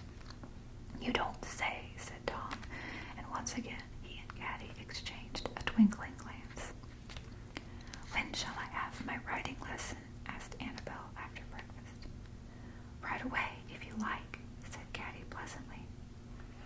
Clara stayed to help Mother, and Minnie was playing with Baby Joe, but Hetty came with the others. Hadn't you better stay with Mother, Hetty? Said Tom in his kindest voice. But no, Hetty wanted to see the writing lesson.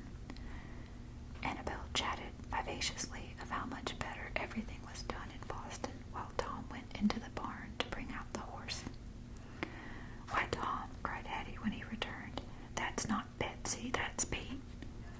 Pete was perfectly gentle in appearance, but he had one trick which had kept the children off his back for several years. Hetty, said Caddie firmly, we must have perfect quiet while anyone is learning to ride. If you can't be perfectly still, we'll have to send you right back to the house. I suppose he bucks, said Cousin Annabel. All Western horses do, don't they? Shall I get hurt? He's pretty gentle, said Tom. You better get on and you'll find out. Bareback and astride, quavered Annabel. Dear me, how quaint and rustic. Caddie and Tom helped her on. He hasn't started bucking yet, said Annabel proudly. I knew I should be a great rider. Just touch him with the switch a little, advised Tom. At the touch of the switch, Pete swung into a gentle canter, but instead of following the road, he made for a particular shed at the back of the barn. It was Pete's one accomplishment. How do I pull the rein to make him go the other way? Queried Annabel. But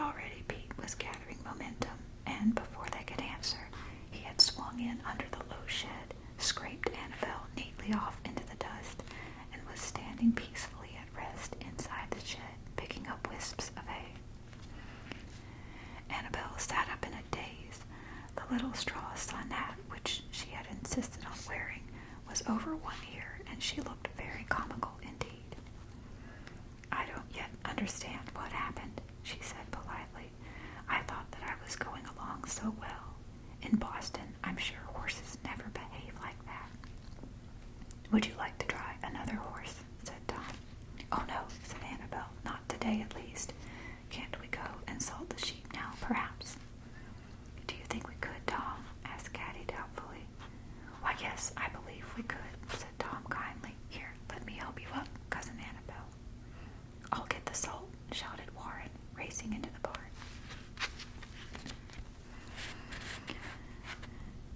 Hetty looked on in silence, her eyes round with surprise. Annabelle rose a bit stiffly and brushed the back of her beautiful dress. "She's not a crybaby, at any rate," thought Caddie to herself. "Maybe it's kind of mean to play another trick on her." But Warren had already returned with the salt, and he and Tom, with Annabelle between them, were setting out for the woodland pasture where Father kept the sheep. Caddie hastened to catch up with them, and Hetty, still wondering, tagged along behind. "Will they eat out of my hand if I hold it for them?" asked Annabelle, taking the chunk of salt from Warren. "Sure," said Tom. "They're crazy about salt." "But you mustn't hold it," said Hetty, coming up panting. "You must lay it down where the sheep can get it." "Now, Hetty," said Caddie, "what did I tell you about keeping perfectly quiet?" "You do just as you like, Annabelle," said Tom kindly. "Well, of course," said Annabelle, "I should prefer to hold it and let the cunning little lambs eat it right out of my hands." "All right," said Tom. "You go in alone then, and we'll stay outside the fence here where we can watch you." "It's so nice of you to let me do it," said Cousin Annabelle. "How do you call them?" Tom uttered a low, persuasive call, the call to salt. He uttered it 2 or 3 times, and the sheep began coming from all parts of the woods into the open pasture. Annabelle stood there expectantly, holding out the salt, a bright smile on her face. "We don't have sheep in Boston," she said, but almost immediately that smile began to fade. The sheep were crowding all around her, so close that she could hardly move. They were treading on her toes and climbing on each other's backs to get near her. Frightened, she held the salt up out of their reach, and then they began to try to climb up her as if she had been a ladder. There was a perfect pandemonium of bleating and bawing, and above this noise rose Annabelle's despairing shriek. "Drop the salt and run," called Tom, himself a little frightened at the success of his joke. But running was not an easy matter with 30 or 40 sheep around her, all still believing that she held the salt. At last, poor Annabelle succeeded in breaking away, and they helped her over the fence. But when she was safe on the other side, everybody stopped and looked at her in amazement. The 8 sparkling jet buttons had disappeared from her beautiful frock. The sheep had eaten them. "Oh, my buttons," cried Annabelle. "There were 8 of them, 6 more than Bessie Beasley had. And where is my sun hat?" Across the fence, in the milling crowd of sheep, the wicked Woodlawns beheld with glee Annabelle's beautiful sun hat rakishly dangling from the left horn of an old fat ram. And that is the end of chapter 20.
on a farm, isn't it?"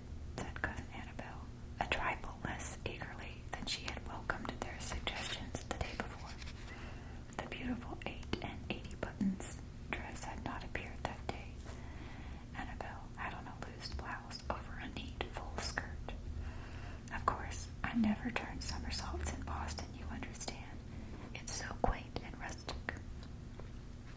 "Of course we understand that," said Caddie. "But out here, where you have lots of hay, it's bully fun," yelled Warren. "Now, Hetty," directed Tom, "you better stay at home with Minnie. A little girl like you might fall down the ladder to the mow and hurt herself." "Me fall down the hay mow ladder?" demanded Hetty in amazement. "Why, Tom Woodlawn, you're just plumb crazy." "Well, run into the house then and fetch us some cookies," said Tom, anxious to be rid of Hetty's astonished eyes and tattling tongue. Hetty departed reluctantly with a deep conviction that she was missing out on something stupendous. When she returned a few moments later with her hands full of cookies, she could hear them all laughing and turning somersaults in the loft above. She made haste to climb the ladder and peer into the loft. It was darkish there, with the dust motes dancing in the rays of light that entered through the chinking. But Hetty could see quite plainly, and what she saw was Caddie slipping an egg down the back of Annabel's blouse just as Annabel was starting to turn a somersault. "I can turn them every bit as well as you can already," said Annabel triumphantly, and then she turned over, and then she sat up with a surprised and stricken look upon her face, and then she began to cry. "Oh, it's squishy," she sobbed. "You're horrid and mean. I didn't mind falling off the horse or salting the sheep, but this is squishy." Hetty climbed down from the haymow and ran to the house as fast as she could go. "Mother, if you want to see something, you just come here with me as fast as you can," she cried. On the way to the barn, she gave Mrs. Woodlawn a brief but graphic account of the riding lesson and the sheep salting. When they reached the haymow, Annabel was still sobbing. "Oh, Auntie Harriet," she cried, "I don't know what it is, but it's squishy. Oh dear, I can't bear squishy things." "You poor child," said Mrs. Woodlawn, examining the back of Annabel's blouse, and then, in an ominous voice, she announced, "It's an egg." With a good deal of tenderness, Mother got Annabel to the house and put her into Clara's capable hands. Then she turned with fury on the 3 culprits. But it was Caddie whom she singled out for the punishment. "Caroline Woodlawn, stand forth," she cried. Caddie obeyed. "It was only a joke, Mother," she said in a quivering voice. Mrs. Woodlawn took a little riding whip which hung behind the kitchen door and struck Caddie 3 times across her legs. "Now go to your bed and stay until morning. You shall have no supper." "Ma, it was as much my fault as hers," cried Tom, his ruddy face gone white. "No, Tom," said Mrs. Woodlawn, "I cannot blame you so much, but that a daughter of mine should so far forget herself in her hospitality to a guest that she should be such a hoyden as to neglect her proper duties as a lady. Shame to her, shame. No punishment that I can invent would be sufficient for her."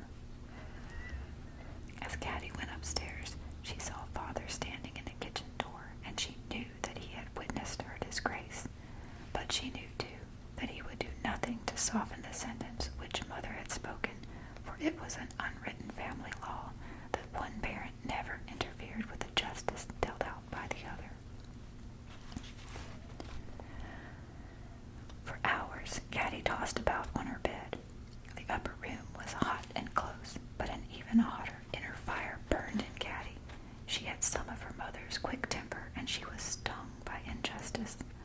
She would have accepted punishment without question if it had been dealt equally to the boys, but the boys had gone scot-free. All the remorse and the resolves to do better, which had welled up in her as soon as she had seen Annabel's tears, were dried up now at the injustice of her punishment. Hot and dry-eyed, she tossed about on that little bed where she had spent so many quiet hours. At last she got up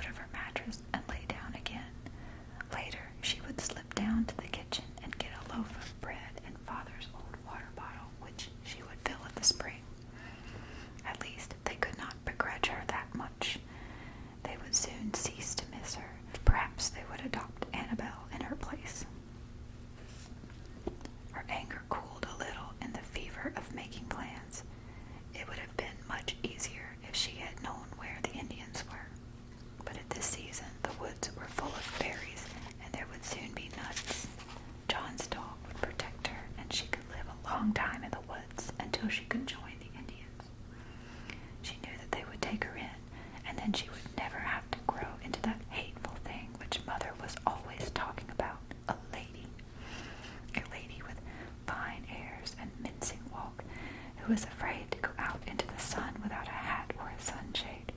A lady who made samplers and wore stays and was falsely polite no matter how she felt. A soft blue twilight fell, and still Caddie tossed, hot, resentful, and determined. There was the clatter of supper dishes down below, and no one relented to send her a bite of bread. A velvet darkness followed the twilight, and through the window summer stars began to twinkle. Presently, Hetty and Minnie came up to bed. Hetty came and stood by Caddie's bed and looked at her. Caddie could feel the long, wistful look, but she did not stir or open her eyes. Hetty was a tattletale. It was torture to have to lie so still, but at last the little sisters were breathing the regular breath of sleep, and Caddie could toss and turn again as much as she pleased. She must keep awake now until the house was all still and the lights out, and then she would be free to run away.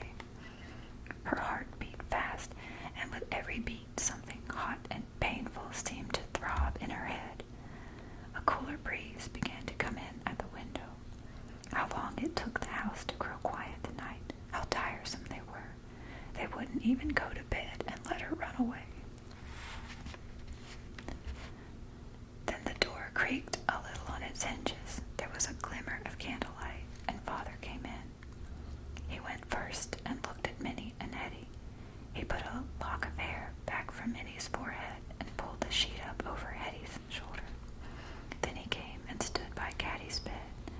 She lay very still with tightly closed eyes so that Father should think she was asleep. It had fooled Hetty, but Father knew more than most people did. He put the candle down and sat on the side of the bed and took one of Caddie's hot hands in his cool ones. Then he began to speak in his nice, quiet voice, without asking her to wake up or open her eyes or look at him. "Perhaps Mother was a little hasty today, Caddie," he said. "She really loves you very much, and, you see, she expects more of you than she would of someone she didn't care about. It's a strange thing, but somehow we expect more of girls than of boys. It is the sisters and wives and mothers, you know, Caddie, who keep the world sweet and beautiful. What a rough world it would be if there were only men and boys in it, doing things in their rough way. A woman's task is to teach them gentleness and courtesy and love and kindness.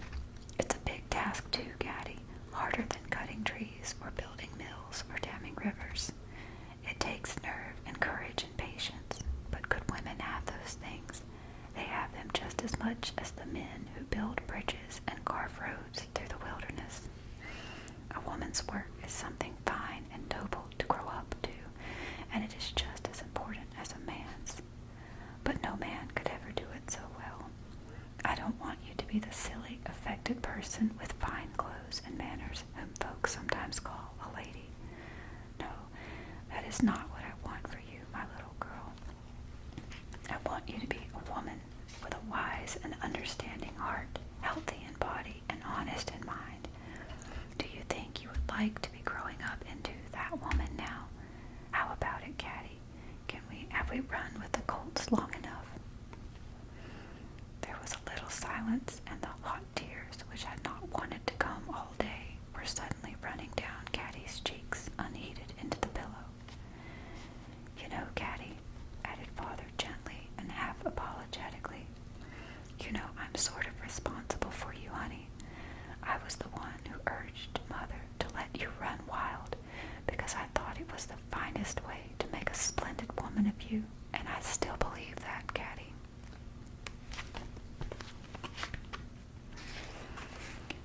Suddenly, Caddie flung herself into Mr. Woodlawn's arms. "Father, Father." It was all she could say, and really there was nothing more that needed saying. Mr. Woodlawn held her for a long time, his rough beard pressed against her cheek. Then, with his big hands, which were so delicate with clockwork, he helped her to undress.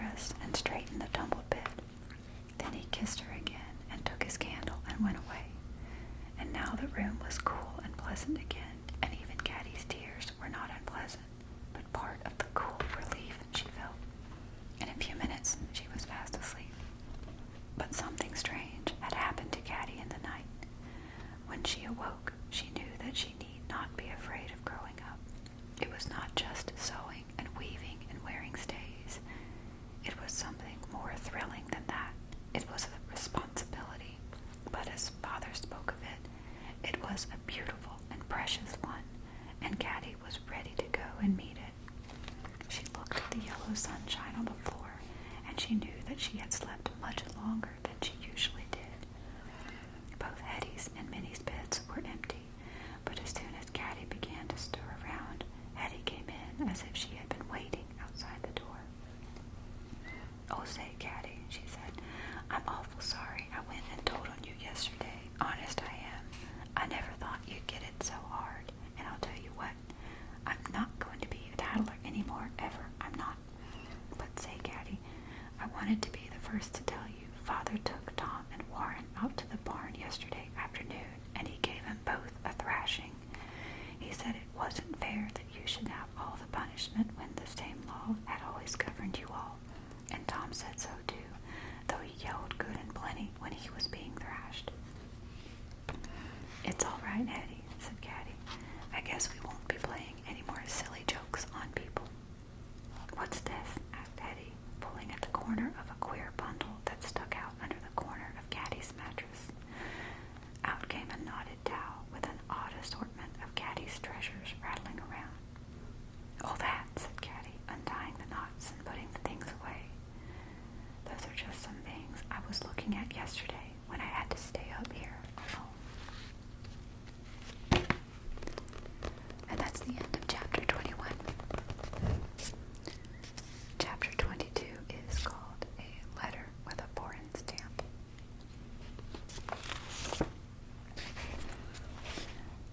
That day, everything went on as usual. Caddie was grateful to them for that.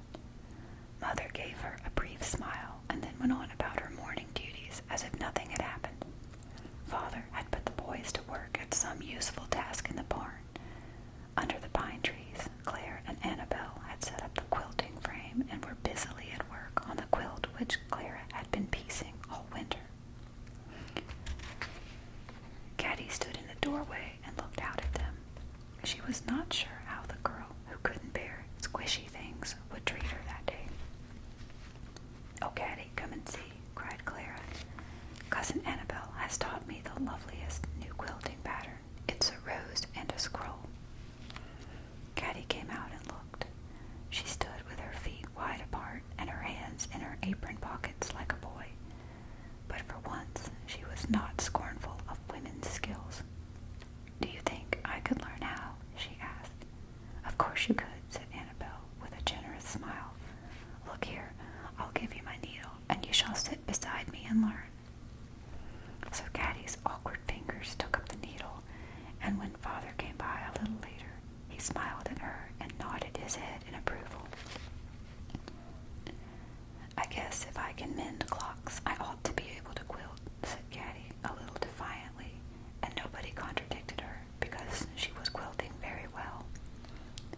By noon, she was quite as good as Annabelle or Clara, and so pleased with herself that she thought quilting one of the greatest sports in the world.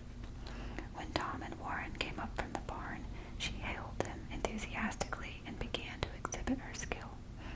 "Golly, I could do that too," said Tom. "Girls think they're so smart with their tiny stitches. Where's a needle?" "Me too," said Warren. And before Clara knew what was happening to her precious quilt, the boys had taken possession, and the three erstwhile adventurers were making riotous scrolls and roses all over it.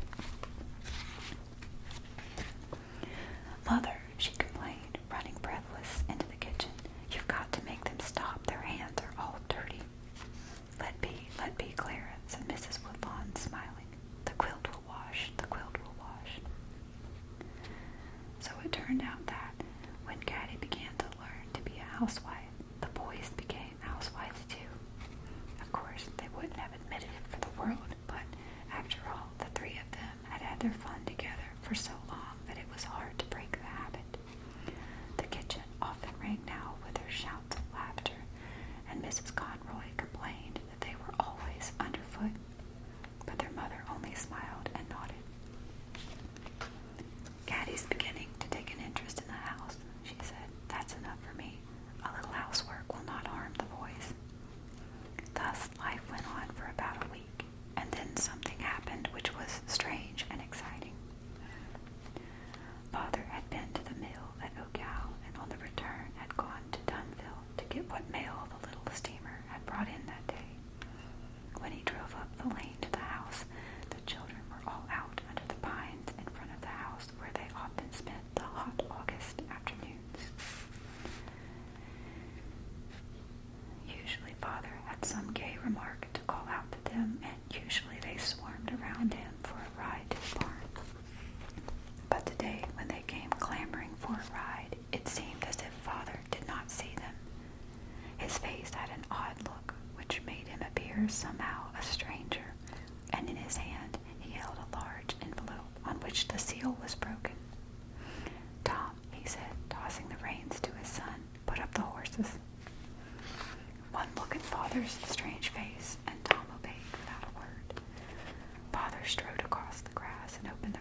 Christmas Day, or special visitors, or when some circuit rider held a neighborhood prayer meeting.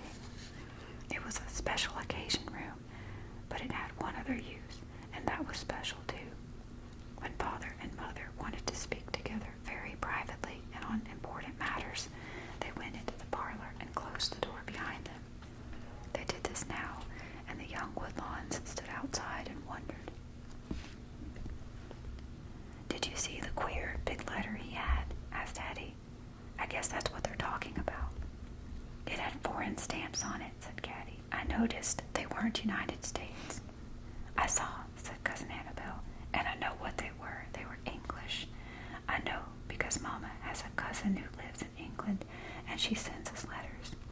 Yes, it must be a letter from England, but whoever would be writing to Uncle John from across seas." The Woodlawn children looked at each other with startled faces. "Our father was born in England, you know," said Caddie slowly, "but I can't guess who would be riding him from there."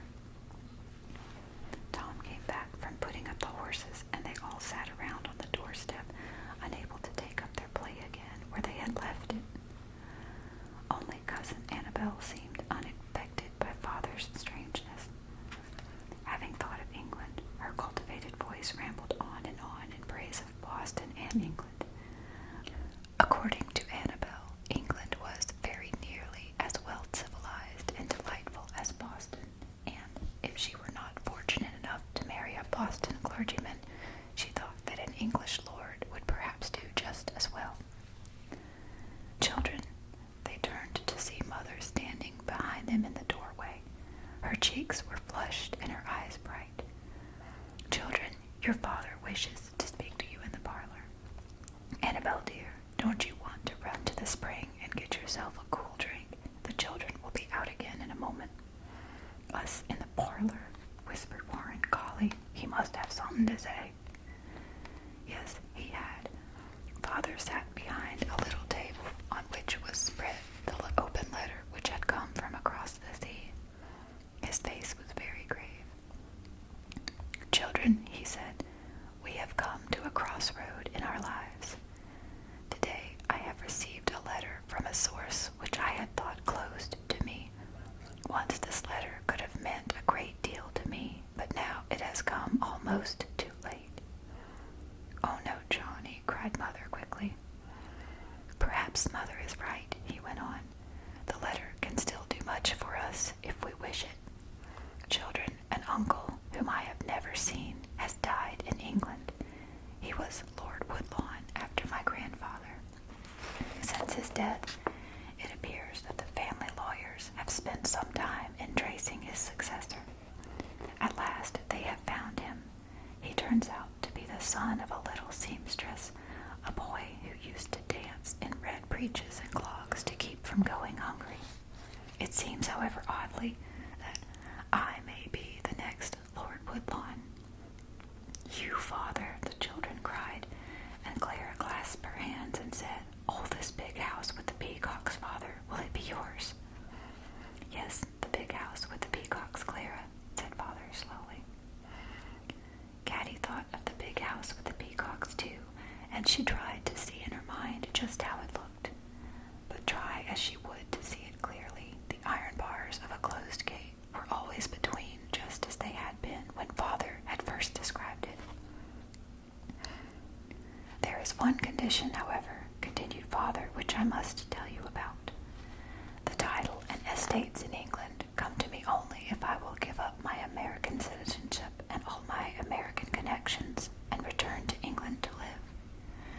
This requirement was a part of the late Lord Woodlawn's will, and if I do not wish to comply with it, the land and title will pass on to another, more distant relative who is living now in England." "But of course you will," said Mother and Clara together. "I suppose it would be foolish not to," said Father slowly, as he passed his hand across his forehead as though he were brushing away a cobweb or an unruly bit of hair. Then he folded the letter and put it back in the envelope and stood up smiling. "In any case, our decision must not be hasty," he said. "We must be sure that this is right. But it seems to me in a case like this that there can only be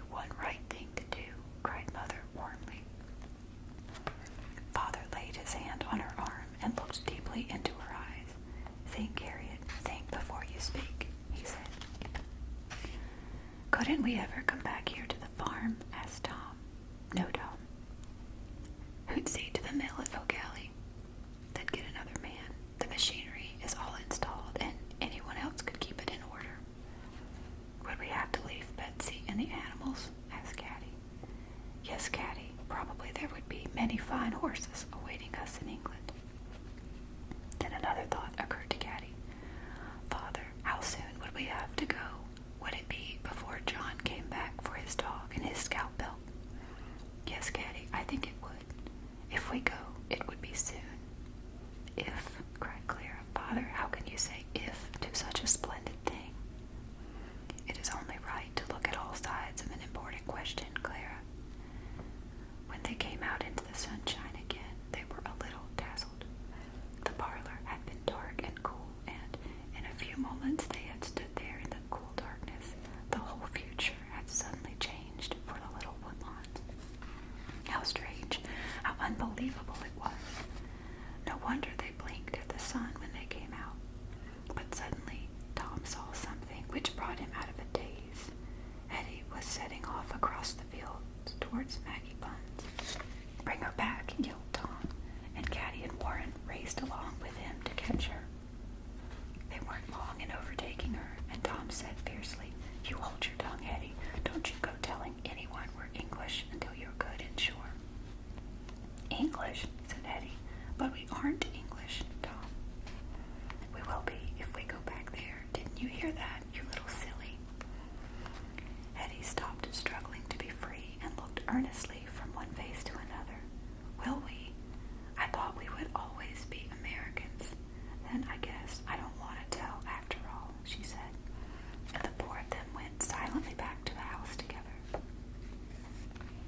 That evening at supper, Annabelle, Clara, and Mother did most of the talking. Annabelle, particularly, was full of most delightful plans for their life in England. Of course, you shall be presented to the Queen, she said, and there will be balls and concerts and all manner of elegant things. Just think of the splendid clothes you can wear, the very latest fashions, and more buttons than anyone else in London, if you like, and no sheep to eat them off, and all the handsome noblemen simply languishing for dances with you. Oh, I do so envy you, you lucky girls. I do hope you will have me visit you in England. Perhaps I shall change my mind about the Boston clergyman, after all, and have the English lord for my first choice. Wasn't it funny that I should have said that this very afternoon, and all the time Uncle John already knew he was going to be one? Fancy an English lord coming from Dunville. Was ever anything more absurd? Father said very little, and once, when Caddie glanced at him, she caught a troubled look in his eyes. It made the uncomfortable little ache in her own heart sharper. After supper, Caddie and the boys slipped out to the barn. Robert Ireton sat on a milking stool, tilted back against the barn, and strummed his banjo. His voice was plaintive tonight. He was singing about a beautiful maiden who had died of a broken heart and had been buried under a weeping willow tree. Caddie sat on a loose pile of hay, her arms clasped about her knees. Above her, the dark sky glittered and sparkled with thousands of stars. The Milky Way was a broad, white path across the sky.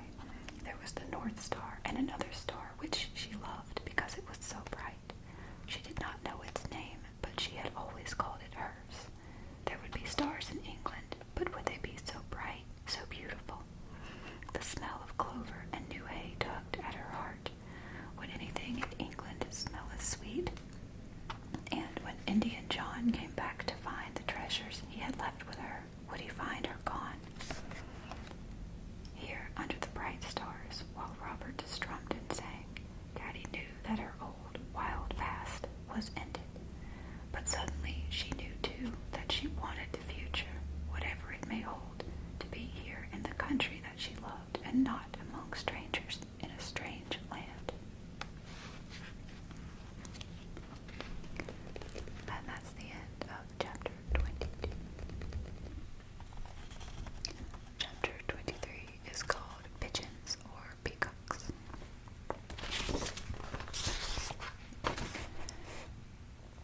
members of the family appeared on time for breakfast the next morning, and everyone wore an air of strangeness and expectancy.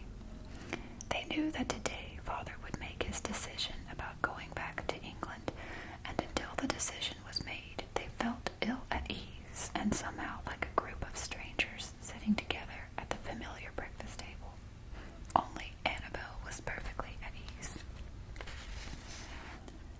"Tom," she said, looking at him with a new interest in her bright eyes, "when you are an English lord, you must not forget your little cousin Annabelle." "If you mean that you've given up your Boston clergyman," said Tom bluntly, "you needn't count on me, Annabelle. I've got my girl all picked." "Tom, what nonsense," said Mother. "Go on and eat your porridge." I know, buzzed Teddy. "Tom loves cake." Tom reached hastily for the bread, and by some mysterious accident upset Hetty's glass of milk into her lap, so that the object of Tom's affection was never publicly revealed. During the confusion of mopping up Hetty, Caddie sat silent. She had dreamed last night about England. There had been peacocks and towers and moats, and it had seemed that the Woodlawn children were to be presented to the Queen, but then all of the others had vanished, and only Caddie had gone on alone, and then she had found herself holding the hand of a little boy, such a funny little boy with a sailor suit and a wide hat and red hair, and the little boy had been crying because he was hungry. And when they had reached the Queen's palace, there had been a great barred gate, and through the gate they could see that the Queen had peacocks too, but they could not get through the gate, and then soldiers had come and driven them away, and Caddie had wakened up and found it was morning. Father's voice broke through the memory of her dream. Caddie turned and looked at him, and she thought that he was nicer sitting thus at the head of his simple table than he could ever be in any other place. "I have been thinking," he said, "that you children are old enough to have some part in the decision which we must make today. It would hardly be fair for me alone, or for Mother and me, to say, without consulting you, either that you must give up your American citizenship and return to England, or that you should remain here, giving up a good deal of money and a high position in England. After all, Mother and I have already lived half of our lives, and they've been worth the living, haven't they, Harriet?" Mother smiled tremulously and nodded at him. "But you young ones have all of your lives before you, and you already have some ideas of what you wish to make of them. It would be a pity for someone else to make the wrong decision for you. So I think it best that we should take a family vote. Since we are still on American soil and have always considered ourselves good Americans, we shall vote in the American way by written ballot. That is, each child shall decide for himself what he wishes to do. Then, without telling anyone else what he has decided, he shall write, 'Go' or 'Stay' on a piece of paper, which he shall then fold and place between the leaves of the family Bible in the parlor. We shall vote this afternoon at 4 o'clock, and in the meantime I want you to discuss it among yourselves and to ask Mother and me as many questions as you like. And above all, I want you to think each for yourself, what will be best for my future? Where shall I be most useful and happy?"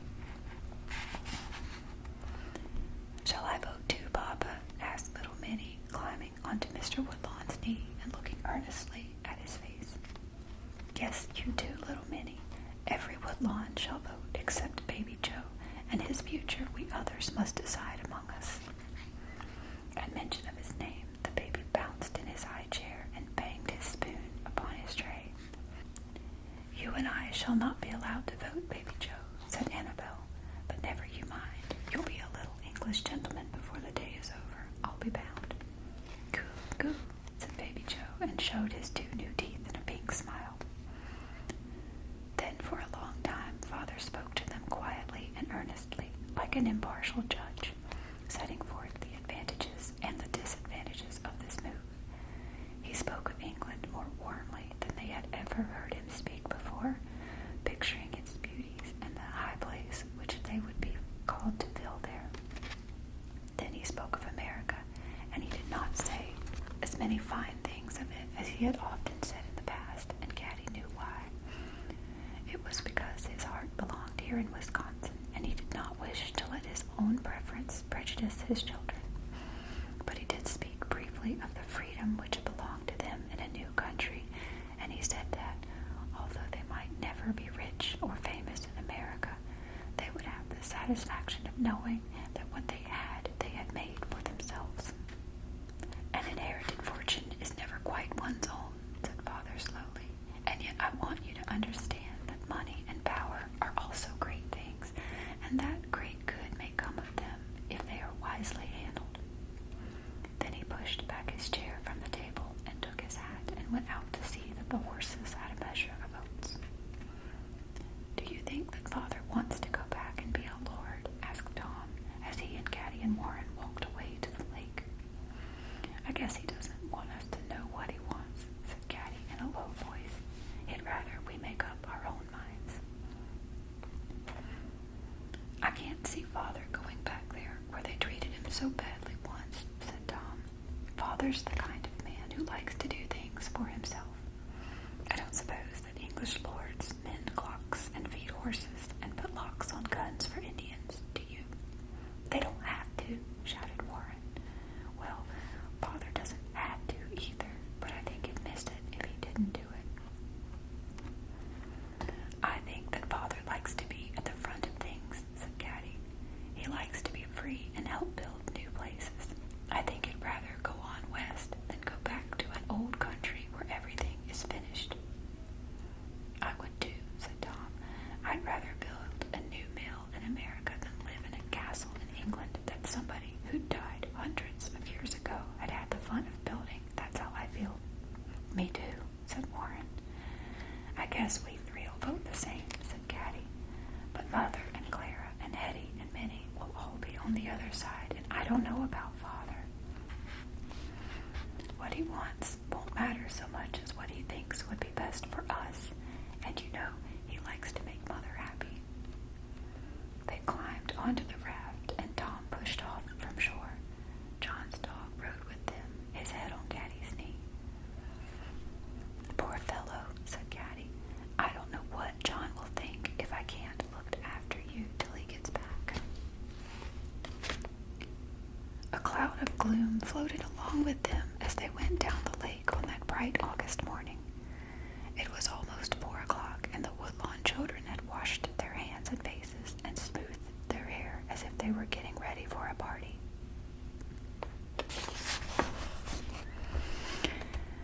Just practicing up to be little lords and ladies, said Annabelle, who was as much excited as the rest of them, and even Tom was too distraught to answer her. Caddie had gone off by herself to sit under a tree until Father should call her in to vote. She had closed her eyes because the bees and birds and crickets sounded so much louder when she did, and it was fun to listen to them and try to tell from which direction each sound came. Soon, perhaps, she would be hearing English sounds. Suddenly, a hot little hand was thrust into hers, and she opened her eyes in surprise to see Hetty gazing earnestly into her face. Caddie, I'm going to vote like you do. Did you know that? How do you know how I'm going to vote? Asked Caddie. We're not supposed to tell. Oh, I could guess that, said Hetty gravely. You like it here better than any place, and so do I. I want to be an American. Suddenly, Caddie gave the round kiss a cheek. She had not remembered to kiss Hetty for a long time.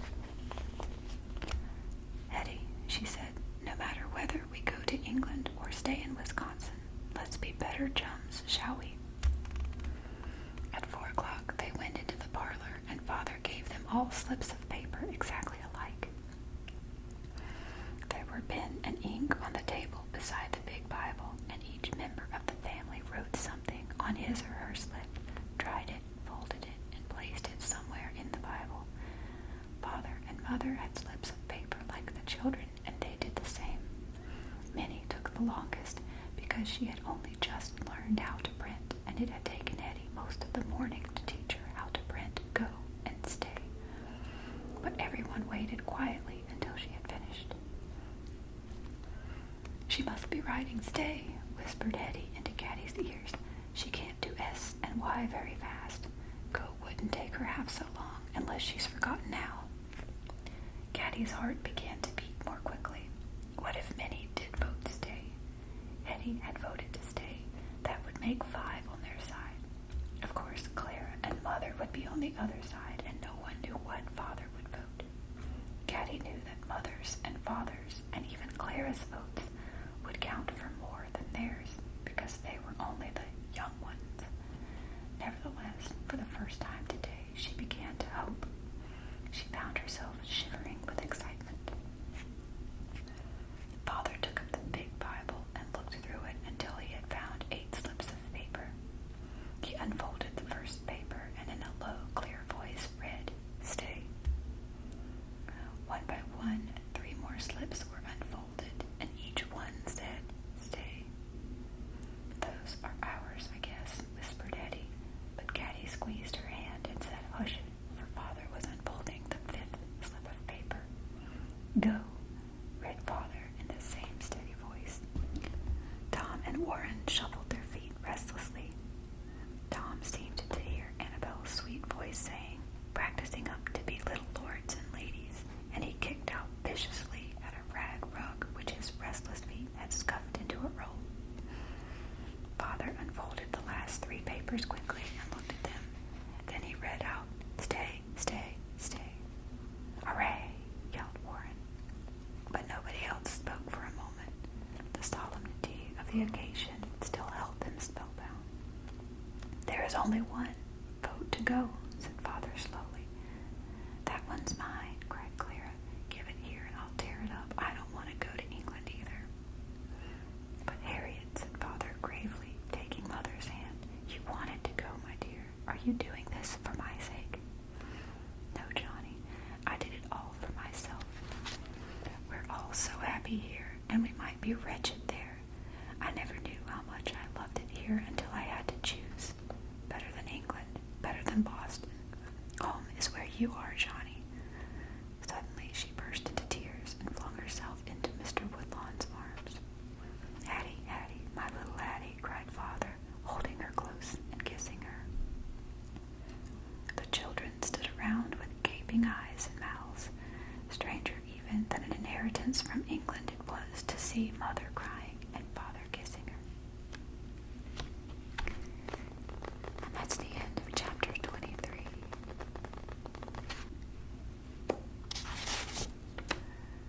Chapter 24. I think this might be the last chapter. It's called Traveler's Return.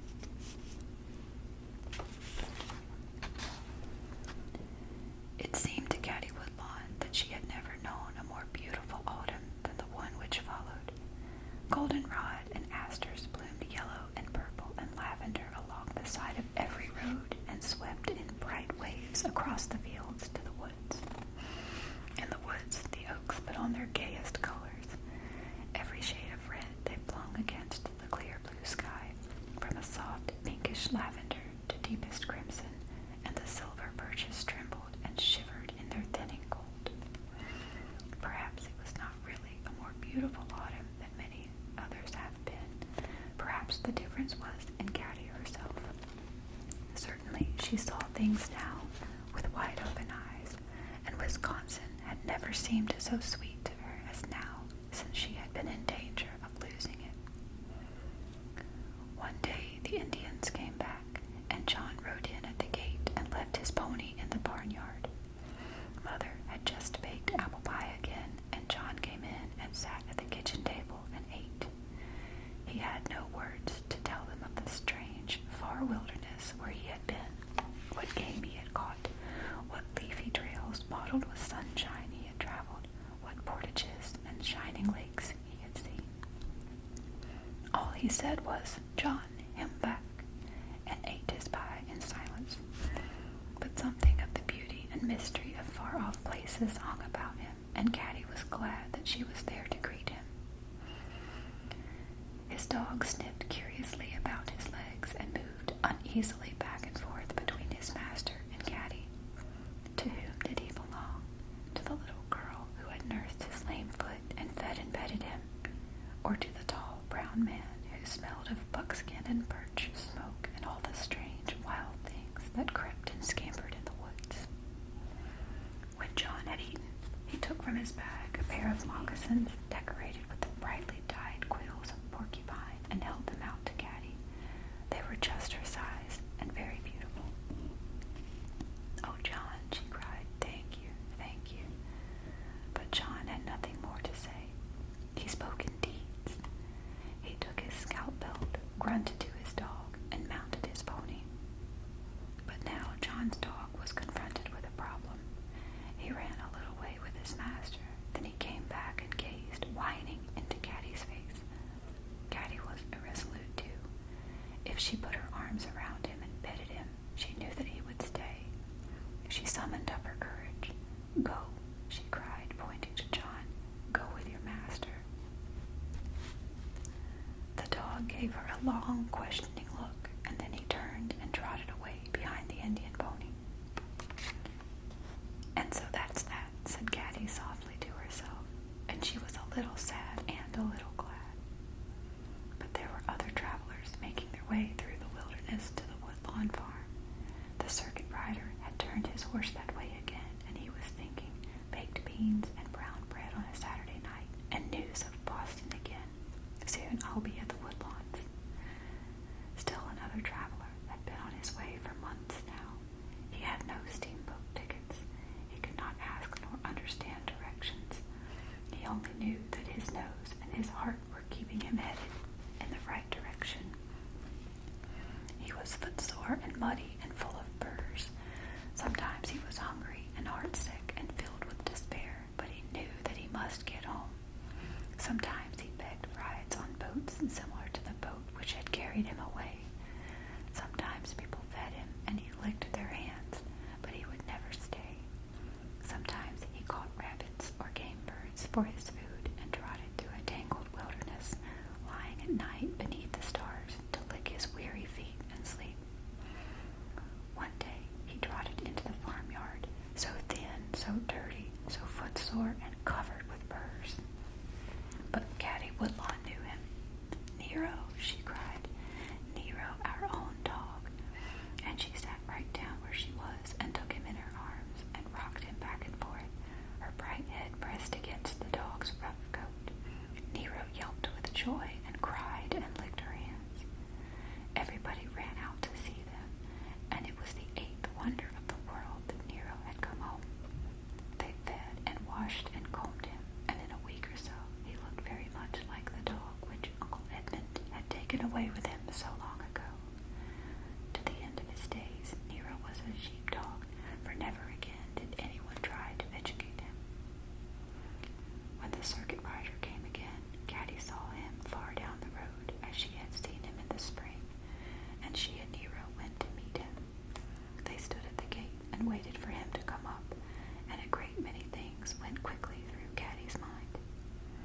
What a lot has happened since last year when I dropped the nuts all over the dining room floor. How far I've come. I'm the same girl, and yet not the same. I wonder if it's always like that. Folks keep growing from one person into another all their lives, and life is just like a lot of everyday adventures. Well, whatever life is, I like it. The late afternoon sun flooded her face with golden light. Looking toward the approaching rider, her face was turned to the west. It was always to be turned westward now, for Caddie Woodlawn was a pioneer and an American. Wow, can you believe we have read this entire book? I hope you enjoyed it as much as I did. This was a childhood favorite of mine, and I'm really, really grateful that I got the opportunity to revisit it as an adult and maybe share it. I'm going to end this video here and go take this book